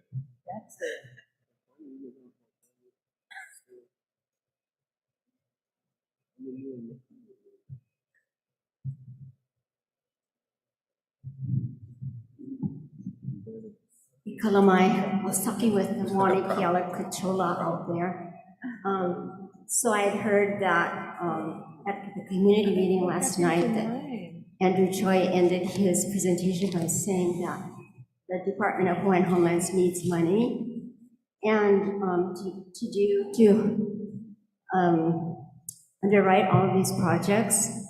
And yesterday, Moani Kiala told me that Gigi Harris is going to be seeking $800 million from the federal government to do these projects, and she needs support letters from the beneficiary organizations.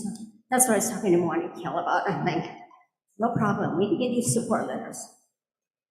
So I want to thank the Commission again for approving our 10-year long-term license, 227 acres of country.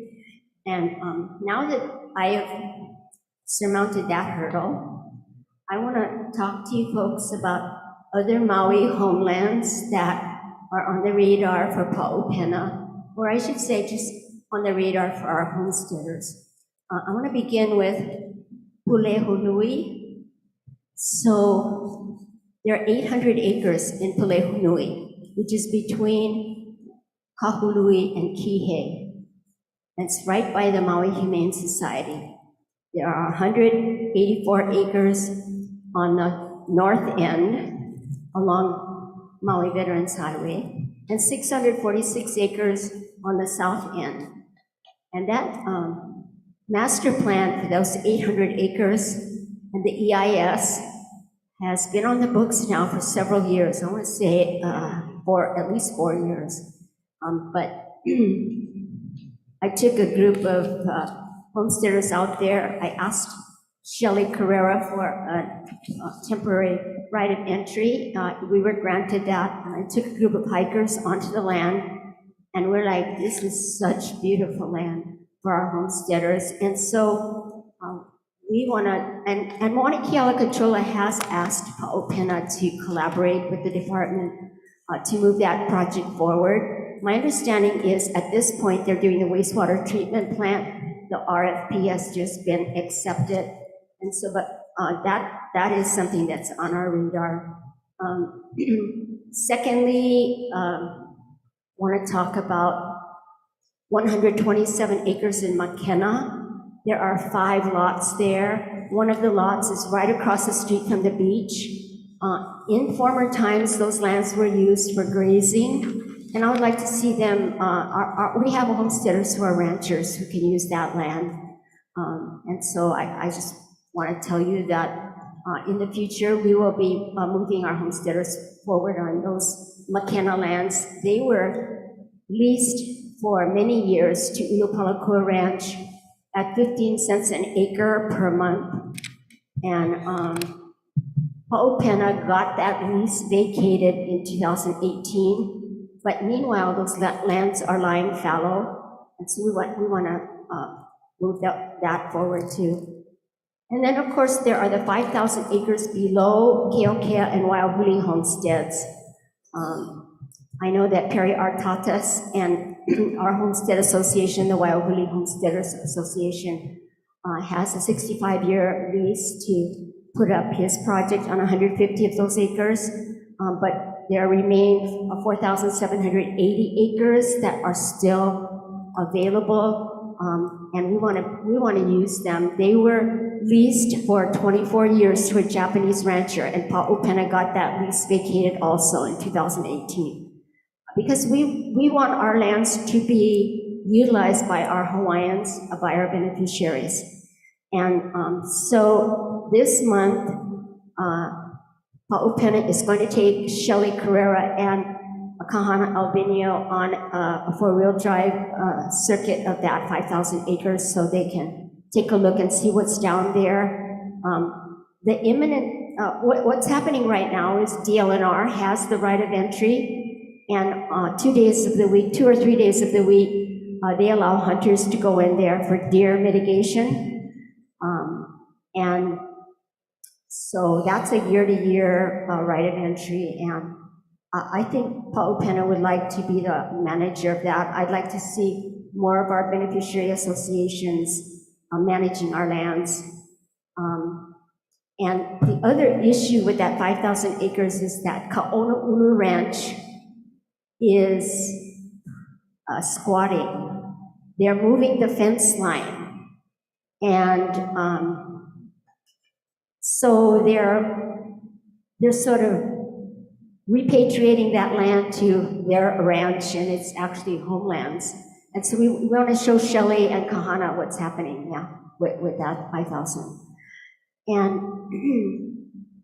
on my list, I also want to bring up a 2-acre lot. I believe it's 2 acres in Ulupalakua. It's right on the highway.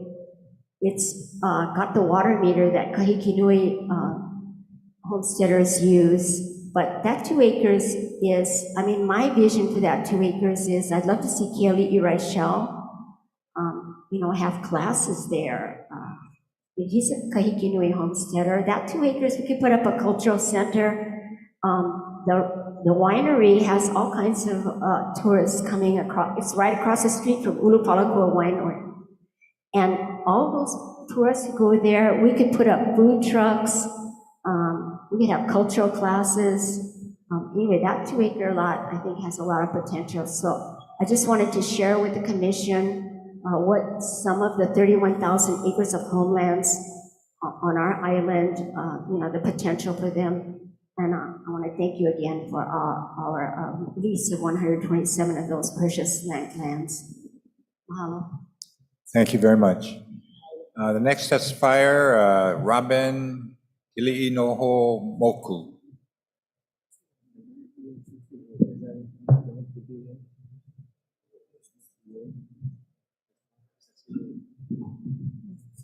So this young lady, I only met her in February of last year. She's Auntie Hulu's Hanai daughter, Auntie Hulu Lindsay's Hanai daughter, and we were all sitting in the same row at the MAC, at the Maui Arts and Cultural Center for an event last year, February. And I met her and she told me that she's on the wait list. And so she's been meeting, Pa'upena has a meeting every Wednesday and Friday on Zoom in the morning of our staff and board. And she's been in those meetings. And the upshot of it is she and I volunteered last August in the wake of the wildfires. We were over there unpacking clothing and sorting through all kinds of donations, and we ended up, 2 days after we volunteered, we ended up incorporating a nonprofit, a disaster relief nonprofit called Nakia Io Maui. And I realized that Lehuanani gave the PowerPoint last night, and I think that's adequate. Do you think you want to present it again? And the only reason that we would present it again is because we have beneficiaries who are live streaming in, and we'd like to share with them what we're up to. So I am the vice president and a board member of this nonprofit, and Lehuanani is the president. And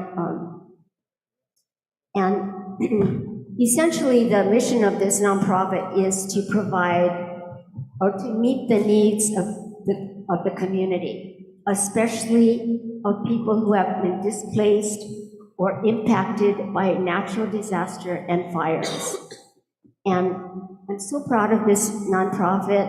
Our signature event, or our signature project is 103 affordable rental units, which the PowerPoint talks about, our Ka'opala project, on 10 acres that were purchased by an Oahu philanthropist.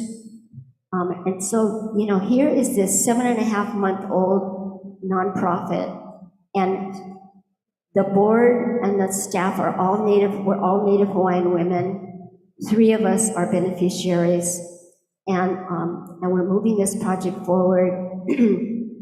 And of course, we have this huge ask, which we presented at the February Commission, to put 1,200 homes on 300 acres.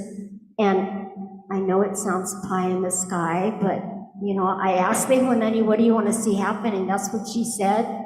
And I'm only the grant writer in this outfit. And I'm like, okay. Senator Hirono came to me last week, Thursday, and asked me what I want. I am going to tell her I want $30 million for this project. And that's the price tag on this project. 103 1 through 4 bedroom affordable rentals. 30 million is the infrastructure, everything. And Senator Hirono's staff came to me. I did not go to them. They knew that Pa'upena is involved in projects on Maui, and La'akea Stone, her grants manager, said, what do you want, Antikikoa? And I'm gonna tell him I want $30 million. Yeah, and we've got the budget. It's all written out by the philanthropist. He's actually a developer on Oahu, and he did that very detailed budget. So if you will indulge us, we are going to present this PowerPoint again. And Lehuanani is an amazing presenter. We went to the county of Maui last year and asked for $50,000. She drummed up this PowerPoint. And after she was finished with the PowerPoint, the mayor's administrator said, we want to give you $100,000. That's how charismatic she is. So I'm just gonna surrender the microphone to her. Thank you, Auntie. I mean, what do you say after that? But I mahalo you for being that warrior and being the trailblazer for our young kanaka, not so young, but for the ones behind you, and I mahalo you. I mahalo all of you who are here today. Thank you for being here on Maui. And so, yes, I presented last night, but most of the people left, and I felt that it was the people who were here were the ones that needed to be here. So, but for those who are in Zoom land and everyone else who's tuning in, I thought, it would be a great informational video to share so that everyone can see what's going on in Maui. We hear about it, not so much anymore, but it's great to be able to share what's been happening on the ground with our families and especially our beneficiaries. So, Mike? Okay.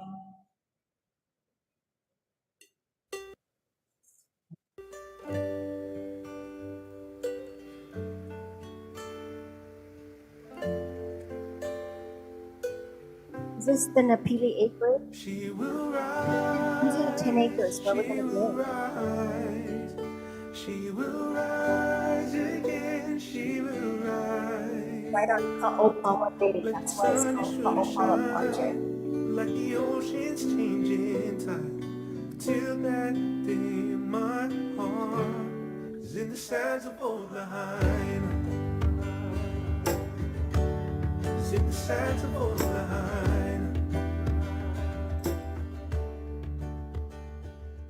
This song was written and composed and made available to us by Kala'e Camarillo. And so we want to mahalo him for giving us the rights to use this myth.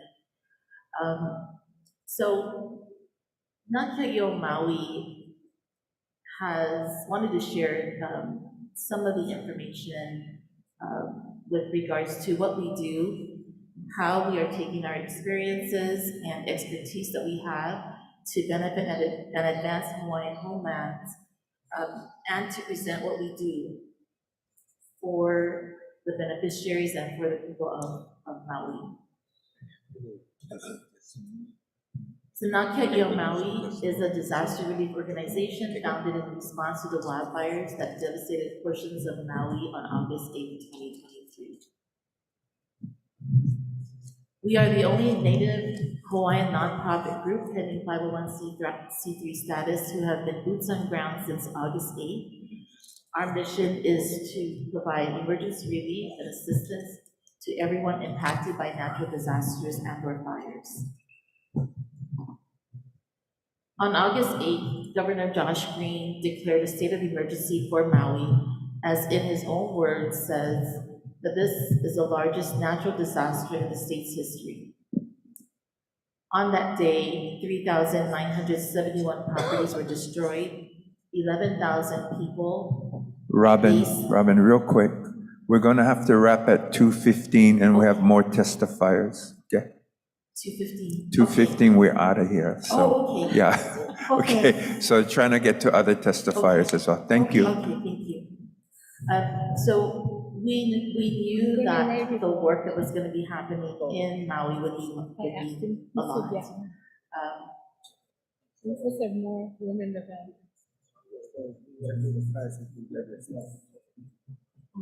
Can you move forward, Michael, to the LRC? I believe it is slide 11.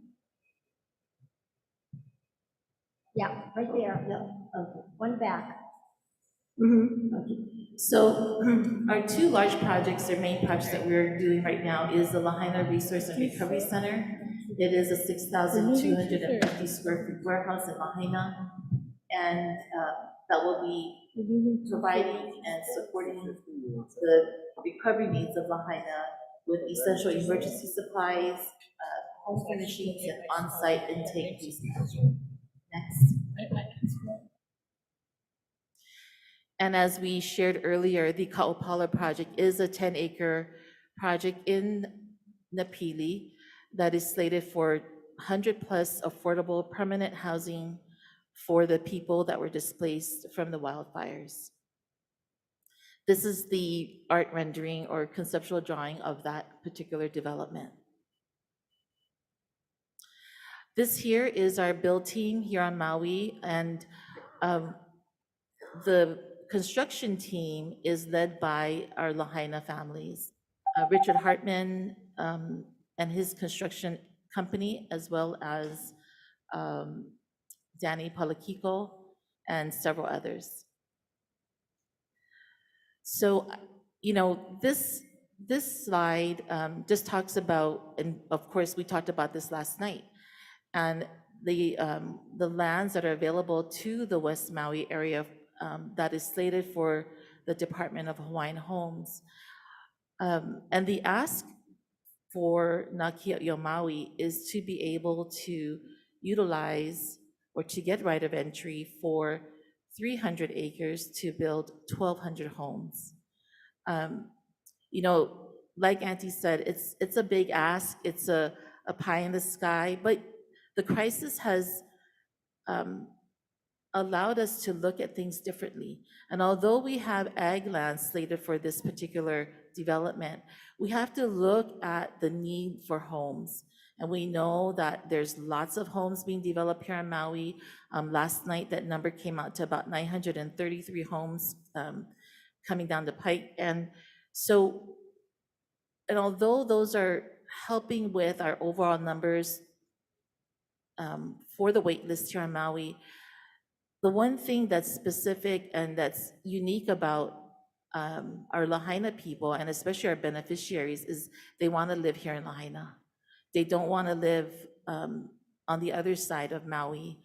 They're just ma'a here. They want to stay and remain on the west side. So mahalo. We just mahalo you and everyone for being here. Thank you. Mahalo.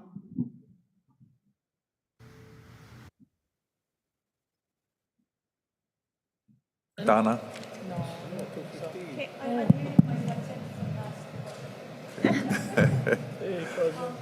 Oh, sorry.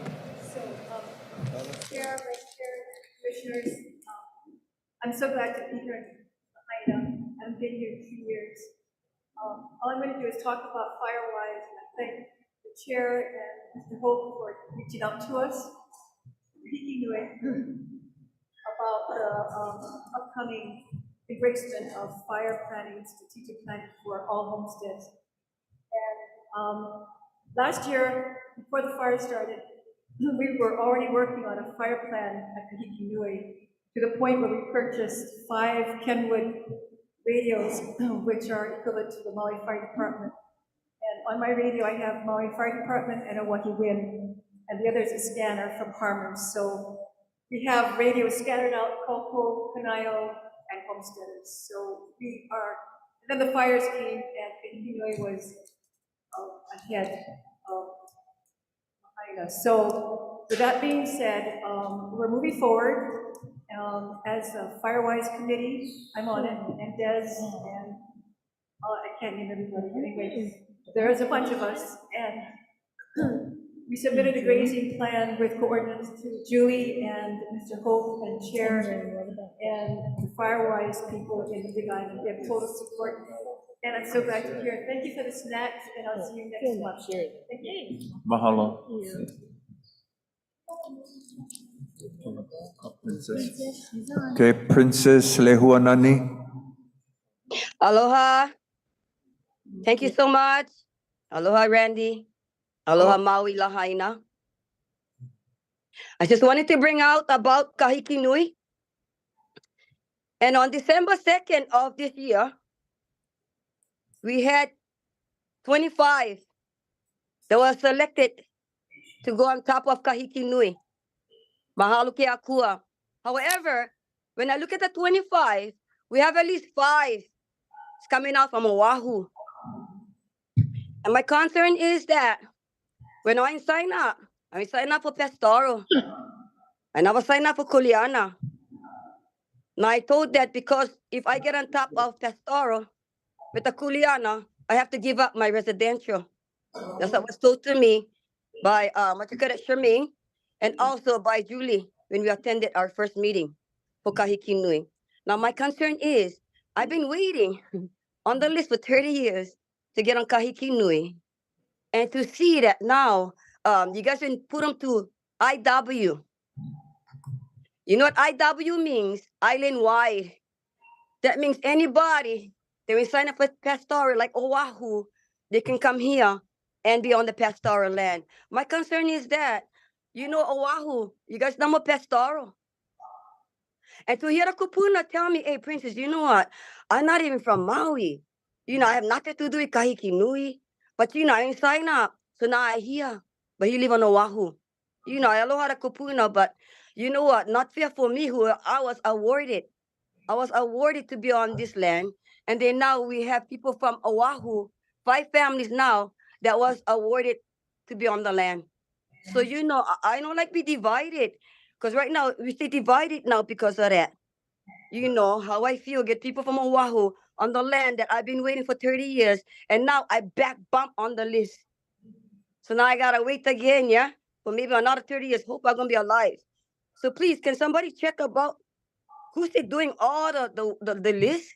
Because to me, for being on the list for 30 years and see even like what Carlton Rochelle, you know, he wasn't awarded. He was brought him into it. You know, to see this, man, him in Lahaina Luna High School. This can be a little thing between me and him. Because I waited 30 years and I love Hawaiians. But you know what? Do them right. Do them right, please. Please do it right. Mahalo kia kua, maruru, malama pono. Mahalo, Princess. Aloha, Randy. Thank you. God bless. Aloha. Aloha. Mahalo. Okay, next one up is Oren Kupau.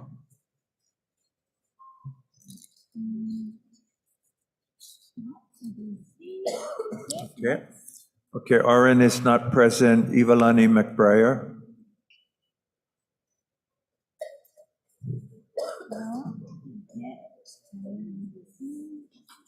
Okay, Ivalani is not present, so Maxine Kahaulelio.